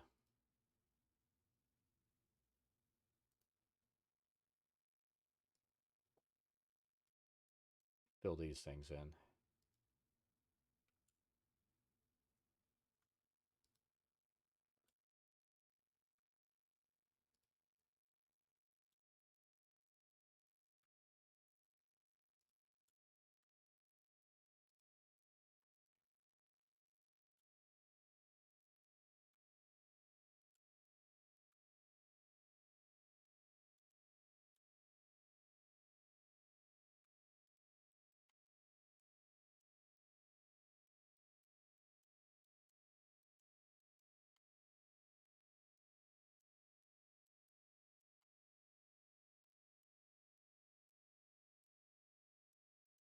Let's get out of build mode and just see.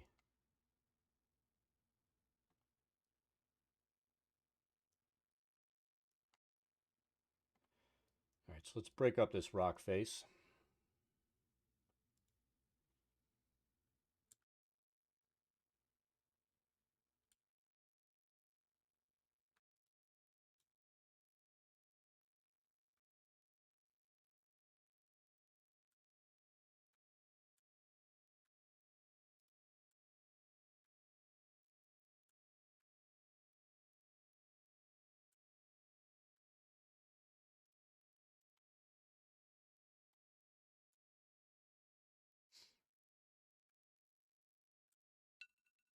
Dog pill.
It doesn't take much. It takes care of that repetitive nature of the wall.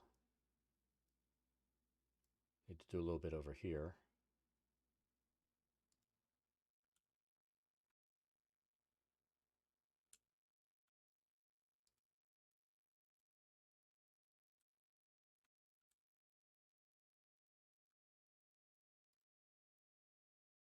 You son of a bitch.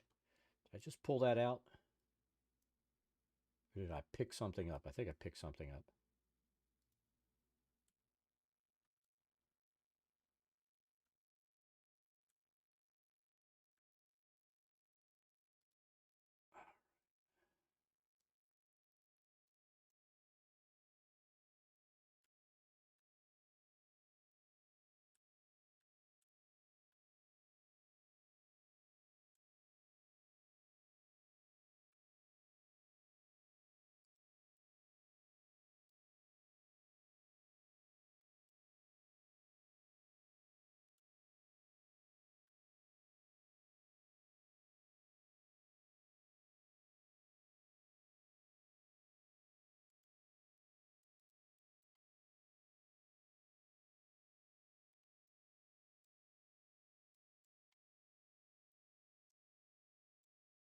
So what do we think? Does that look done? On the wall?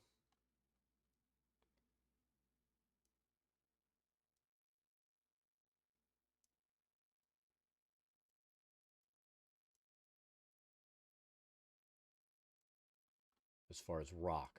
I mean, it's not done.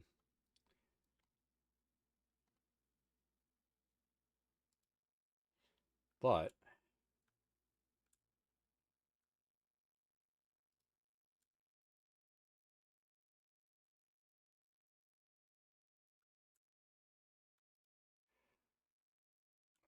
so I think we're going to build it up to center this. Build it up to like here.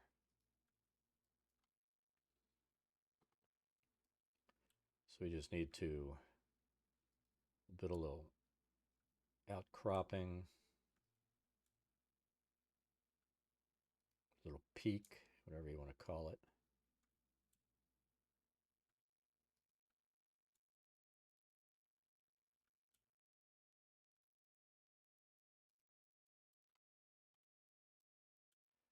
Like I said, we're going to be at the point where this is going to have so many freaking assets in it. I am a little concerned.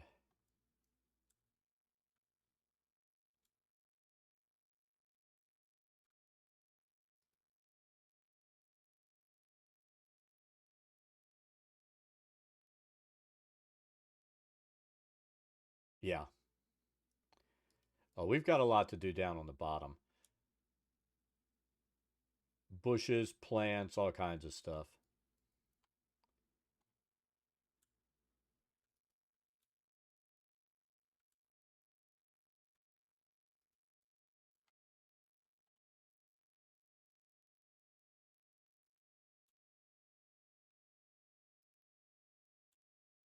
Plan to make a video this week talking about how I've become a lazy DM. And it's not because I don't put a lot of work in on campaigns, maps, and everything. It's because I don't want to go out and play in person anymore in D&D. I love my fucking virtual tabletops.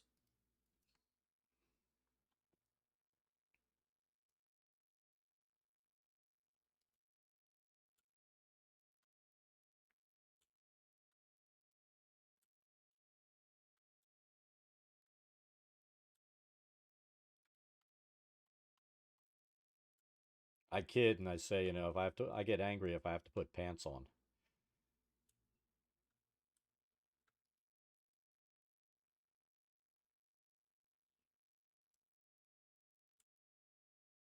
So we'll make little ridges and maybe a few juts here and there.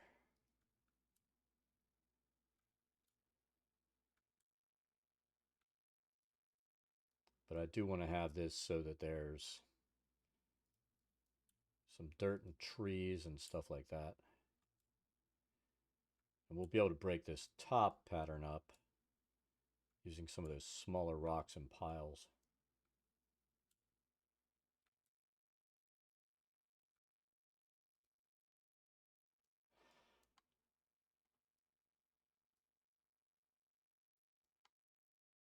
So yeah, we'll need to build this up. Some along there.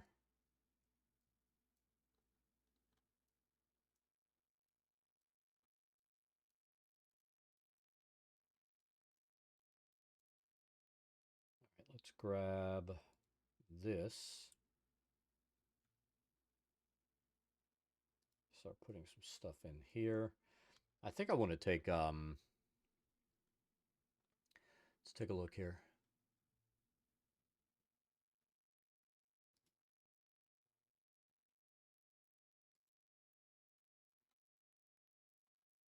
Yeah, so the map itself,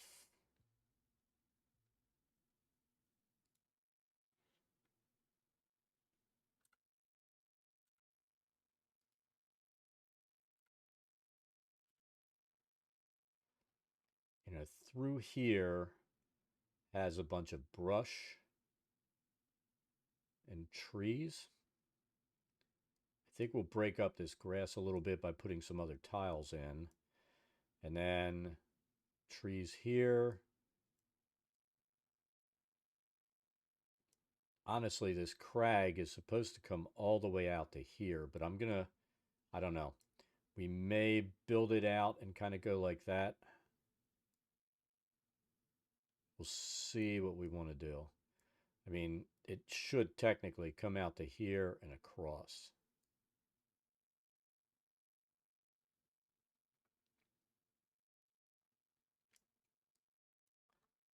So we may do that. I say may, but I'm so damn anal about my maps that we're going to end up doing that.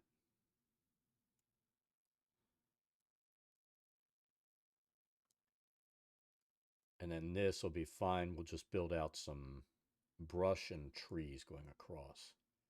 We need to get rid of these fugly little trees.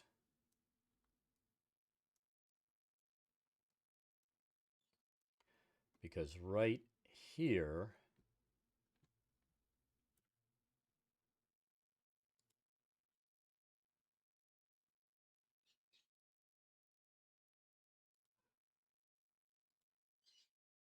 we need this.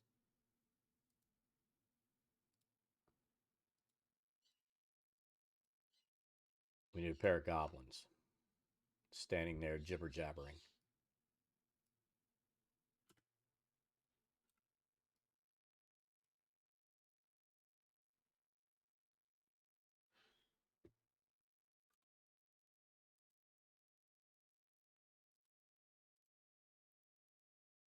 And we'll just do that when we actually have it full set.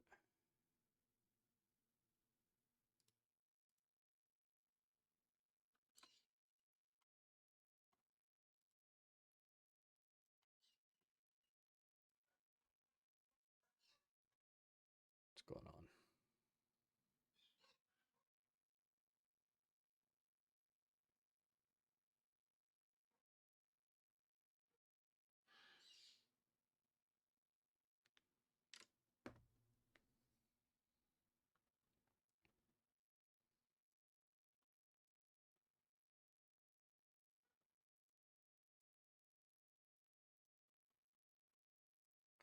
So, I mean, I think the way I'd run this would be, use your words, describe coming up to the place, drop your players down here, describe what they see, and take it from there.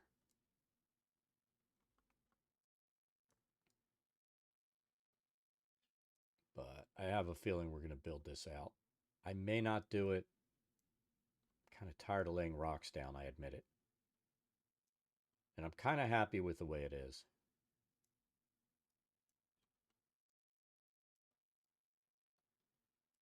So we need to do a little bit of work up top here. And then start decorating down here.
feeling pretty good about that.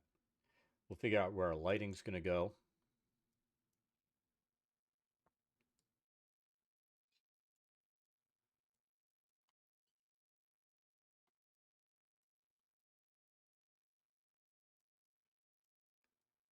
And we'll determine what we're going to do. Like I said, this is really just kind of decoration. It's absolutely not necessary up top.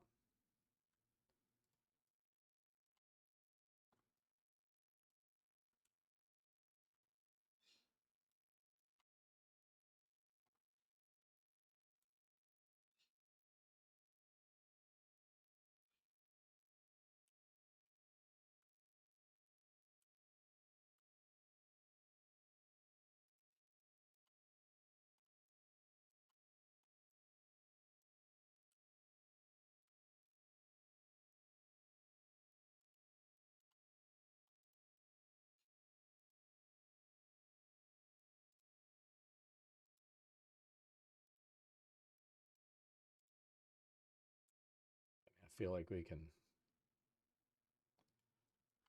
just start throwing some stuff down. Break that up. Down here.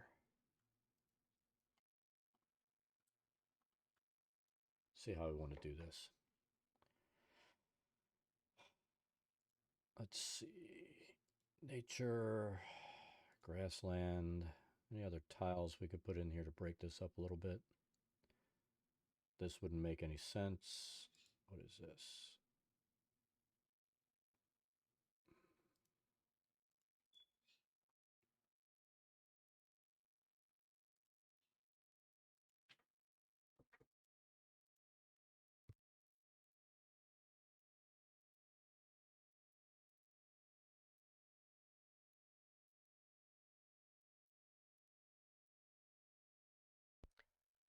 Mic was off. Taking another 10 minutes, and I'll be right back.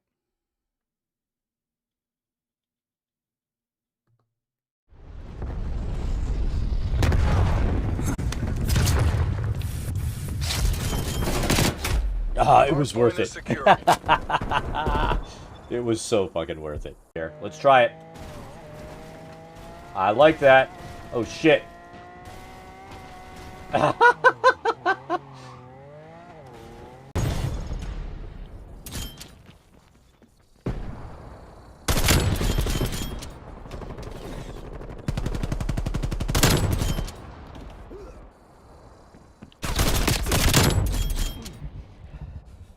Spy plane available for tasking. Spy plane is never overhead. Die!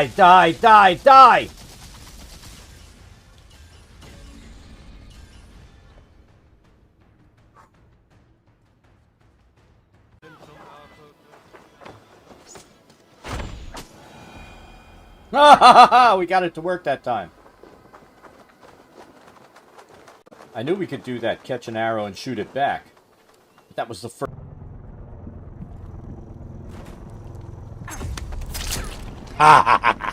We're pulled ahead. How'd you fucking feel?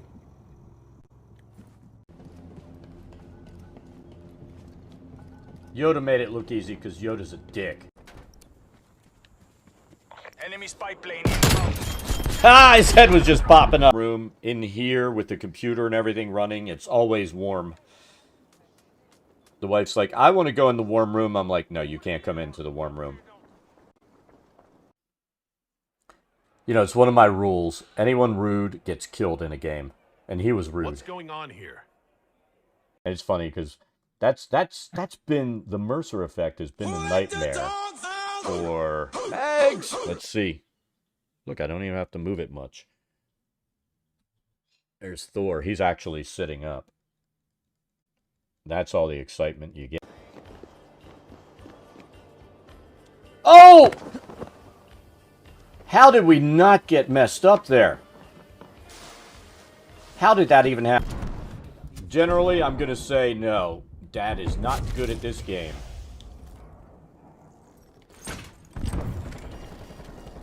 But I still play it. Enemies destroyed. Napalm strike awaiting orders.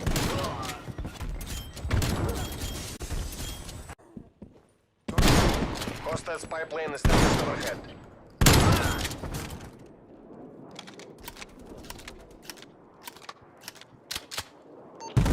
Spy plane commencing surveillance operation.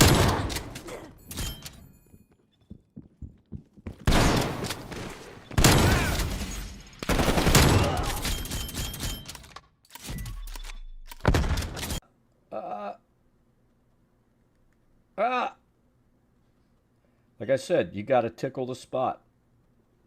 It's like finding the map's G-spot. God damn it. Oh, fuck!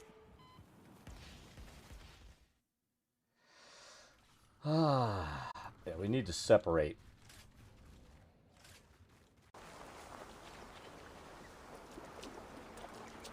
I've always thought champ.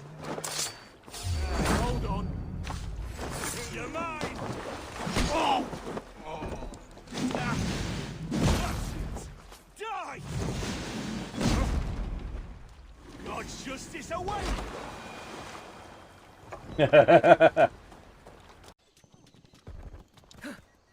Enemy counter spy plane inbound. Oh my god, we're both reloading!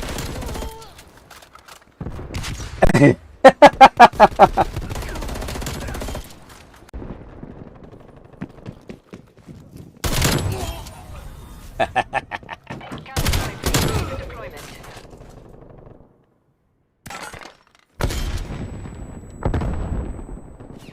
They're pissed right now. Counter spy plane is.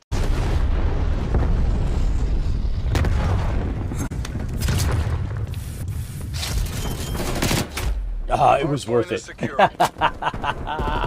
It was so fucking worth it. Here, let's try it. I like that. Oh shit.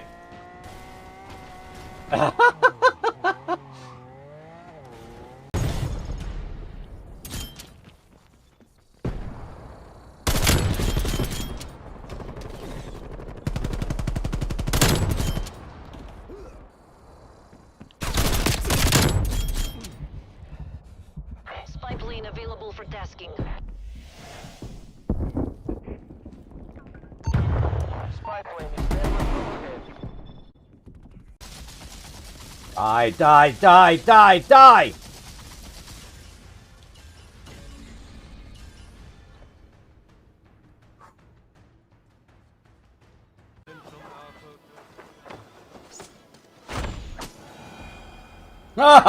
We got it to work that time. I knew we could do that, catch an arrow and shoot it back. But that was the first.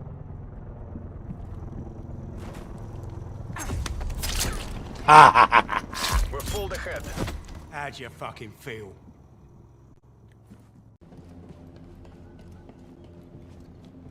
Yoda made it look easy because Yoda's a dick. Enemy spy plane inbound. Ah, his head was just popping up. Room in here with the computer and everything running, it's always warm. The wife's like, I want to go in the warm room. I'm like, no, you can't come into the warm room. You know, it's one of my rules. Anyone rude gets killed in a game. And he was rude. What's going on here? And it's funny because that's been the Mercer effect has been the nightmare for Mags. Let's see. Look, I don't even have to move it much. There's Thor. He's actually sitting up. That's all the excitement you get. Oh! How did we not get messed up there? How did that even happen? Generally, I'm going to say no. Dad is not good at this game.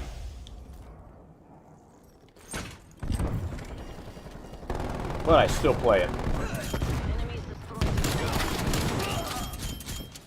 Napalm strike awaiting orders.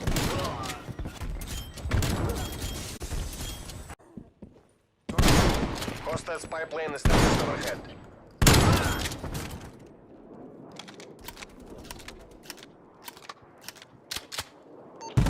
Spy plane commencing surveillance operation.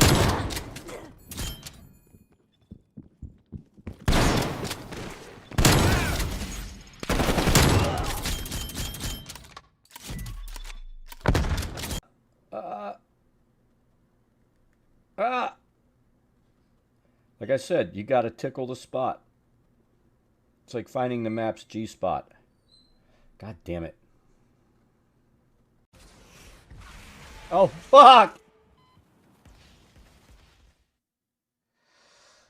Ah, yeah, we need to separate.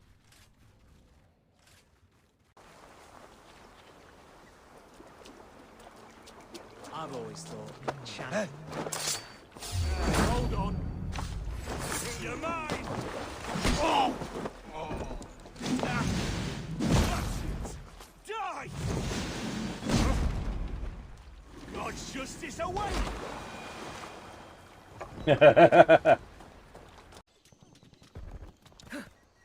Enemy counter spy plane inbound. Oh my god, we're both reloading!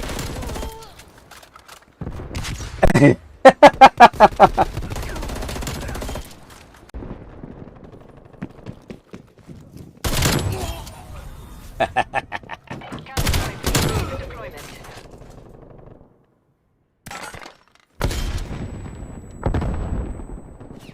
They're pissed right now. Counter spy plane is.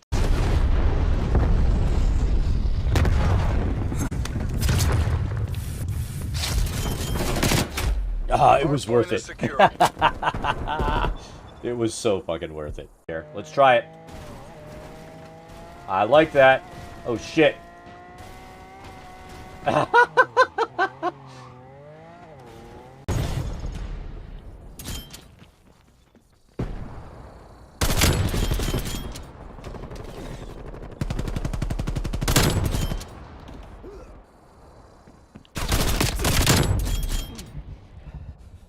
Spy plane available for tasking.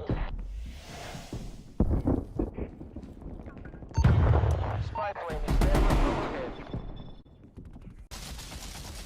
Die!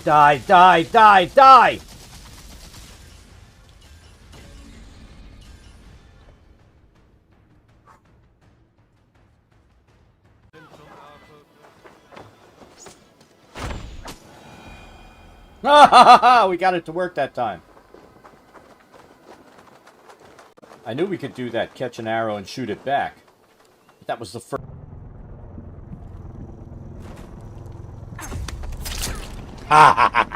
We're pulled ahead. How'd you fucking feel?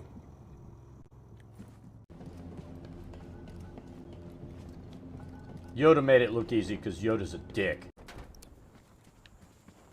Enemy spy plane inbound. Ah, his head was just popping up. Room in here with the computer and everything running, it's always warm. The wife's like, I want to go in the warm room. I'm like, no, you can't come into the warm room. You know, it's one of my rules. Anyone rude gets killed in a game. And he was rude. What's going on here? And it's funny because that's been the Mercer effect has been a nightmare for eggs. Let's see. Look, I don't even have to move it much. There's Thor. He's actually sitting up. That's all the excitement you get. Oh! How did we not get messed up there? How did that even happen? Generally, I'm going to say no. Dad is not good at this game.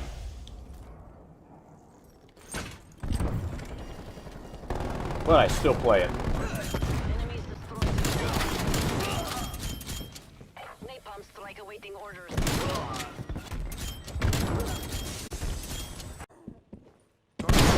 Hostile spy plane established overhead.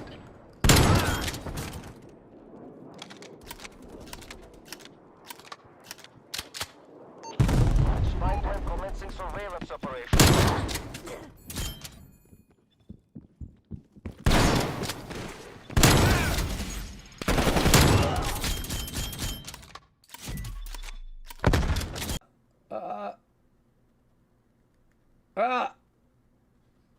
Like I said, you gotta tickle the spot.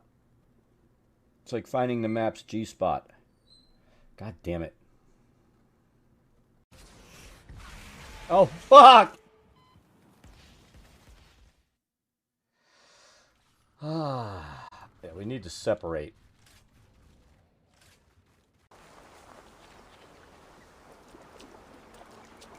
I've always thought champion. Hold on. You're mine. Oh! Ah. That's it. Die! God's justice away!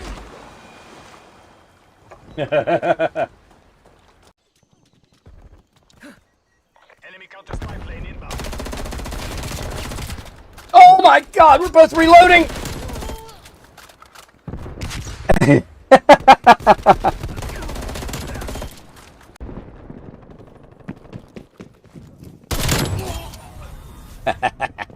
Counter-strike deployment.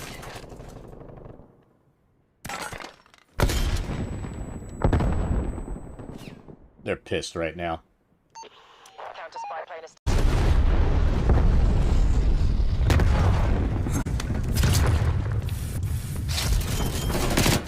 Ah, it was worth Hardpoint is it. secure. It was so fucking worth it. Here, let's try it. I like that. Oh shit.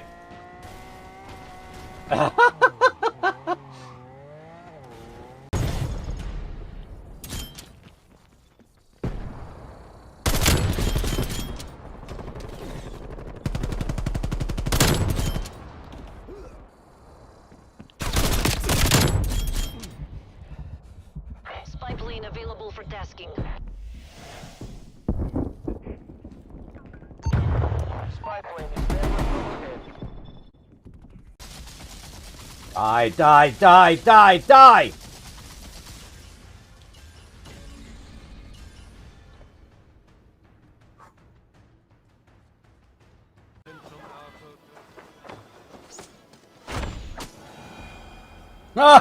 We got it to work that time. I knew we could do that, catch an arrow and shoot it back. But that was the first.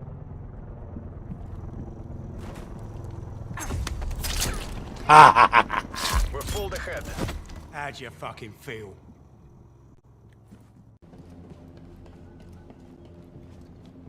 Yoda made it look easy because Yoda's a dick.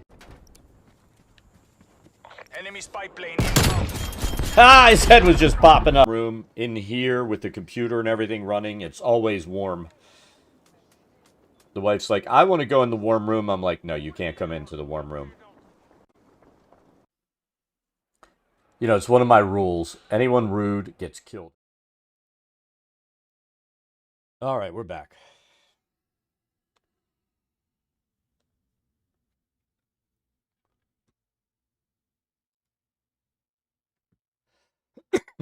Back and forth.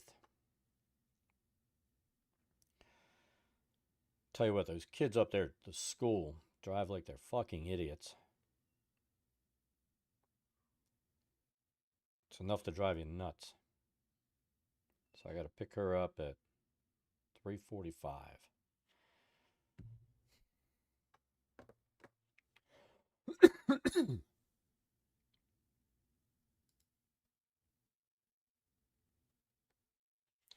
Allergies are killing me with this coughing. So I think what we'll do to break up the grass is pull some of these off. All right, there we go.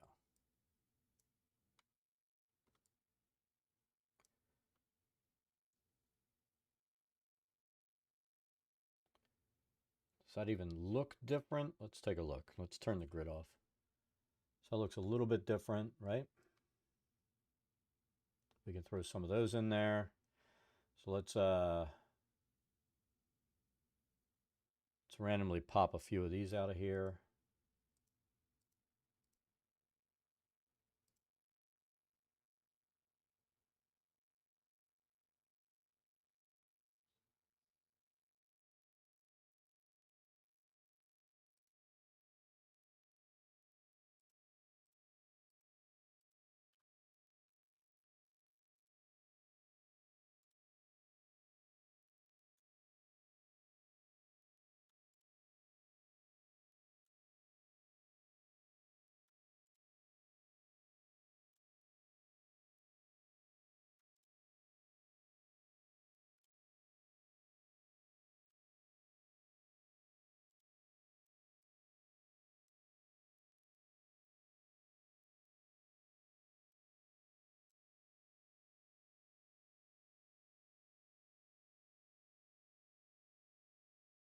See, these would be okay, but they have these squares kind of locked in.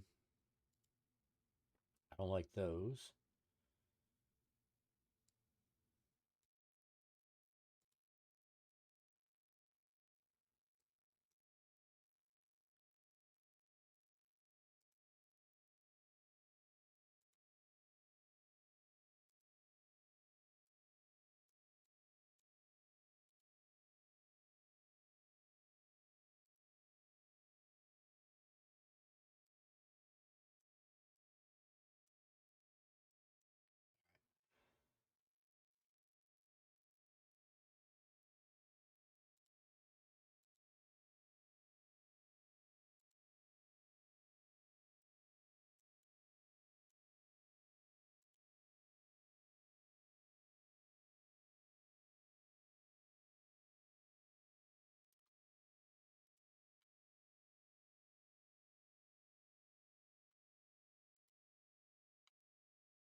Those are like jungle trees. We don't want those here.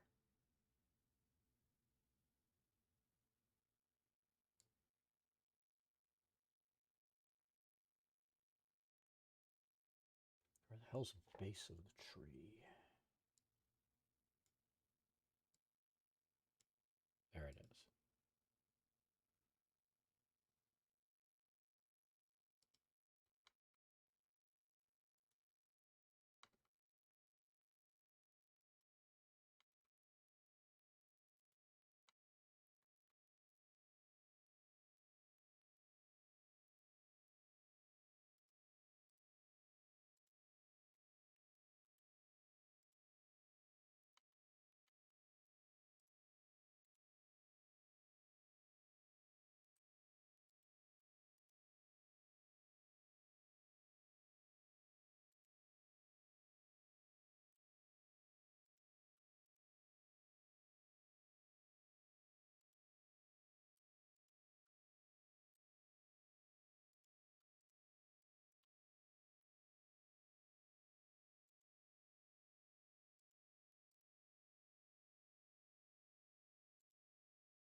Put a little better coverage in there.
No, look at that size of that. It's fucking heinous.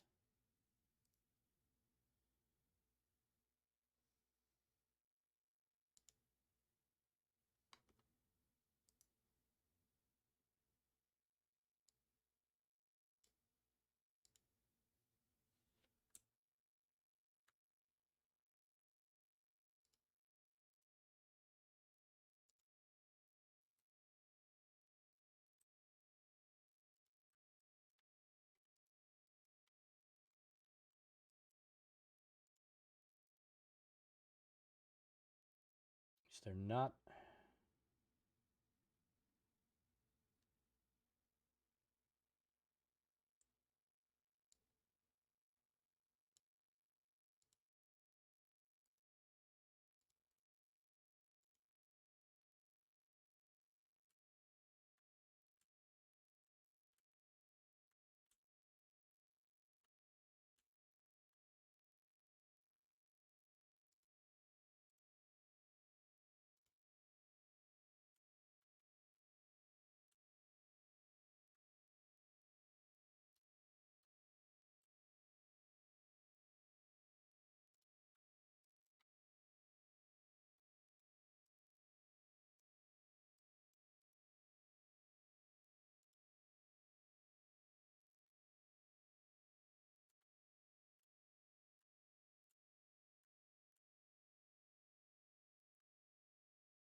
See, bamboo wouldn't make any sense in there, would it?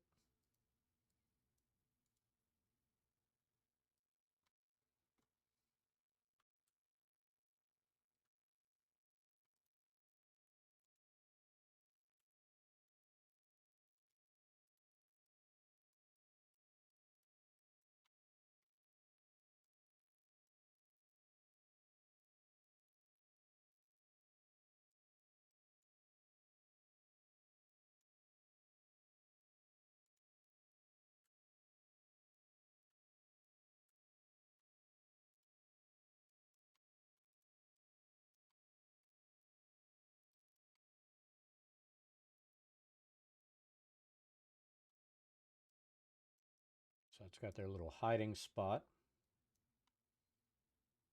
Let's drop our leaves like we did over there.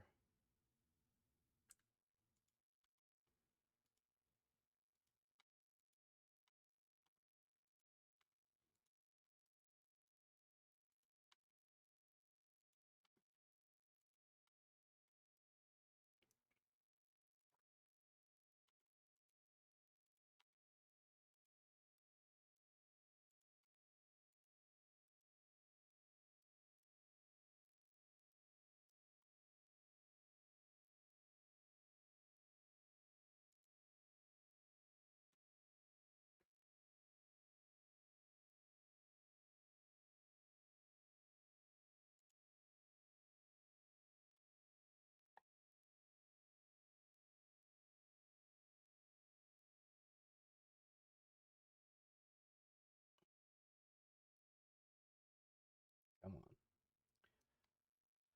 on. All right, so that breaks up the front, gives us our little ambush zone right there, where they're kind of sitting there talking.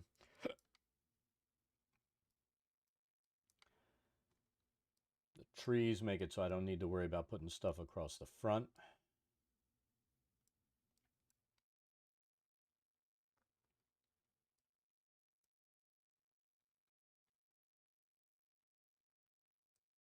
Let's take a look here.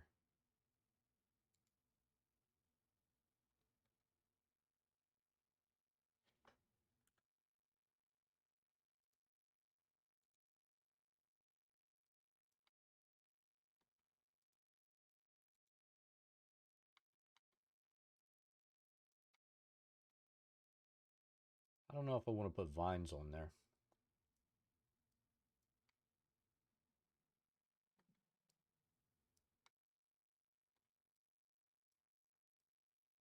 I think we have the front covered. I mean, we could picket nits and add stuff till the cows come home.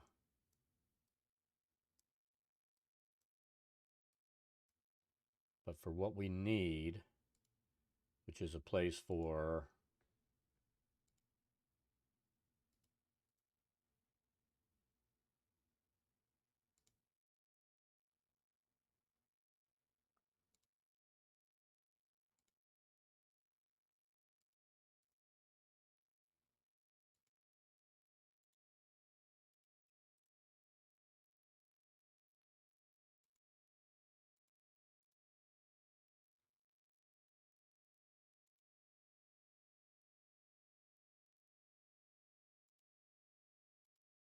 a group of 5 adventurers to come in, right? That's what we have. And they can come on in and go there and get shot in the face with an arrow.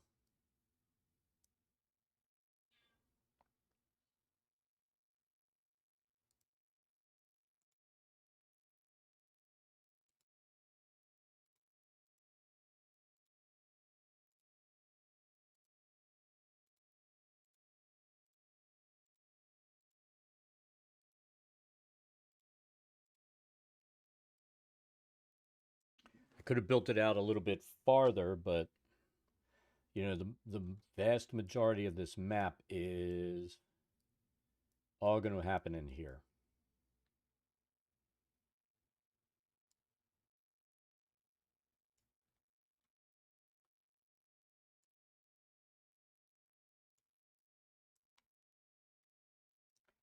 So let's start taking a look inside and see what we need to put in here.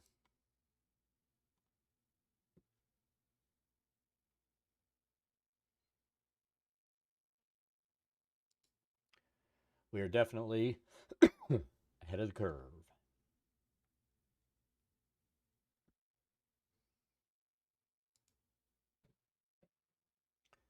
All right, so zone 1, zone 2, we have taken care of.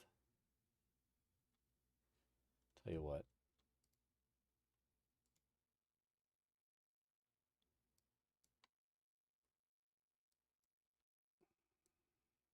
Let's do this.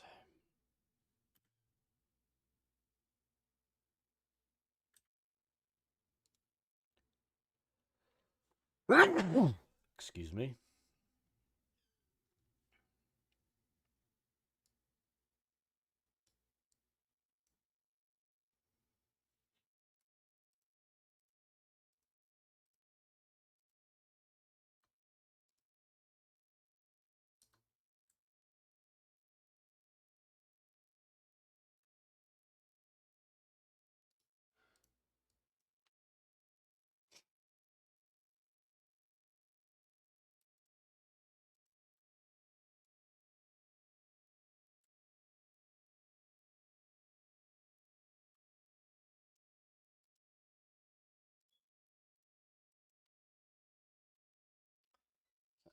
I'll give them a little more room to work there.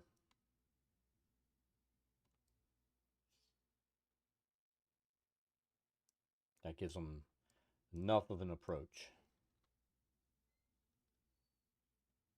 So I think we're good there.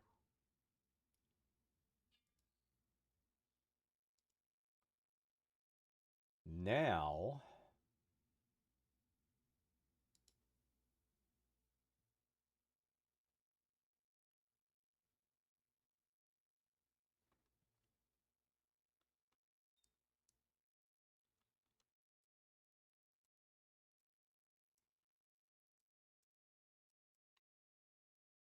and again, this will all be, that will be flooded.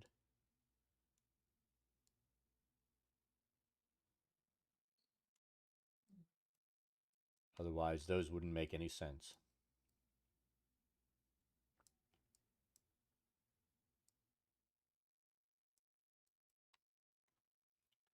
So we have those two guys populated.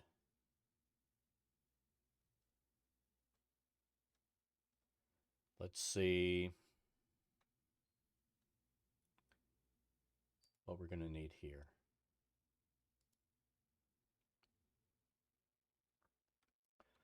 So room 3.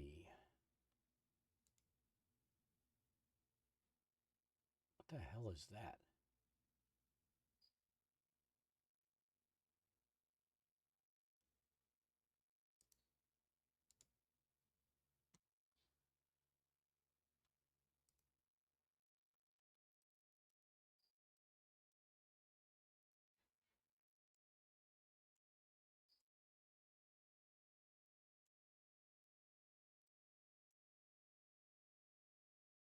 I think we went down a little too far there, didn't we? Just a little bit.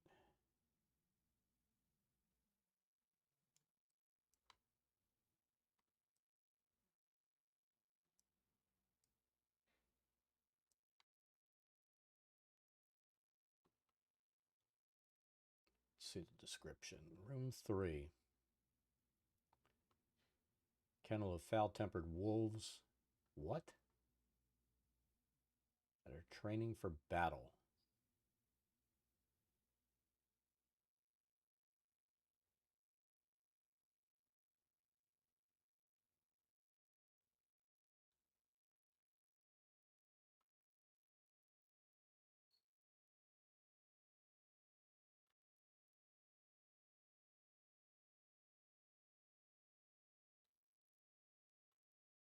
See if we have wolves. We'll put them in there.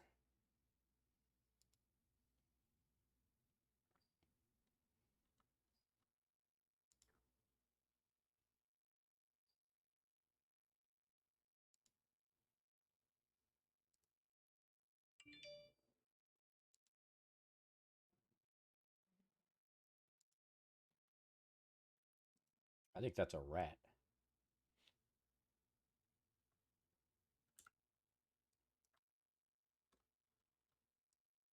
Oh, that's a wolf. All right.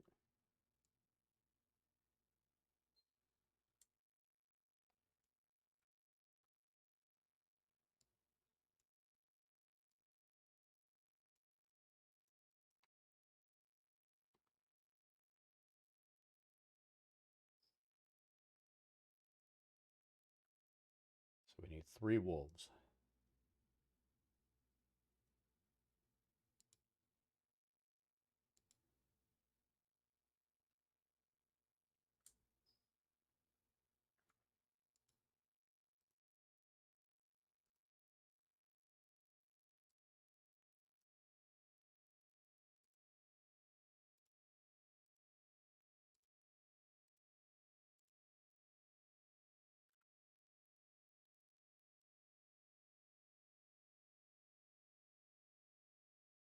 That takes care of that room.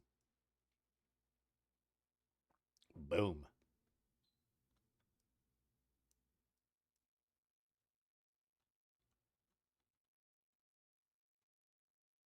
Room 8.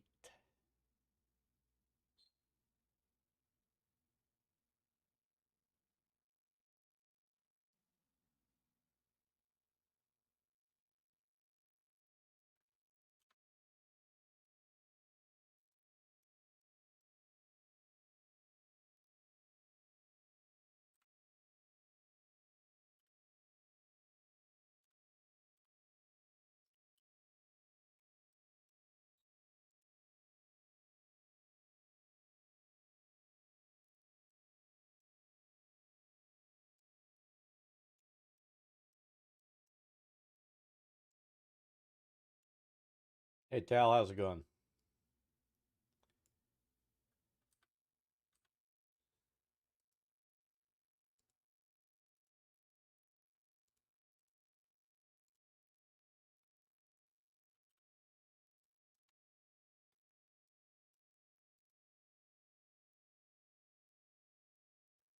I think we can even set this up. Let's see.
What are you going to do to them? To them.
So what are you going to repopulate with?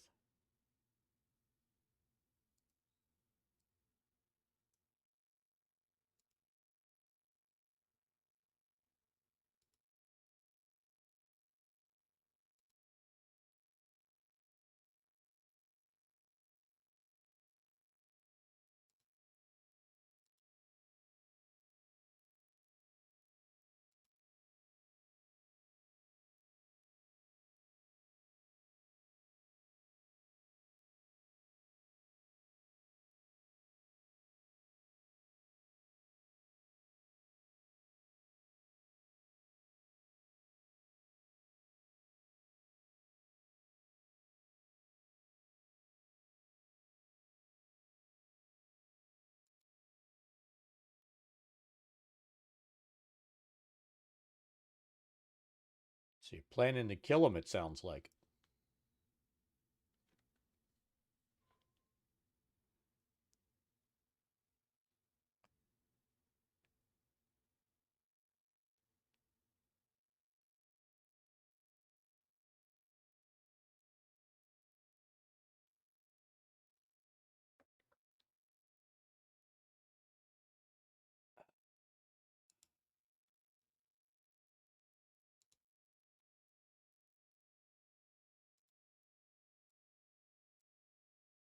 So tell you what, let's just leave that the way it is. We'll see if there's anything we can do with these stats later.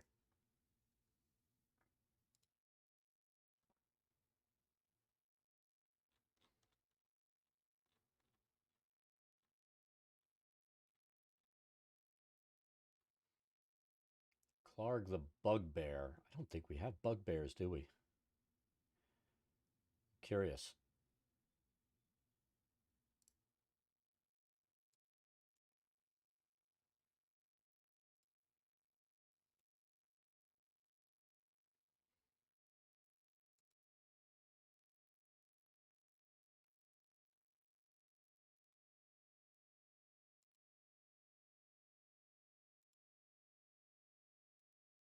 Does anything look like a bugbear?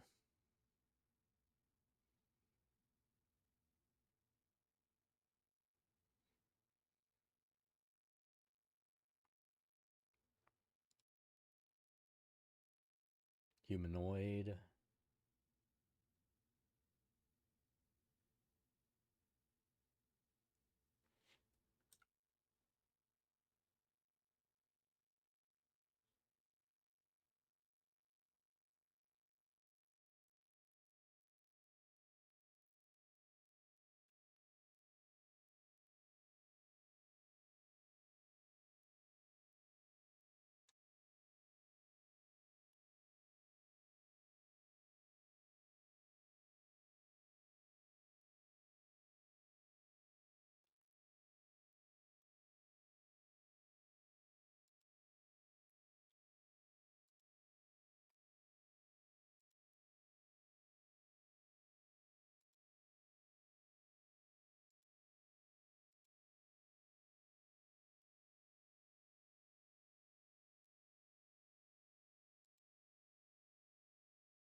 They really don't have anything that takes up the bugbear slot, do they?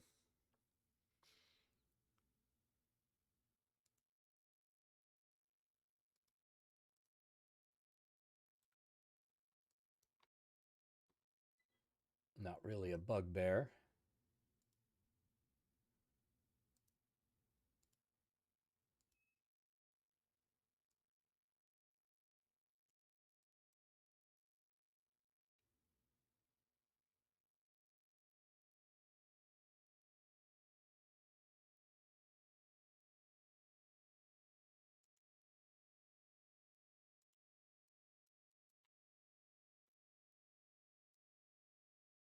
Also not a bugbear, but I think we'll use it. No, it doesn't really look like a bugbear, does it?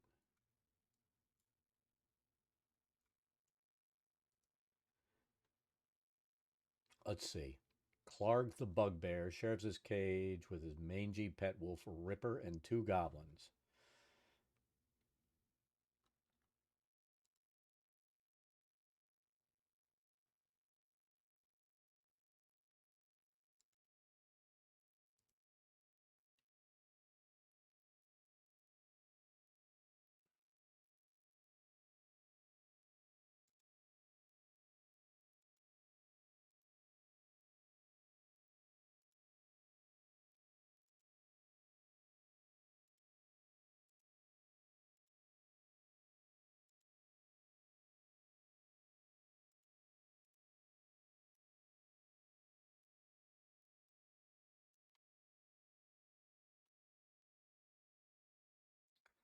Hot coals in the central fire pit. Niche in the western wall forms top of a shaft that descends 30 feet to area 3. What?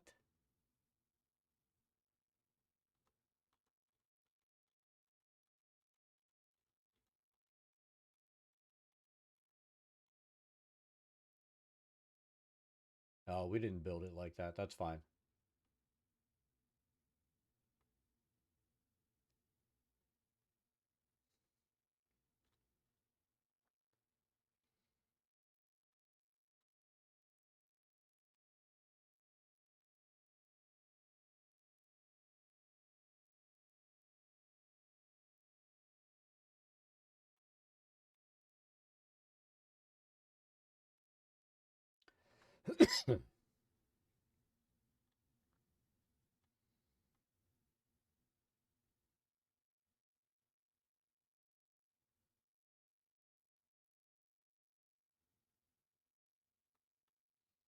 So we need a fire pit.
All right, so that takes care of that room.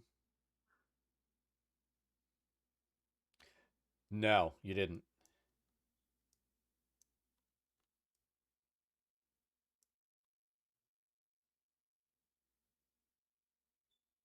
Oh, God. So he wasn't being very smart.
And what are they, second level?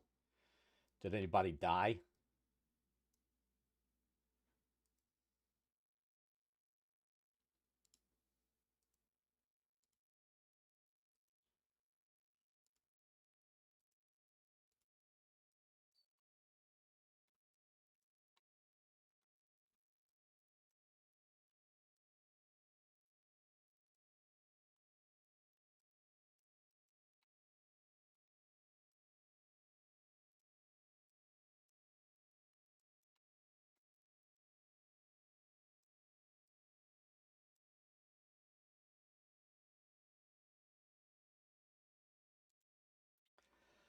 We'll see if there's lesson learned.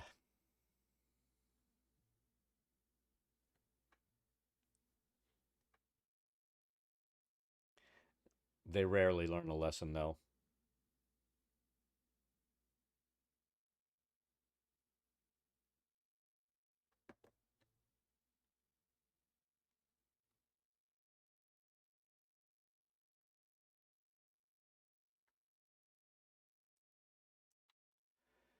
So I think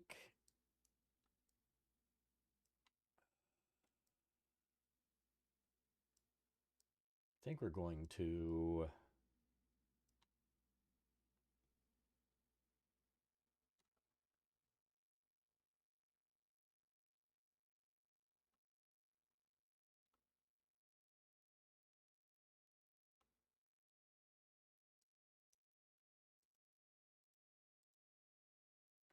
So what we need to do, because that's like the last room they're supposed to go in here, we're going to probably block this off a bit, because that's supposed to descend down.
All right. So I think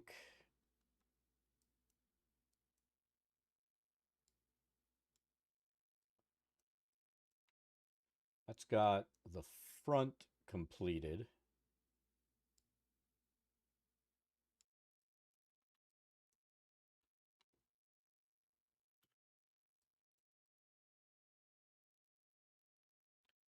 And the outside of the map closed in. next time we work on this, we're going to build up this top a bit, add some trees, plants, stuff like that. Just so it looks nice from the outside.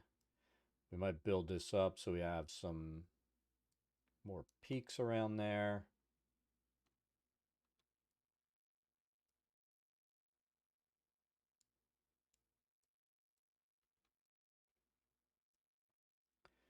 But I think it's coming along.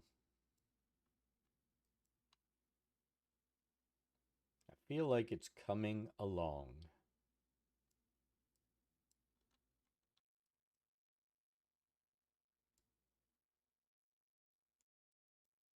We have all this inside done. We just need to figure out if there's any other. We'll look at each room description and take care of it. But we've got quite a few hours in on this now.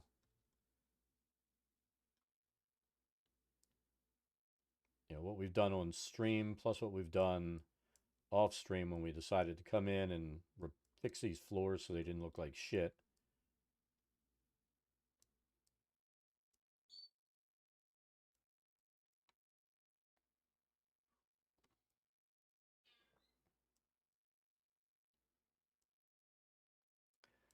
But I think we need to make sure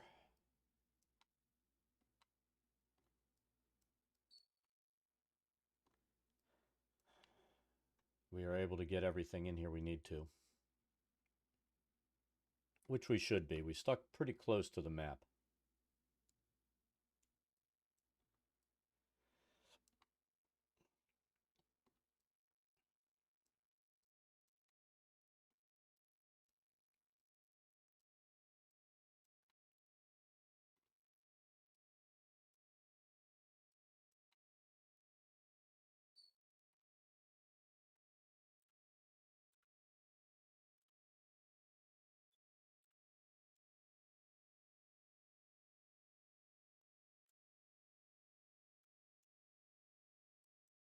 I hate when it does that.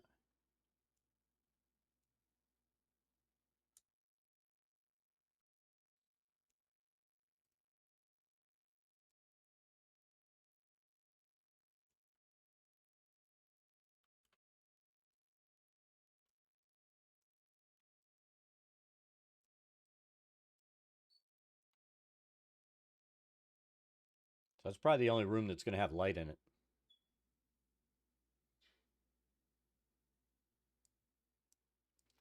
I mean, if they didn't want to run away, I would have let them go ahead and die horribly.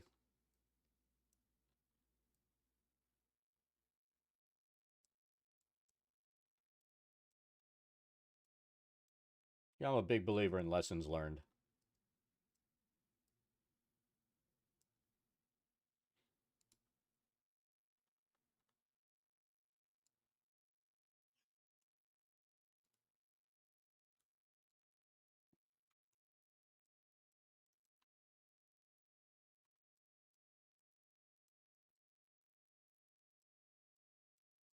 They're going to walk around that way.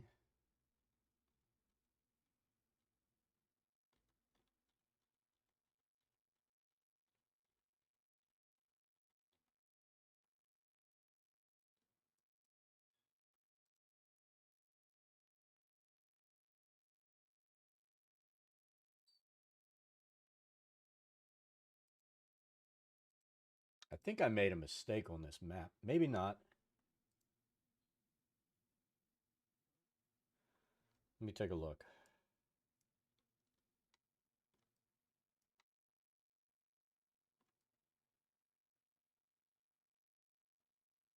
Let me see what this feature 4 is.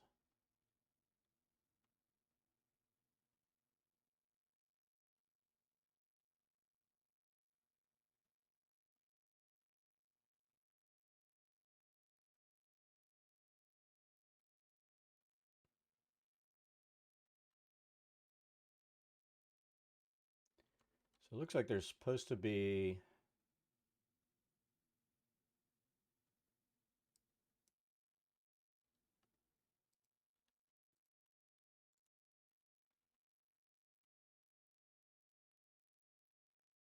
steep incline there that I didn't put in.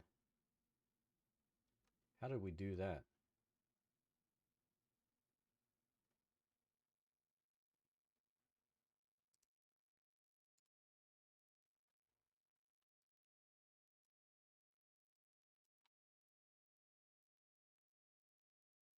How did we miss that? Looks like it needs to go like up here.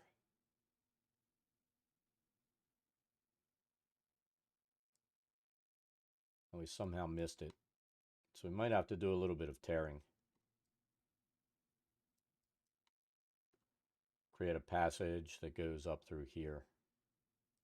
I'm not thrilled about that concept though.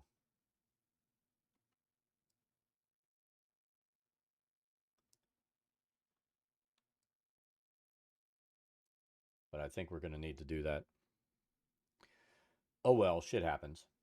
So I'm going to have to get off. I'm going to figure out what we're going to do for dinner tonight. Worry about going and pick my daughter up.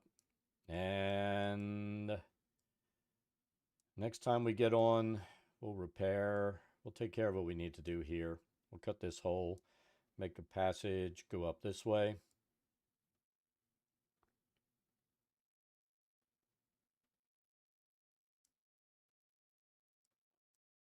Needs to be a goblin up on the bridge that they're supposed to only see.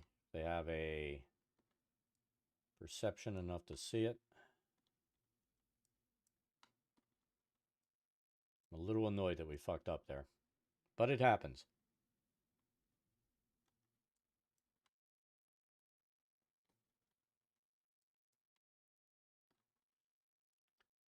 But we will make it work.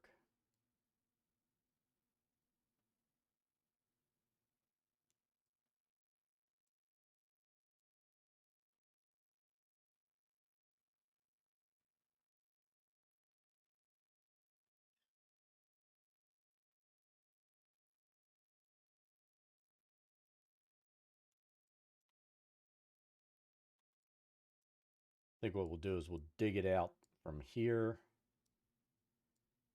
and over there. That way we don't have to tear this top part up.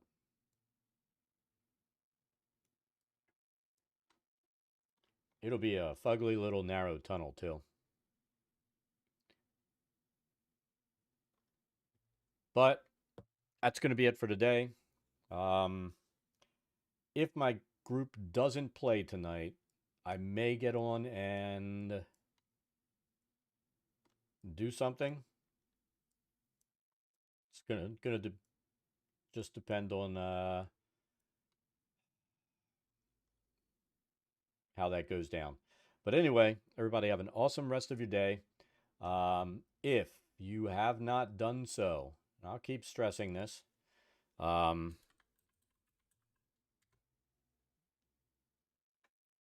head on over there and follow, because October 1st, Twitch days are done.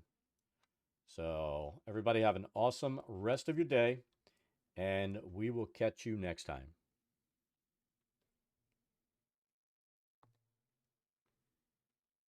Oops. Not the button I meant to hit. Damn you.